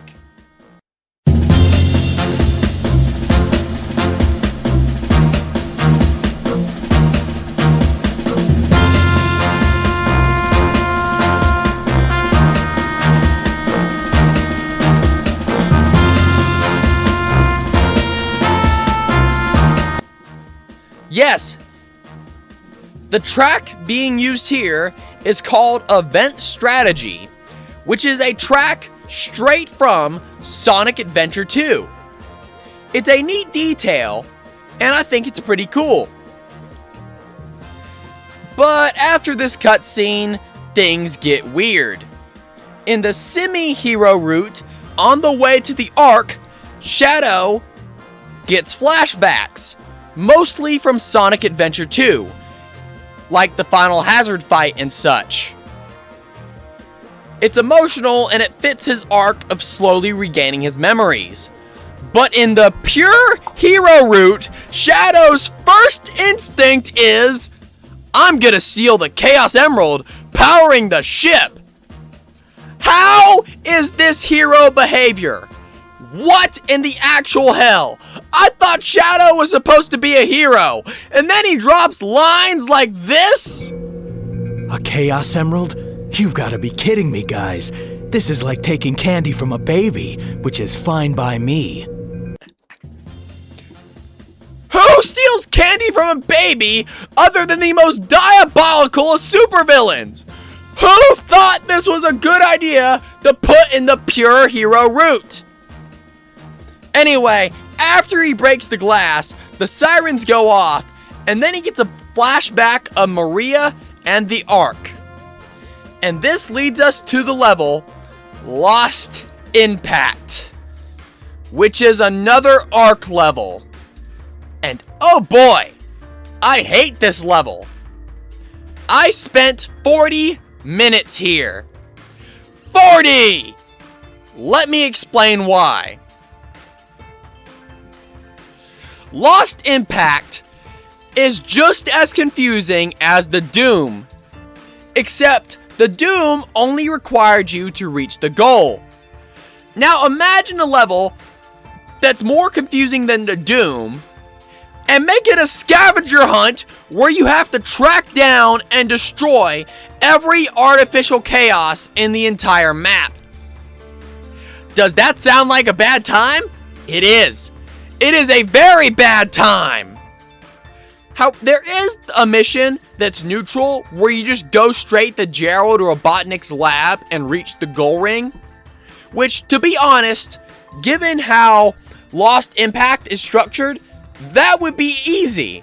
But no, we're being heroes, meaning we have to destroy all the artificial chaoses scattered throughout the level.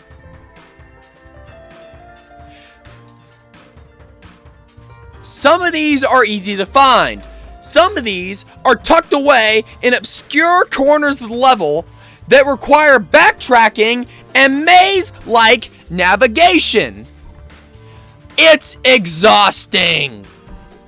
Now, one thing this level does better than a Doom is that Lost Impact has these auto turrets you can ride on rails, and the game temporarily becomes an on-rails shooter. And honestly, this part can be fun.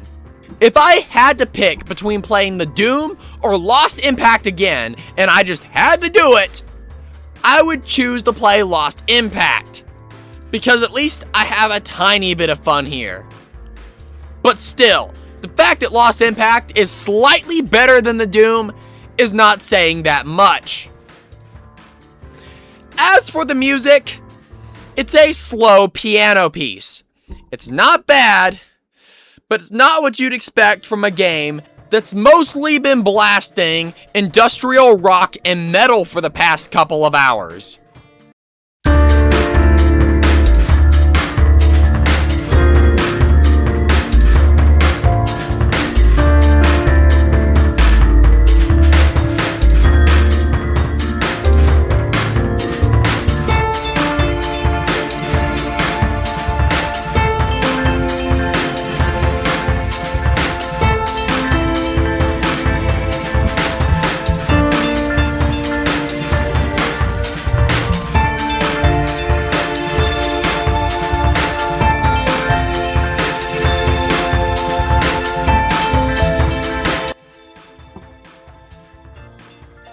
There's also an E3 demo version, which in my opinion is not better or worse, it's just sort of there.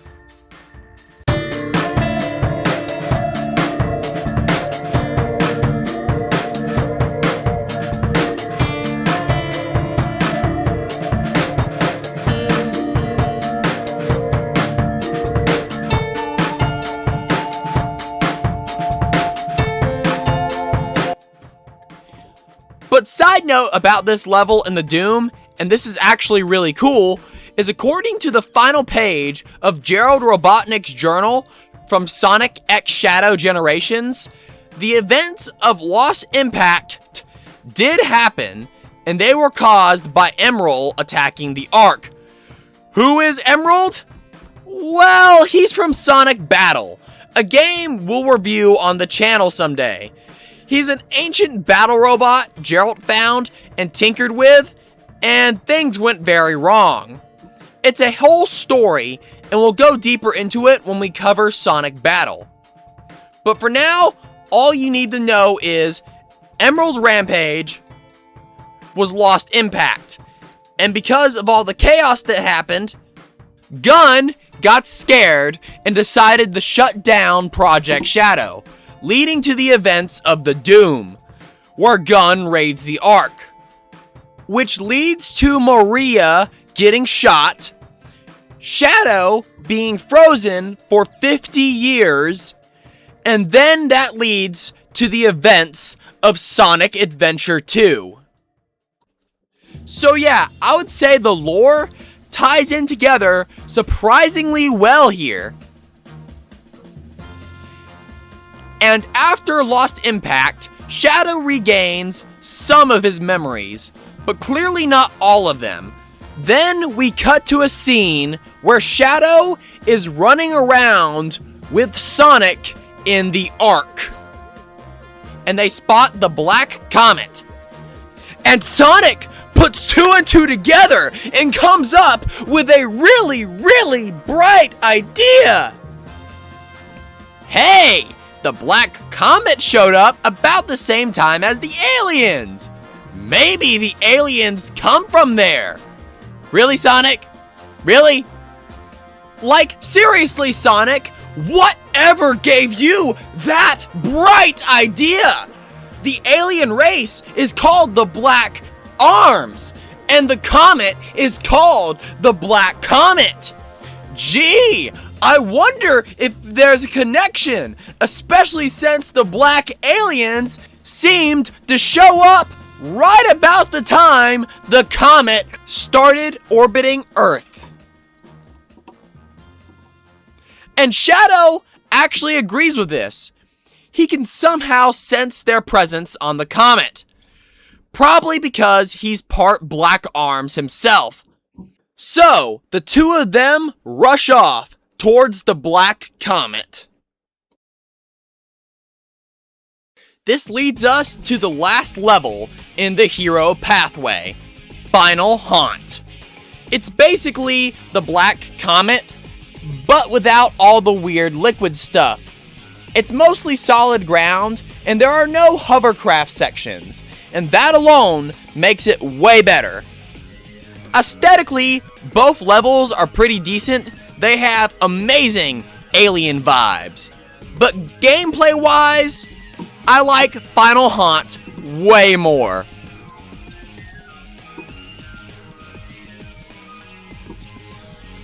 There are 2 missions here. The Dark mission has us help Black Doom set up his defenses, and the Hero mission has us team up with Sonic and charge straight towards Black Doom and take him down. We're pure heroes, so we're charging straight towards Black Doom. And let me tell you, this level, when you're doing the hero objective, is awesome! It's you and Sonic blasting through the Black Arms main fortress, annihilating enemies left and right. It's fast, it's chaotic, and it's genuinely fun. There are some minor puzzles here and there, but nothing annoying. And I'll get to those in a second. The environment is awesome, the pacing of the level is great despite it being very long, and it's just plain awesome seeing Sonic and Shadow team up and take down the alien threat. And I actually found a new weapon here, the Vacuum Pod. It's the only sucking weapon in the game besides the Egg Vacuum, and it's pretty rare. This is the first stage I've ever found it in, and it works differently from the Egg Vacuum. Instead of sucking enemies directly into the gun, it sucks them into a ball and compresses them to where you can then fire them back out by releasing the attack button. It's weird, but it's kind of cool. It's also used for puzzles. You can pull out certain walls to use as platforms, or in one case, to block lasers. Yeah, once I saw the movable walls and heard Sonic mention we need to find a way to shut off the lasers, it didn't take me long to figure out what I needed to do. I played enough Legend of Zelda to figure it out very fast. There are also tons of enemies in this level. And while it is long, it never drags. I had fun the entire time I played through it. I was blasting aliens, grabbing guns, and running around with Sonic. And I probably mentioned it already, but the environment feels very alien. Like it should. This is an unknown species home base. It shouldn't feel human. It should feel unknown and uneasy. As for the music, look, if not industrial rock or metal, which I tend to prefer in my final levels, but this is one of the rare exceptions where the music actually works. It's this bizarre alien-sounding track, and it fits the environment perfectly.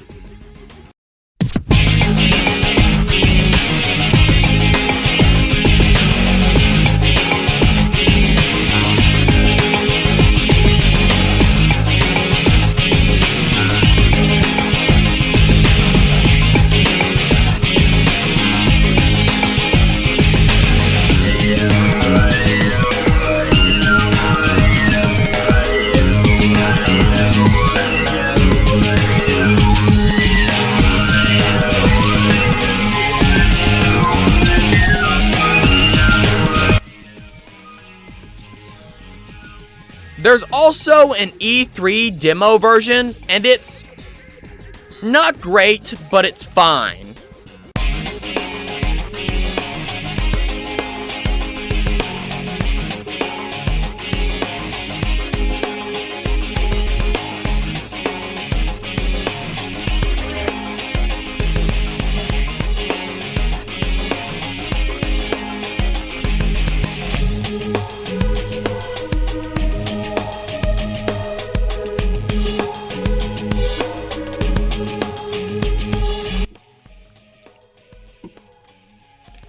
And at the end of the level, we make it to the end and confront Black Doom. And this cutscene is just awesome. You've done well, Shadow. I'm very impressed you made it this far. Black Doom, your rule ends here, and it ends now. So you're behind all this. Like it or not, the game's over. Fools. The Black Arms are more than superior. We are perfect. Do you really think you have any real chance of defeating us? It's you who should be scared, Black Doom. I made a promise to Maria to save the planet she loved so much, and I will. Then get ready to die. Let me show you the ultimate power in the universe.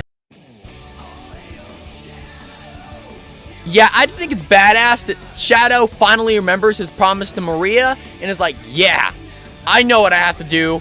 I have to save the planet from these alien bastards. And we fight Black Doom as the final boss of this pathway, and the fight is actually pretty fun. It's not annoying, it's not ridiculous, and there are plenty of guns around the arena to use against Black Doom. And it isn't too easy, nor is it too hard. It's at the perfect difficulty level, and it's a solid final showdown. And after we take down Black Doom, we get the pure, true hero ending.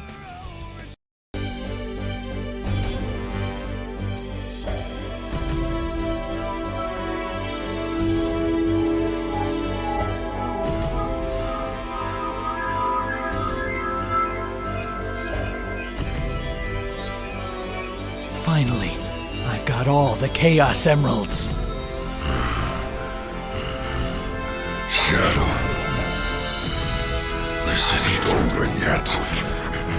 The Black Arms will rise again. Let's do this! I'm Shadow the Hedgehog, and I made a promise that I intend to keep. With the power of these emeralds, Black Doom and his army are finished. This is who I am. And everything about this last cutscene just feels heroic. Shadow remembering his promise to Maria, he has enough of his memories to understand who he is, and Sonic teaming up with him makes it all the better. Can Sonic be completely goofy and tone deaf throughout this game? Yeah, but that's who Sonic is. He's not gonna let an alien invasion get him down. And after we beat this pathway, which is called a missive from 50 years ago. What is a missive? Great question. I don't know. How about we find out? Okay, so according to Google, it's basically a very important letter or message. Got it. Oh, and by the way, for completing this pathway, we unlock the Heal Cannon. And this weapon is absolutely worthless. It is the worst weapon in the entire game. Even worse than the knife. You want to know why? Because it doesn't do damage. It heals enemies. You heard that right. It heals them. The only benefit is that the healed enemies won't attack you. So you're basically bribing them with health. I used it once to see what it did and immediately said, yeah, I'm never touching this thing again. Okay, so funny story about me going for the last ending. While I was playing the game to get to the last hero pathway, I kinda made a goof that led to a hilarious situation. Basically, when I was doing Death Ruins, I accidentally light sped dashed straight to the goal ring at the end by total accident. Didn't mean to do it, it just sorta happened. And because of that, I got kicked off the main hero path and sent to Space Gadget. Which honestly wasn't the end of the world. I beat Sonic in the race there pretty easily and got right back on the hero path and ended up at Final Haunt, no problem. So yeah, I totally unintentionally skipped Lost Impact. And honestly, that's how I'd recommend playing this pathway now that I've done it. Unless you just want to suffer, do what I did. Do the Dark Mission in Death Ruins, and then do the Hero Mission in Space Gadget. You'll land directly in Final Haunt. But this ending, what in the hell? Like seriously, what in the hell was this last ending? So if you decide to help Doom set up his defenses in Final Haunt, the pathway you have to take throughout the level changes dramatically.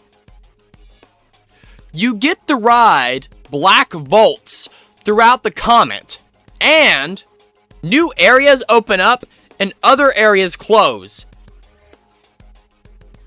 It's neat, but afterward, Shadow just decides he's gonna fight Sonic because he doesn't like him. Seriously, that's the reason. Shadow just walks up to Sonic and is like, yeah, I'm siding against you now. And for some reason, Diabolon is here, even though I have no idea how Commander Abraham Tower got onto Final Haunt. I didn't see a single gun troop in the entire level. So why is Tower here? How did he get Diabolon up here? Why is any of this happening? So yeah, it's just another Sonic Diabolon fight. Nothing new, nothing interesting to talk about. Until after the fight. Just listen to this cutscene.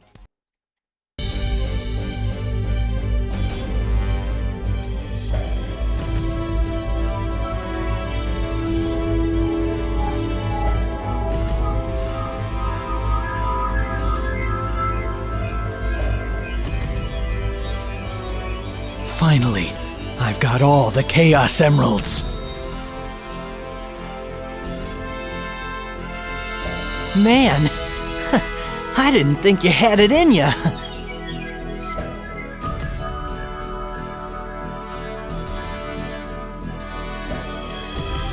I'm Shadow the Hedgehog, and now I am the most powerful hedgehog in the world. The power of these emeralds makes me invincible. I am the ultimate hedgehog. This is who I am.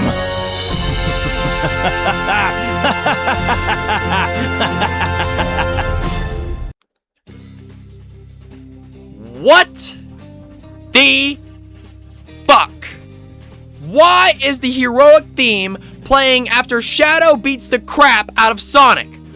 What was his goal? Like, I'm the ultimate hedgehog! I'm super powerful! Moo ha ha ha ha! Like what? What is heroic about this?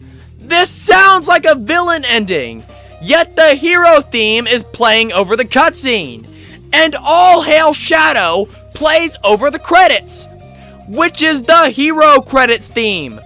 What in the actual heck? By the way, this ending is called Sparks on the Horizon. Seriously? Just seriously?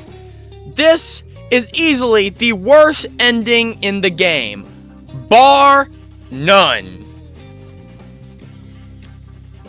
So now that we've completed all the hero endings, we get to decode the hero endings credit theme, All Hail Shadow. And the story behind this song is honestly awesome.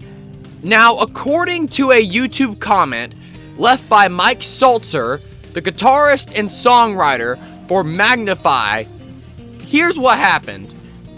Jun Sonoe was friends with Mike at the time.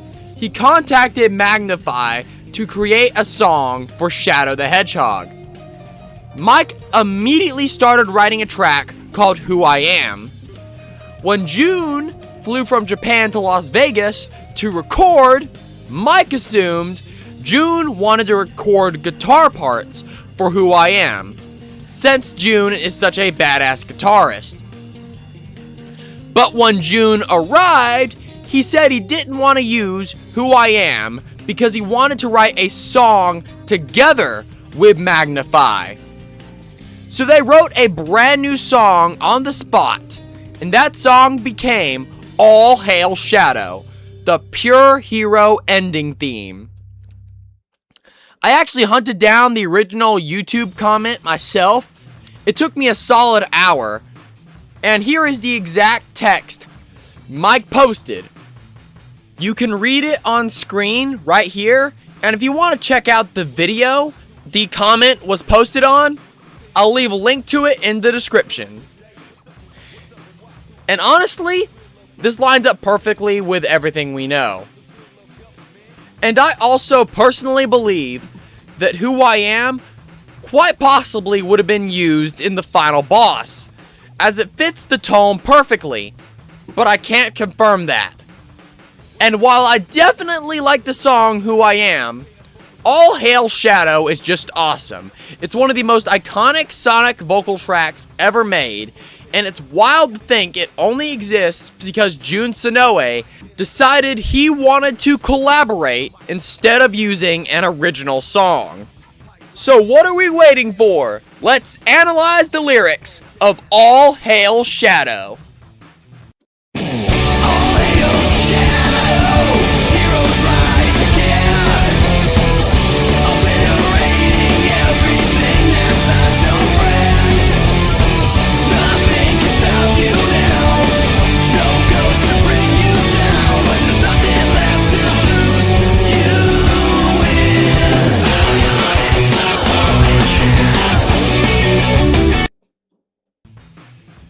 The lines, All Hail Shadow, Heroes Rise Again. This is like the polar opposite of almost every other route in the game. Shadow isn't broken, confused, manipulated at all, in any shape or form. At least in the, the actual ending where he acts like a hero and not just a jerk. Anyway, it's about him being the hero Maria believed he could be. The hero who rises again after trauma, lies, manipulation, and existential collapse. It's basically saying Shadow has risen above all that and become a hero in spite of it. Then the lines, obliterating everything that's not your friend. This is basically Shadow saying he's gonna eviscerate all of his enemies and those who threaten Earth. And his promise to Maria. That's my best interpretation of this line. Then the lines, nothing can stop you now. No ghost to bring you down. This line is about Shadow overcoming his past. The ghosts are Maria's death, Gerald's experiments, and Black Doom's manipulation. In the hero route, Shadow finally stops being haunted by these ghosts. He remembers Maria's promise, and he rejects Black Doom, and he chooses his own destiny. Then the lines, when there's nothing left to lose, you win. This is the emotional core of Shadow's hero arc. Shadow has already lost his past, his certainty, his identity, and many he cares about. Now, I might be misreading this line a little bit, but from what I can gather and figure out, it's basically the equivalent of saying, well, you've hit rock bottom, so there's only one way to go. Up. Then the lines, bow your head low, all hail Shadow. This line is symbolic, not literal. It's not saying, worship Shadow. It's saying, respect the hero he has become. It's acknowledging the fact that Shadow has been through hell and is now truly a hero. It's basically saying, give Shadow the respect he deserves.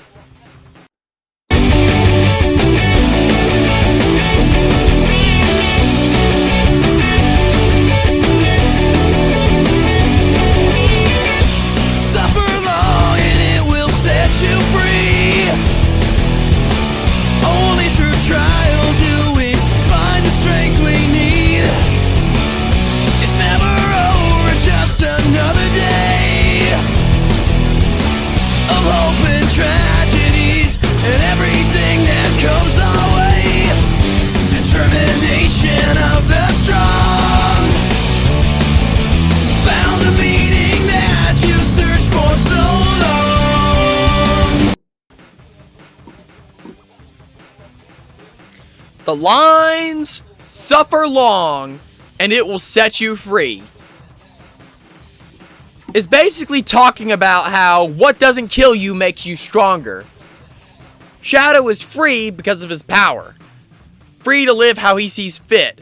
And the reason he's so powerful is because, well, he's suffered for so long that it forged him into the hero he is now. Then the lines, only through trial do we find the strength we need, further builds on this idea. You don't build anything by sitting on your ass and not doing anything or not facing any trials or suffering. No, if you want to get anything in this life, you're going to have to suffer a bit and you're going to have to go through some difficult trials. That's what the song's saying here. He's been through the trials, he's been through a bunch of suffering, and now he's been set free and he's stronger and been forged into this absolute badass because of it. Then the lines, it's never over, just another day of hopes and tragedies and everything that comes our way. This is Shadow accepting reality. Even though he's been set free, life isn't clean, life isn't simple, and life isn't heroic all the time. It's a mix of hope, tragedy, pain, joy, loss, and victory. Just because he's free of his past doesn't mean more trials won't come. And being a hero means he's gonna have to be facing all of it every single day. Then the lines, determination of the strong, found the meaning you've searched for so long. This line is talking about how Shadow has finally found his purpose, his identity, his meaning, and his reason to exist. And he searched for this for a long time, through trauma, confusion, and despair. And now in the actual hero route, he finally finds it. Shadow exists to protect. He is strong because he's been through all these trials and tribulations. And he's determined because he refuses to let Maria's wish die. And now he's free to become the hero that she wanted him to be and that he wants to be. All hail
The lines, "Somewhere in chaos, we all find ourselves." This line is about Shadow's origin story and the world he grew up in. But the thing about heroes is they're never forged in calm. They're always forged by disaster and war. And that fits Shadow perfectly. Then the lines, "This destruction is the only tale we tell." This line is about Shadow's history and every major event in his life, which, to put it bluntly, has been pretty much tied to destruction his entire life. But he chooses to rise above it. This line is talking about the tragic foundation of Shadow's heroism. Then the lines, "White is black and black is white. Right is wrong and wrong is right." This is talking about the moral ambiguity that Shadow has to deal with constantly in his life. He's not always sure what's wrong or what's right. He's kind of having to figure it out sometimes, because the answers aren't always clear. Then the lines, "Nothing ever fills this hole inside your heart." This is the emotional core of Shadow's character. Shadow has a permanent hole in his heart, and that hole is Maria. Nothing can fill that hole. Not revenge, not answers, not power, not even victory. The only thing that gives him meaning is honoring Maria's wish to protect the planet she loves and to protect the people on it. So yeah, those are all the lyrics in All Hail Shadow analyzed. Yeah, All Hail Shadow is easily one of the best themes in the entire Sonic franchise.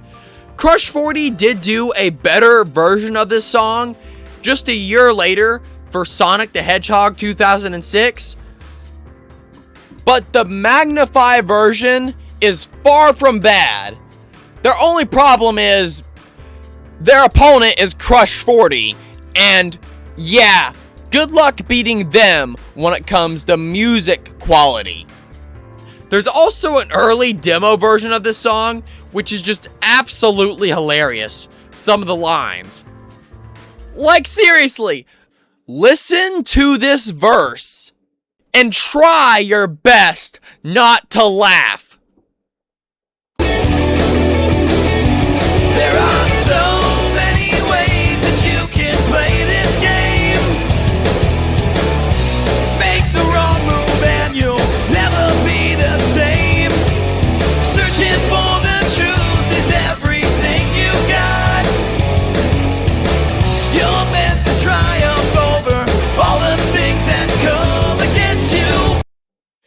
No, we are not analyzing the beta version of All Hail Shadow. Maybe for a Wednesday video, but this video is already long enough. And I'm only sticking to songs that officially made it into the game. Okay, so now that we've got all 10 endings down, every hero, dark, neutral, and weird in-between route this game throws at you, there is still one more thing we gotta do in order to beat it. Complete the last story. Yes, this game actually has a final chapter you unlock after completing all 10 endings. I wouldn't call it a pathway because it's just a single level and a boss fight, but it is required to fully beat the game. But before we jump into that, I want to do something interesting. I want to talk about what I personally think Shadow would do given his history, his trauma, his psychology, and everything we know about him from the past two games, those being Adventure 2 and Sonic Heroes. I'm not a psychiatrist, I should point out, but I do study human psychology constantly for my writing. I mean, I'm a script writer for video games. I wrote the stories for both Myths and Monsters and Nova Rebellion. And when you're building characters, you end up studying just a lot of stuff about humans.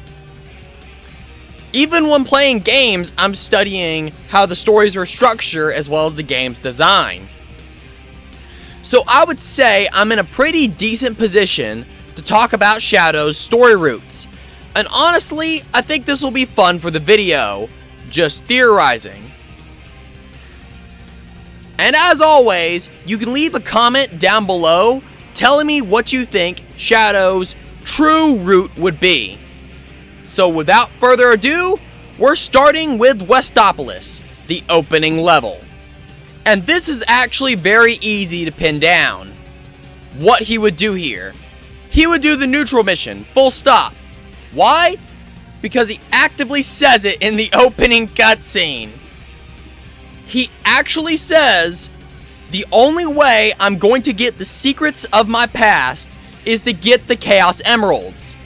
That is literally the neutral mission's objective. And for those wondering, well, wouldn't he help Sonic defend Westopolis?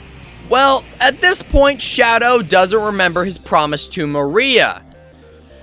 And he doesn't really know Sonic that well. They interacted like once in Sonic Heroes when they fought, and maybe twice if you count them fighting Metal Overlord, but that was it. And heck, he straight up says, look how pathetic they are. I don't have time for these humans. So yeah, helping Sonic is out of the question. Now there is an argument to say he would help Black Doom, but I don't think he would do this because he doesn't seem to trust Black Doom yet. But there could be an argument to be made. But I just lean more towards him not giving a damn about either of them and going straight for the emeralds and just being neutral. This is what I personally believe Shadow would do given his mental state. So after Shadow does that, we know what happens. Black Doom gets mad at Shadow and teleports him to Glyphic Canyon. And here, yet again, he will do the neutral route. At least that's what I think he would do. Why? Well, because Shadow isn't going to comply with Black Doom just because Black Doom teleported him to some random location. If anything, this would just piss Shadow off and he'd be less likely to comply with Black Doom.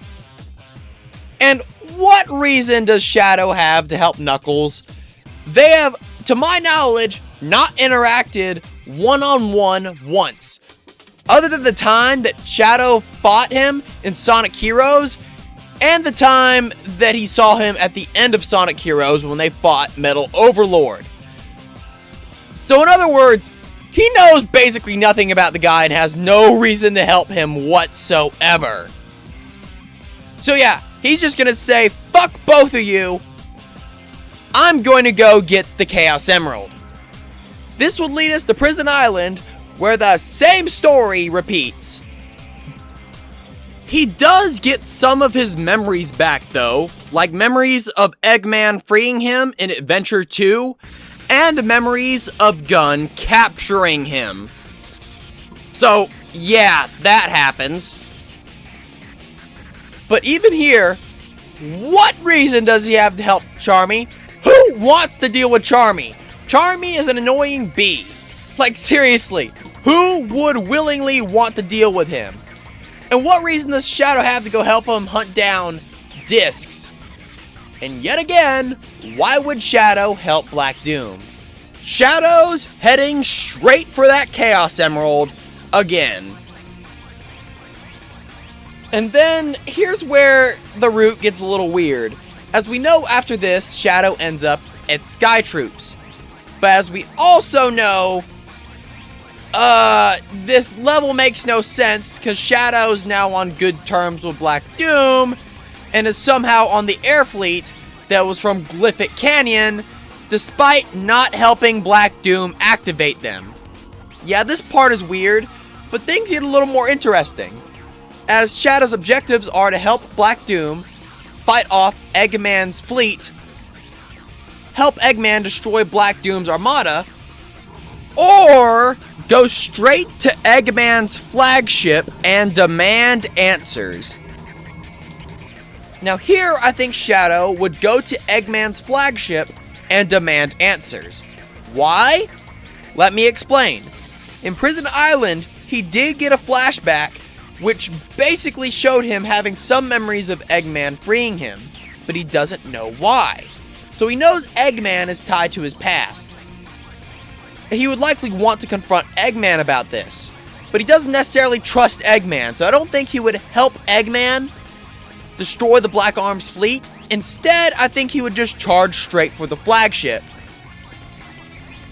This leads us to Iron Jungle, where Shadow does another interesting choice. As when he gets to Iron Jungle, the missions are go to Eggman's base, stop Eggman's blimp, or team up with Eggman and wipe out all the gun troops. I think Shadow would take down Eggman's blimp.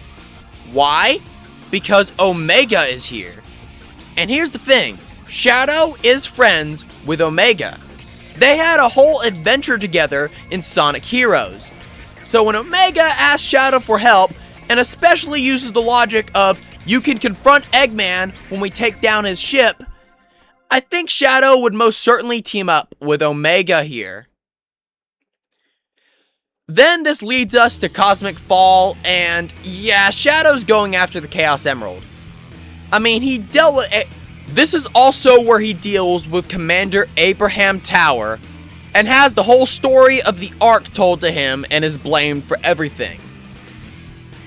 I think after this, Shadow would yet again go after the last Chaos Emerald to try to uncover the secrets of his past. So yeah, he does do the Dark Mission here, but not for Black Doom. He simply does it because the Dark Mission is, well, to go after the Chaos Emerald. And as we see in the ending, he doesn't do it for Black Doom, he does it for himself. And then we get the ending where Shadow decides he's gonna stay on the Ark for all of eternity and guard it. That is what I personally think would be the most logical route in Shadow the Hedgehog if I were writing his character. Now, would that be the story I would make if I was in charge of making this game? No, absolutely not. But given the choices in the game, I think this is what would most likely be the outcome, given his psychological state. And by the way, the name of this ending is Bullet from Tears, which, yeah, it's an odd name for sure. So now that all that's out of the way, all that's left to do to truly beat the game is the last story. So let's boot it up and see what happens. So, at the start, Shadow has collected all 7 Chaos Emeralds and is aboard the Black Comet. How did he get here? That's a great question. I have no idea. Anyway, Black Doom then approaches and demands he hands them over. Then Sonic arrives, and he's not alone. Knuckles, Amy, Tails, Rouge, and even Dr. Eggman, in person by the way, show up to basically tell Shadow, hey, don't hand over the emeralds to Black Doom. And this is where things get weird. Black Doom explains that the Black Arms aren't trying to destroy the planet. They're trying to save humans from our own destruction because apparently humans make a good sustenance for the alien race, the Black Arms, and that humans will prosper under his rule. That's what he says at first, but here's the problem. Black Doom's intentions jump all over the place throughout the last story. Sometimes he's saying he wants to destroy the Earth. Sometimes he just wants to eradicate the humans, but keep the planet. Sometimes he wants humans to prosper so he can use them like cattle. It's inconsistent, contradictory, and honestly unclear what his actual goal is. But whatever it is, It's bad, and Shadow needs to stop him. Black Doom then takes the Chaos Emeralds and performs Chaos Control, warping the Black Comet down from space onto the Earth's surface. He claims the Black Comet didn't have enough velocity to reach Earth. Okay, let's talk about this. A comet's velocity is just how fast it's moving. It has nothing to do with entering Earth's atmosphere, as Black Doom is trying to imply. You would need velocity to escape a planet's gravity, not to fall into it. So this line is either A, Sonic Team having no idea how physics work, or B, a mistranslation. A more accurate interpretation of what could be going on is the Black Comet couldn't survive atmospheric entry. And that actually makes sense. Comets aren't very big. They're mostly ice, dust, and fragile material. Atmospheric entry is extremely intense. Meteors burn up in the atmosphere for a reason. And the Black Comet, from what I can see, is mostly hollow, made primarily of biological matter, and it's quite possibly structurally weak because of all the tunnels in it. So it's reasonable to believe that it would burn up trying to enter Earth's atmosphere. That's why he needed the Chaos Emeralds to teleport it onto the planet and just bypass the atmosphere entirely. Black Doom then reveals the truth about how he made a deal with Gerald Robotnik. Black Doom would give Gerald some of his blood to create Shadow. In exchange, Shadow would bring Black Doom the Chaos Emeralds 50 years later. And Shadow just collapses in disbelief from hearing this. Anyway, the others prepare to fight Black Doom, but he releases a special nerve gas that completely paralyzes everyone. Sonic, Knuckles, Amy, Tails, Rouge, and Eggman all freeze. Black Doom laughs and sends his alien offspring to feed on the helpless heroes. But Shadow somehow breaks free. Most likely because he was created using the Black Arm's DNA. So Shadow gets up and basically tells Black Doom, "No one can tell me what to do." And Black Doom is outraged and retreats deeper into the comet. Shadow pursues him, and all the other heroes can do is pray. Because, guess what? Shadow didn't think to kill the aliens that were eating his friends alive. Like, why in the heck would you do that, Shadow? Seriously, it would have taken you no time at all to wipe out those little alien offspring. Like, just stomp on them like they're bugs. But no! I guess running after Black Doom is much more important. Anyway, this leads us to the final level, the Last Way. It looks very similar to Final Haunt, which makes sense because it takes place on the Black Comet. But the level itself is simple. There are no alternative missions. You have one objective: find Black Doom. It's a straight shot. Run forward, kill enemies, and make a beeline to the end.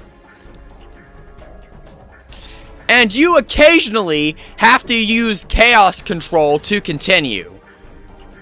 And also, you only have 10 minutes to beat it. Why? Because Shadow didn't save his friends first. Yes, I'm gonna bring it up again because it's stupid. Shadow wouldn't have to deal with this stupid timer if he just crushed those little alien offspring back when he was right there by his friends. Seriously, this has to be one of the dumbest things I've seen in this game. And believe me, I've seen a lot at this point. Also, the music for this level is odd. It's not really a hard rock song or anything like that. It's this orchestral track, which, look, I don't really have any thoughts to say on it. I don't think it really fits. It just sounds odd to me. Here, you can take a listen.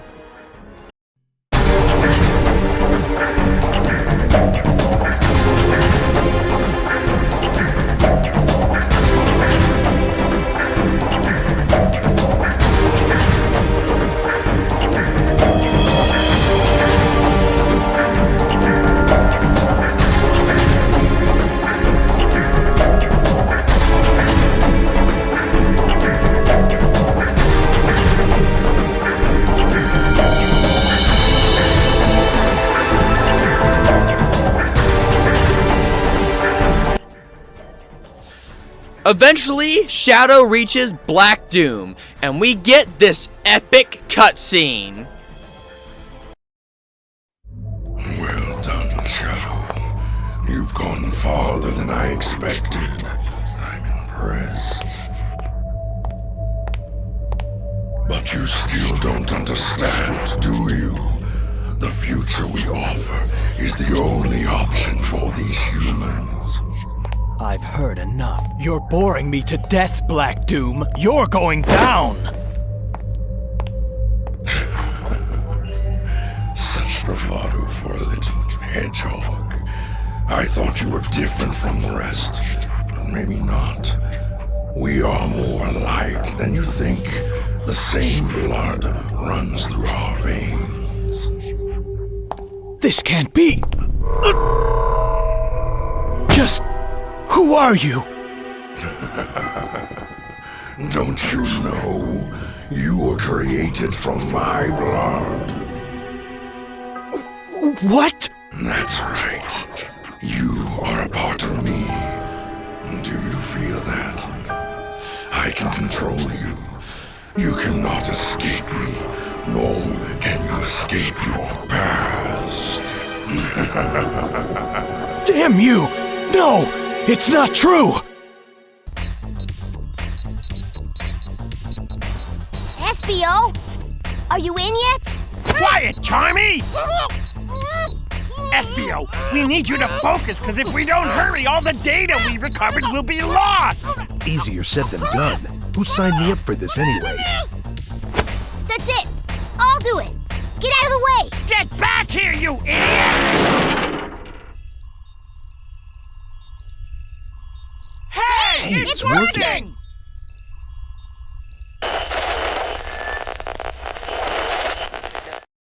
Shadow, my son! Professor? What is this? If you're listening to this, then the worst has happened. You need to know the truth. The government plans to shut down this research facility. The government plans to cease all of our research and imprison all who know about you. I made a terrible mistake, Shadow. It's all my fault. Making contact with that comet. Professor Gerald? Now listen very carefully. In 50 years, the Black Comet will return. They plan to harness its powers to destroy this planet.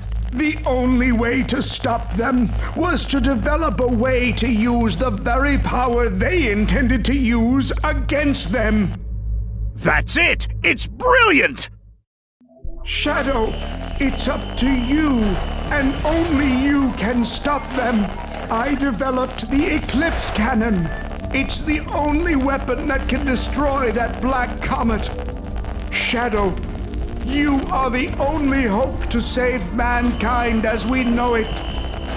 The future of this planet depends on you. Don't worry, Grandfather. Shadow and I will protect this planet. Right, Shadow? Gerald, you fool.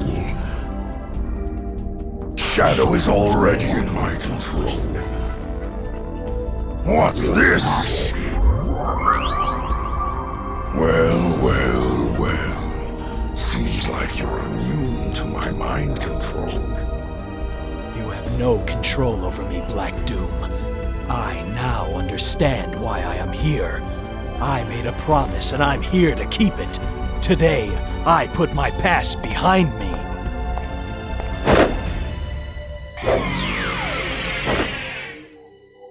Have it your way, Shadow. So be it. Be prepared to meet your maker. Your past, present, and future ends here. Today, prepare to die. Say goodbye, Shadow, as you witness my true wrath.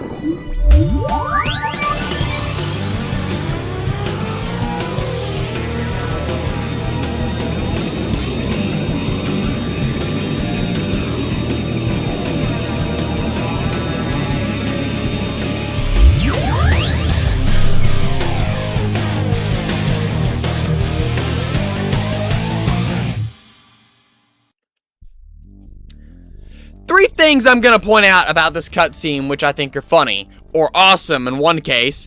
1. Charmy B apparently learned hacking from Shadow. Charmy's hacking method is just hitting the computer really hard. It never works in real life, but Shadow did it earlier and it worked, so I'm guessing Charmy took some notes from him. I also have a question. Who in the heck hired the Chaotix? The game never tells you. Not once. Not even a hint. So if anyone knows who hired the Chaotix to retrieve Gerald Robotnik's message, leave it in the comments, because I'm genuinely confused. Number 3. The transformation music. When Shadow transforms, you get both the instrumentals of I Am All of Me and Live and Learn as Shadow flies off. It's awesome.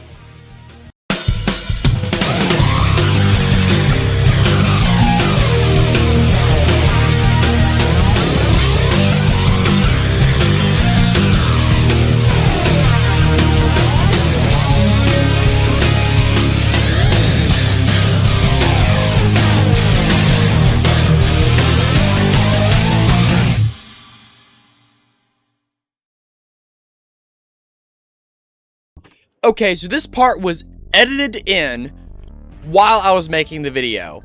Like, while I was actually compiling it. Because I noticed this when reviewing the footage. But I just think it's interesting the fact that Maria knew about all this. At least according to this video here. She knew Shadow was created using Black Arm's DNA. And she knew that the government was coming to raid the Ark. What? And she's just all chill about it? Like, what in the hell?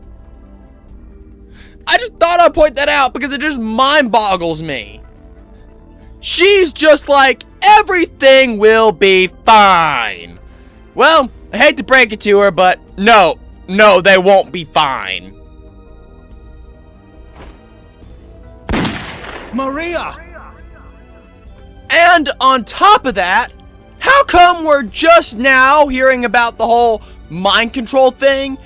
I mean, I know it didn't work, but you think Black Doom would have tried that, you know, the second he saw Shadow, to get Shadow to do what he wanted? Why is it just now being mentioned? And one more random question. Where did these computer screens come from? Like these monitors?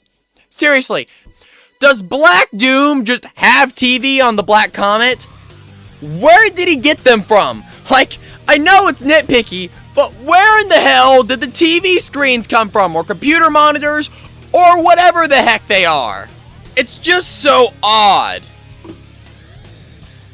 Anyway, after we watch the cutscene, we get the final boss, Devil Doom. And this final boss is awesome. The song playing in the background is I Am All of Me, the game's main theme, which is awesome. Too bad you won't be able to hear much of it because the characters never stop talking! Yes, Sonic Adventure 2 and Sonic Heroes had chatter during the boss fights, but Shadow the Hedgehog takes it to a whole new level. So good luck hearing the music. So how does the fight work? Well, Shadow is in his super form, and he has a new ability, Chaos Spear. Press the shoot button to fire it, and your goal is to fly towards Black Doom, shoot the eye on whichever head currently has it, dodge everything, and repeat. And Black Doom has 2 heads, so make sure you're hitting the right one. And like most super fights, you're constantly running out of rings, so you have to shoot ring balloons to refill. Where do the balloons come from? Well, Black Doom pulls debris from the city below. Yes, we're fighting in the planet's atmosphere, by the way. And sometimes that debris that he pulls up includes ring balloons. And as far as Black Doom's attacks, he throws everything at you. He has telekinesis, fire breath, lasers, and debris storms. It's chaotic, but honestly, it's a pretty damn fun boss fight. It took me a few tries, but this boss fight is epic to fight. As for Chaos powers, you have access to both Chaos Control and Chaos Blast. You get Chaos Control by hitting Black Doom, and Chaos Blast by destroying debris. Also, a cool little lore detail is the fight, for me at least, actually confirms something cool. The Doom Eye is Black Doom's real body. You see, all these other bodies you're seeing, the humanoid form and the giant monster form, those are just vessels. The Doom Eye is the actual Black Doom, which is why it talks, it flies around, it appears independently, and it controls the other bodies. Now, if you disagree with me on this, feel free to leave it in the comments, but I truly don't believe that these bodies are like the actual Black Doom. I think they're more of like suits that the Doom Eye uses.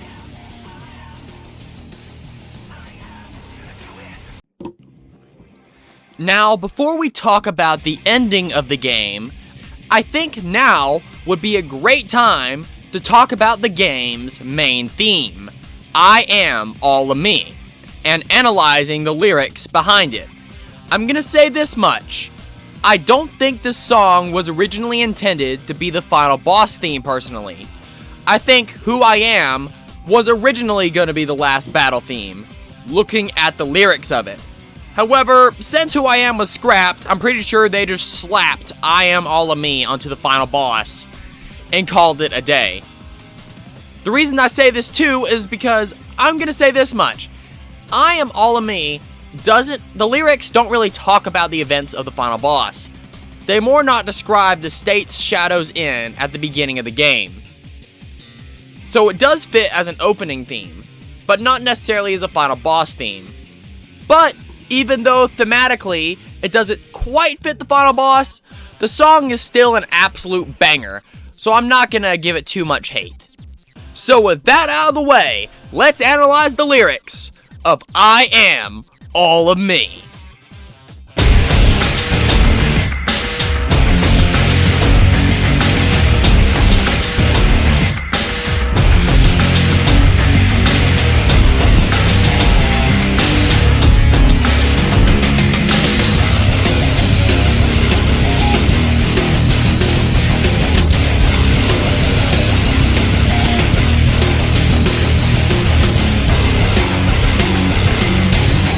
I feel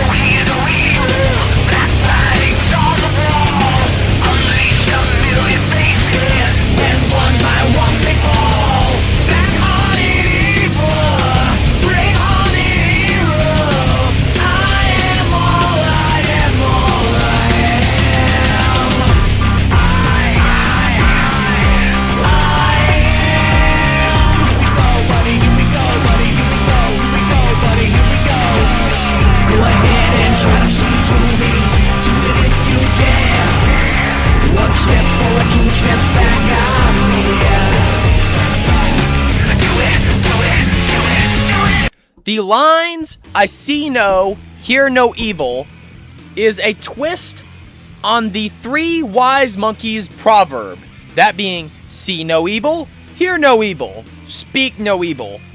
Yes, I know there's technically a fourth monkey, but most people don't know that, and it's not part of the official proverb. If you're wondering what the fourth monkey does, by the way, it's the do no evil part. But anyway, what the line means in the game is that Shadow ignores conventional morality, especially in the dark roots, and often turns a blind eye to atrocities because he's focused on survival, identity, or the mission at hand. It symbolizes his emotional detachment and moral ambiguity. Then the lines, black writing on the wall. This is actually another ancient reference. It's a reference to the Old Testament story from the Bible, writing on the wall, meaning a disaster is inevitable. For Shadow, the black writing foreshadows conflict, betrayal, the truth about his origins, and the coming battle with Black Doom or possibly Gun, depending on the route. And I think the reason it says black writing in particular is probably because it's more not referencing the Black Arms. But it could still reference Gun or Eggman, depending on the situation. Then we have the lines, black-hearted evil, brave-hearted hero, I am all I am. This is the core thesis of Shadow's character in this game. He can be a hero, that's what the lines, brave-hearted hero is mentioning, or a villain, that is what the lines, black-hearted evil is mentioning, or anything in between, really. Across this game's 10 routes, Shadow can embody just about any morality. But in the end, he is all of it. He is himself, not defined by any single alignment. Then the lines, here we go, buddy, here we go. This could be directed at Sonic or Shadow's allies, or simply the player. It's the let's do this kind of rallying cry, if that makes sense. Then the lines, go ahead and try to see through me. Do it if you dare. That was my attempt at an edgy voice, and I think it turned out very horribly. Don't worry, I won't do that again. But this line is Shadow daring everyone, Black Doom, Gun, Eggman, Sonic, or even the player, to try to understand him. He's basically saying, you don't know me, you don't control me, try to figure me out, I dare you. Then the lines, one step forward, two steps back, I'm here. This is Shadow's pretty much entire journey in this game and Heroes in one line. Every time he makes progress, new information contradicts the old. He's manipulated again and he questions himself all over again. But he keeps moving forward, determined to find the truth. And the lines, do it, do it, do it, is essentially a hype-up rally cry, where Shadow is A, hyping himself up to do whatever he has to do to get the truth of his past back, or he's telling his enemies, I dare you, come on, do it, fuck around and find out. Can you see all of me? Walk into my mystery. Step inside and hold on for dear life. Do you remember me? Capture you and set you free. I am all of me. I am.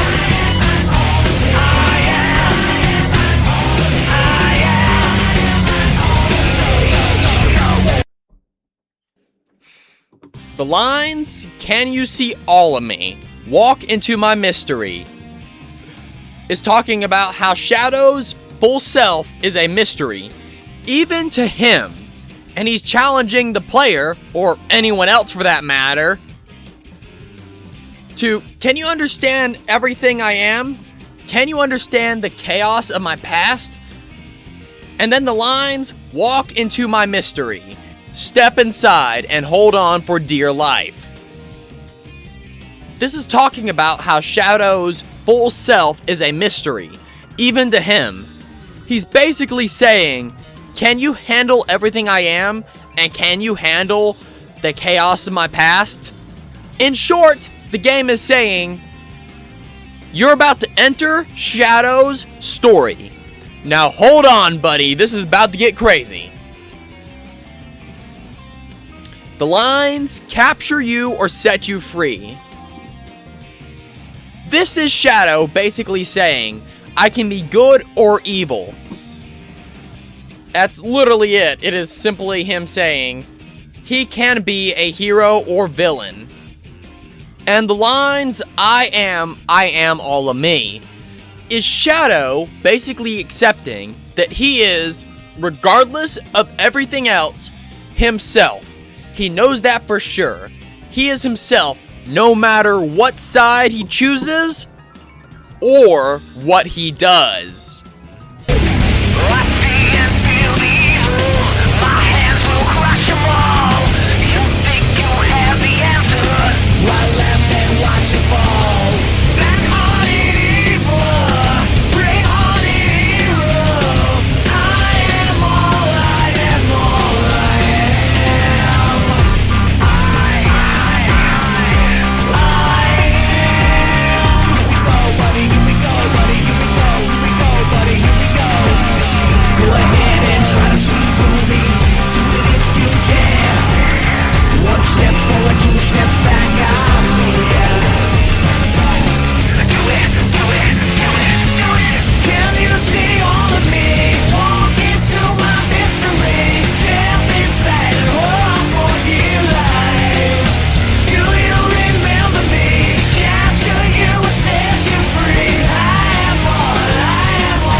The lines, I see and feel the evil. My hands will crush them all. This is talking about how Shadow sees evil everywhere. Whether that be Gun, who honestly are morally gray, but they're after Shadow. So, in his mind, I'm gonna assume they're evil. There's Black Doom invading the planet, and Eggman doing his Eggman stuff. And it's talking about how Shadow's response to them is basically violence. I mean, if it works, it works, am I right? Then you get the lines, you think you have the answers. I'll laugh and watch you fall. This line is aimed at everyone who thinks they understand Shadow. Whether that be Black Doom, Gun, Eggman, Sonic, or even the player. Shadow's rejecting all labels. He's saying he defines himself. Then we have the lines, I am, everyone, everywhere, anyhow, any will, any day. This is a very interesting line. And I think what Shadow is saying here is I can be anyone. I can choose my path. I am not bound by my origins, my trauma, or your expectations. It's essentially Shadow saying he's creating himself through choices. So yeah, that was my analysis of the game's main theme. I am all of me. I think it's a pretty good song overall. I love how unapologetically edgy it is. Like, it just has so much angst and edginess going on that it's just great. And I also think it fits the game and its themes pretty well.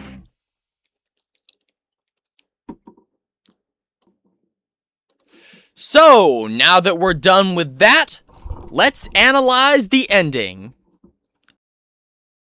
This is the end of you, and the end to my cursed past.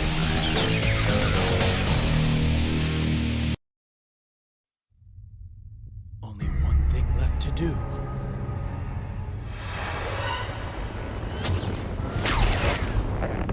To put the past behind me. Chaos Control!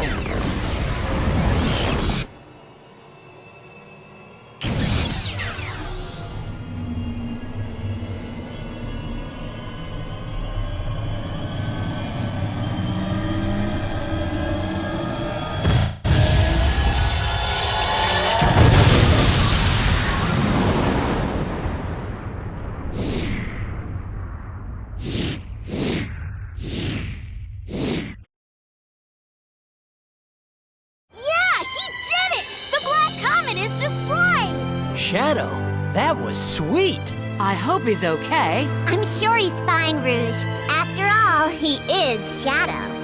How about giving me back those Chaos Emeralds now? Hey! Get back here, you creep!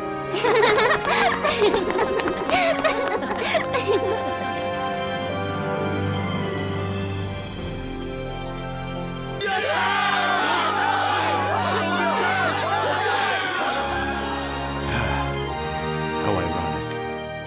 After the way we all treated him, he saved us all in the end. We were all wrong about the Professor. Let us pay homage to Professor Gerald. Let's work to ensure peace and prosperity for a brighter future. What do you say, Commander? Excellent idea, Mr. President.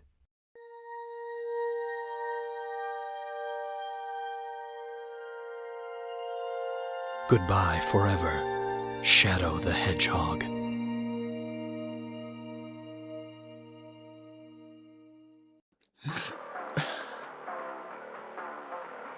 Honestly, this is a fitting ending for Shadow the Hedgehog. Did the game obey the laws of physics? No. Did it obey the laws of storytelling? Also no. But you cannot deny how epic that final cutscene is, especially with that heroic, triumphant music playing throughout it.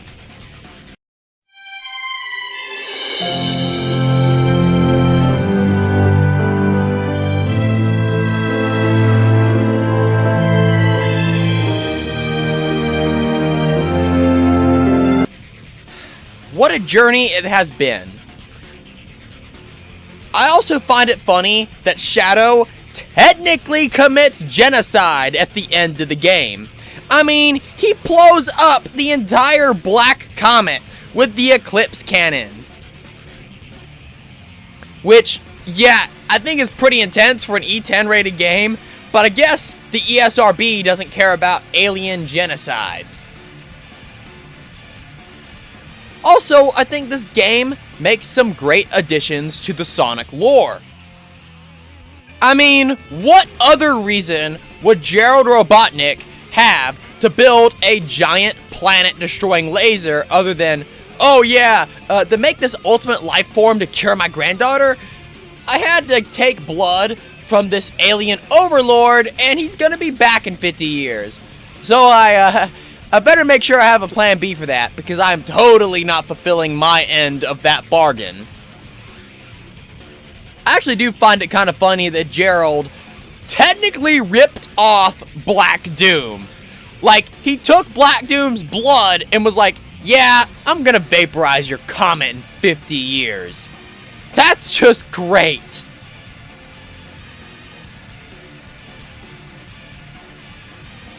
Also, beating the game unlocks you the Shadow Gun, which is easily the most powerful weapon in the entire game. It destroys 99% of enemies in one hit. It has a decent amount of ammo, and while it's not upgradable, it's an awesome reward if you want to replay the routes or do more runs. And believe me, even though you got all 10 endings to get to this point, there are 326 possible routes in this game. Believe me, this game will keep you busy for a long, long time. Speaking of which, after technically beating it, I have a few questions about the game. Number 1, which route is canon? Even though I analyzed which route Shadow would most likely take based on his psychology, the game itself never tells you which path is canon. The only things we know for sure are Shadow confronts Black Doom, Shadow blows the Black Comet to Kingdom Come with the Eclipse Cannon, Shadow regains his memories, and yeah, that's it. Everything else is pretty much up to interpretation. And question 2, the big one. What in the heck are the Black Arms? Because the game tells us almost nothing. We know they're aliens, we know they follow Black Doom, we know they eat humans, and we know they came to Earth about 2,000 years ago. And that's basically it.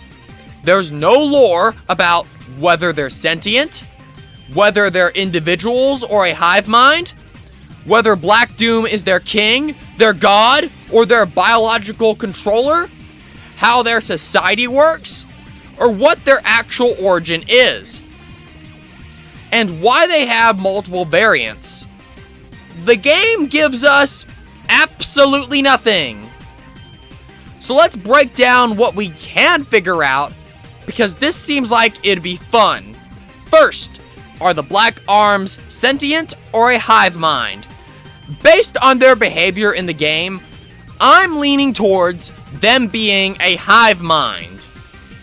What evidence do I have to support this theory? Glad you asked. Well, none of them speak except for Black Doom. They never show independent thought. They act like drones, and they follow orders instantly. Also, the fact that Black Doom could attempt to control Shadow's mind because he had Black Arms DNA points to the fact that they behave like biological extensions of Black Doom. This all strongly suggests the Black Arms are a hive organism, and Black Doom is the central consciousness. Think of him like a queen ant or a queen bee of sorts. This also explains why the Doom Eye can detach and act independently and even use multiple bodies. Oh, and the next question is, what is Black Doom actually? Because this is where things get weird.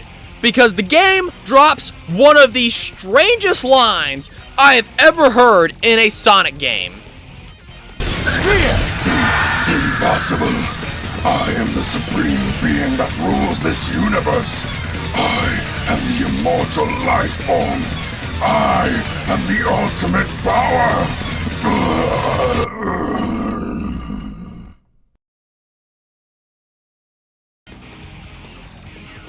Excuse me? Nobody talks about this line. No retrospective I've ever watched mentions it. No wiki explains it. And no official source clarifies it. So, what does it mean?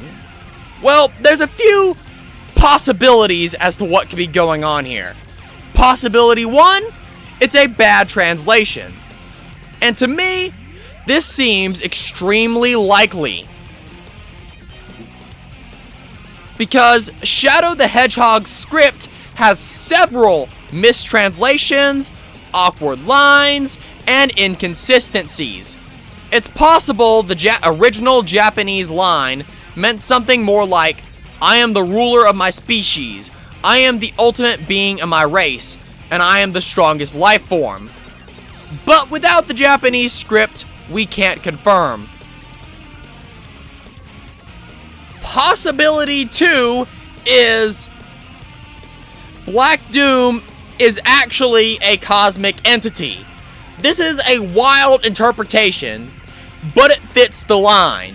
If we take what he's saying literally, Black Doom is literally a universal level being, and the Black Arms might be part of a cosmic empire. But the game never supports this anywhere else, so this interpretation is fun, but unlikely.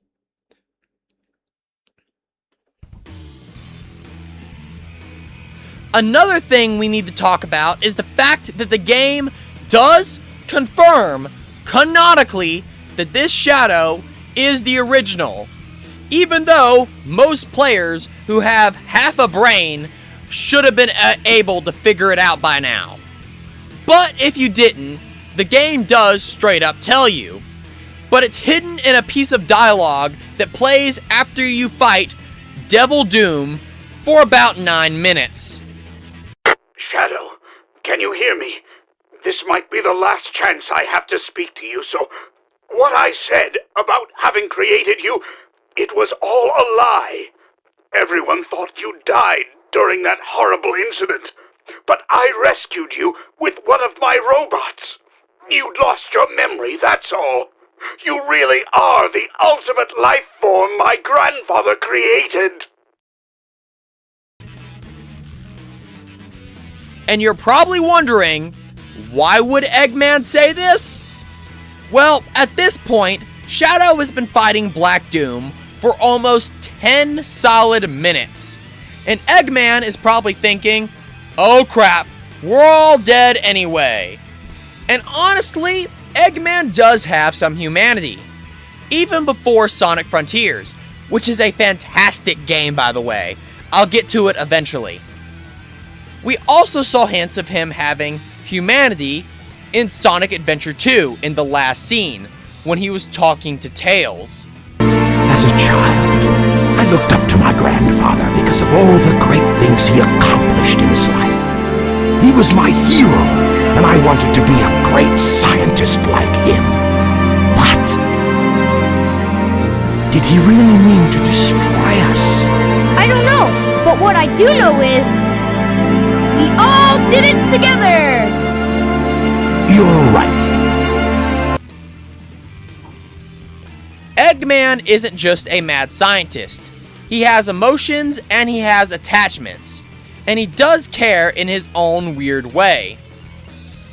So this moment could be Eggman's humanity slipping through the cracks, and Eggman wanting Shadow to know the truth before they all die.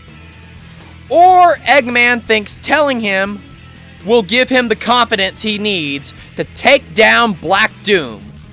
That's also a valid interpretation, because Eggman is a master manipulator. But either interpretation works. And yes, it does mean that it took Shadow almost 10 minutes to take down Black Doom canonically. That's kind of insane that Black Doom survived 10 minutes against Super Shadow. It just shows how powerful he is to handle a Super Hedgehog for that long. Another thing I've got to talk about that this game did very well was the new voice cast.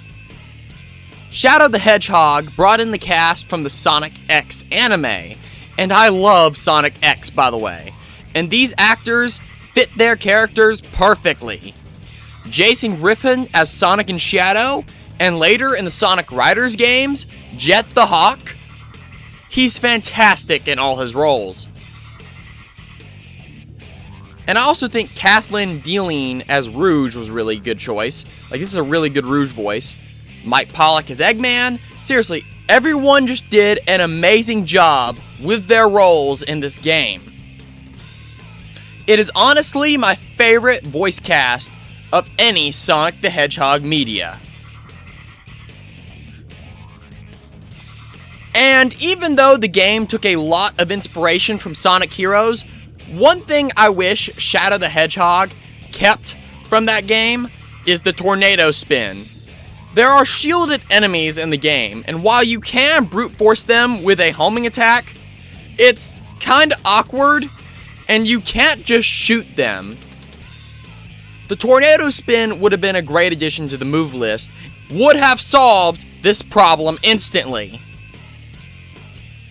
And yeah, another thing I have to address is a lot of people hate that you have to beat the games 10 times to unlock the last story. And it wasn't a huge deal for me. It truly felt like I was playing a roguelike. Hear me out. You know what other game you have to play 10 times to get to the ending? Hades.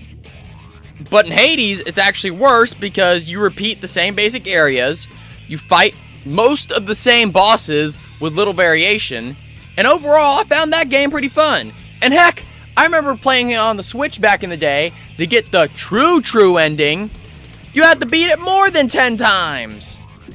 So yeah, in comparison to Hades, Shadow is nothing. The only real problem with the game is certain levels just sucked. Now don't get me wrong, there are some genuinely really great levels in this game, like the Ark, Death Ruins, and Final Haunt. And of course, Westopolis. Even after playing Westopolis 10 times over, that level never got old. But then there are levels I will never touch again if I have a choice. Those levels being the Doom, Lost Impact, and Mad Matrix. Those three are truly the worst levels in the game, and I don't ever want to touch them again.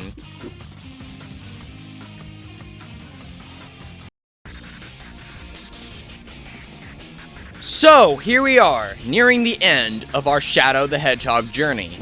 And I think the best way to close this video out is with the game's true endings credits theme, Never Turn Back by Crush 40. This is easily one of the best Crush 40 songs ever. It's iconic, and a lot of people know it even if they haven't played the game. So, let's break down the lyrics and talk about what they mean.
The lines, "It's been a long, rough road, and I'm finally here." This is Shadow talking about his entire journey. It has been long, painful, and confusing. And the "finally here" part marks the moment where he reaches clarity. The point where he finally understands who he is. Then the lines, "I move an inch forward, it feels like a year." This is talking about how slow and painful progress can feel.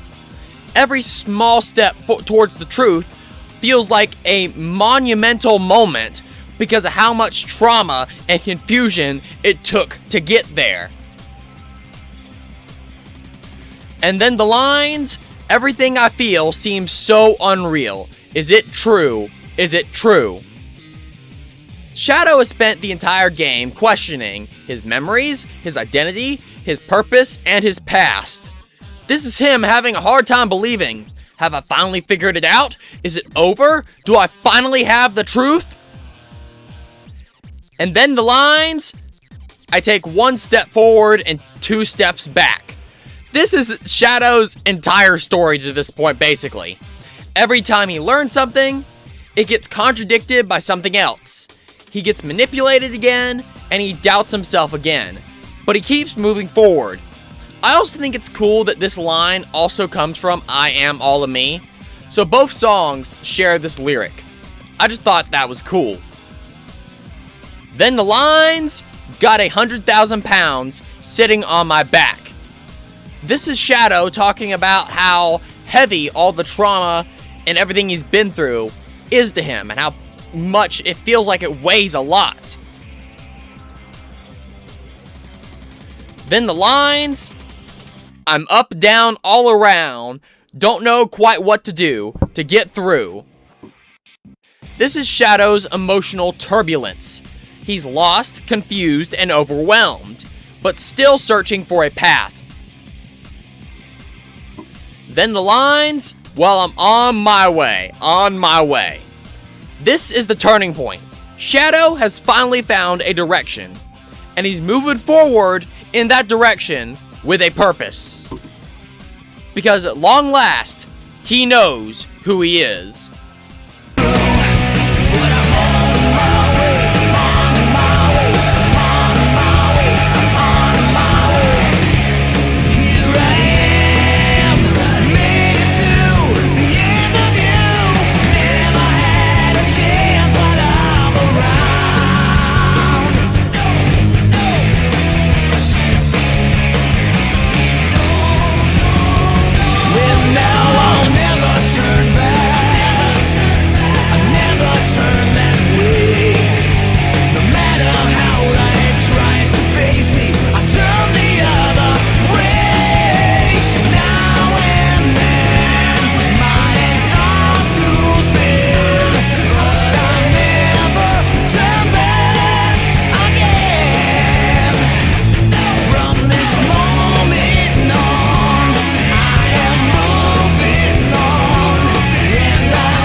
The next line is, "Here I am, made it to the end of you." This line is talking about a lot of stuff. For one, it is talking about how Shadow did take down Black Doom, but it's also talking about the trials that Shadow has faced. His past, his trauma, and just everything he's had to deal with. But that time of trial and tribulation is over. He made it to the end of it. Then the lines, "Never had a chance, but I'm around." Shadow acknowledges here he was almost destroyed, emotionally and physically, but he survived, much to basically everyone's shock. Then the whole "no, no, no, no" lines is him forcefully rejecting his old self, his old destiny, and all of his past. He's focusing on his future now, not his past. Then the lines, "Well, now I'll never turn back, never turn back." This is the core message of the song. Shadow refuses to regress, return to confusion, be manipulated, repeat his mistakes, or fall back into darkness. He's choosing his future. Then the lines, no matter how life tries to face me, I'll turn the other way. Shadow isn't confronting challenges with confusion anymore. He's choosing a new direction, one defined by clarity and purpose. No matter how hard anything tries to make him go back to his past, he knows who he is, and he's never turning back. Then the lines, now and then, my head starts to spin, but I'll never turn back again. Here he admits he's still struggling.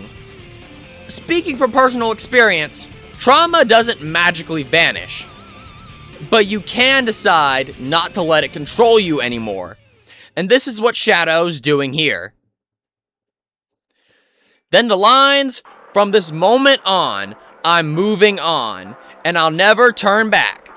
This is Shadow's final emotional transformation. He's done with the past, he's done with doubt, and he's done with manipulation. The past is gone. I am the new me now. And from this moment on, I'm moving straight forward.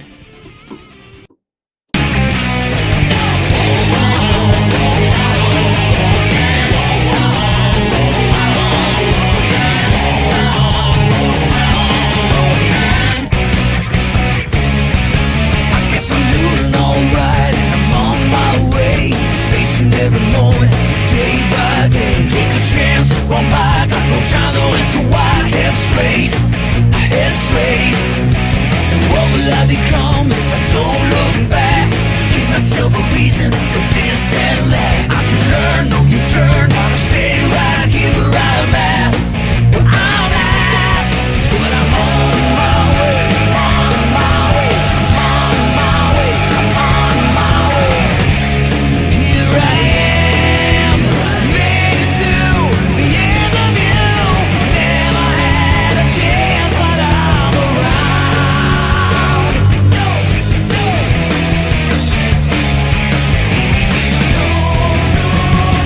Well, now I'll never turn back. I'll never turn that way. No matter how life tries to face me, I'll turn the other way. Now and then, my head starts to spin. First I never turn back again.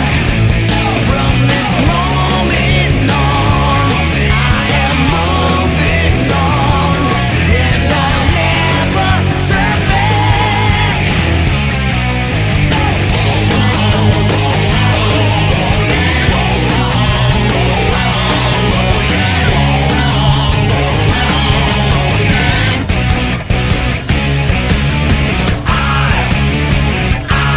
I'll never turn back.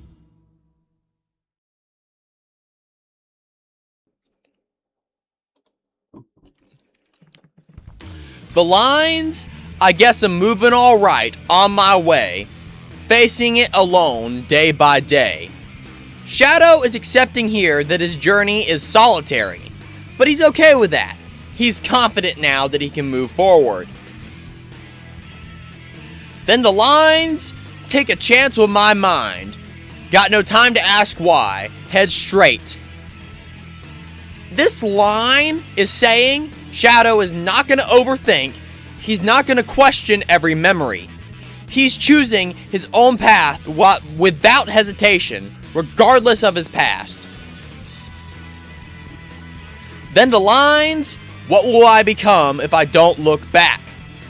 This is quite existential.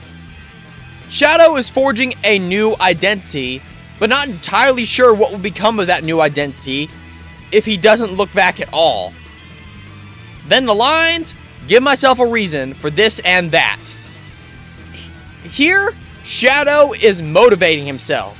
He's defining his own purpose and giving himself his own reasons for doing things. Then the lines, I can learn, no return. Gotta stay right here where I'm at. Here, Shadow embraces the present. He accepts growth and refuses to return to the confusion of his past. He will learn from his past, but he will never return to it. So yeah, that was my full breakdown of Never Turn Back, one of Crush 40's best songs. It's definitely in my top 5, not my number 1. That honor still goes to Into the Wind, which I know isn't a Sonic song, but man, it's incredible. And with that, we finally reached the end of this massive project. Did I have fun making this video? Yeah, absolutely. But this was easily the longest video I've made, ever, by a long country mile. It ate up most of my free time for over a month, between debugging Myths and Monsters, dealing with the launch of that game, and working on this script and playing Shadow the Hedgehog a ton every single day. This video became most of my life for a while. But hey, I'm glad you made it to the end. It means a lot. It tells me the effort wasn't wasted, that someone out there enjoyed the journey, the analysis, and the lore deep dives, and the psychological breakdowns. And it gave me a great excuse to play a game centered around my favorite Sonic character. So, the game. Shadow the Hedgehog is flawed, chaotic, extremely edgy, inconsistent, and sometimes downright bizarre. But it's also a ton of fun to play. Is it worth playing at least once? Yes. You don't have to get all 10 endings, but I recommend at least playing through a pathway to see what you think of the game. There are only a handful of truly awful levels, and the rest range from mid to genuinely great. So yeah, like, subscribe, and comment down below with your thoughts on Shadow the Hedgehog. Tell me how this game shaped you personally, whether you enjoyed it or whether you absolutely hated it. I want to hear your stories. And now, the important announcement. I originally planned to do a video on Sonic the Hedgehog 2006 this November. Unfortunately, that's not happening. At least, not yet. My computer isn't strong enough to emulate the game properly, and I can't get the Marathon Recompilation build to run. And I've tried everything, and it just won't cooperate. So, I'll have to replace it with another video for now. But mark my words, I will review Sonic the Hedgehog 2006 someday. It just might take a little longer than expected. I was really looking forward to diving into that game, but it'll have to wait now, I guess. Anyway, that's all for today. This is Troy Schultz, the Anti-Gamer Slayer, signing off!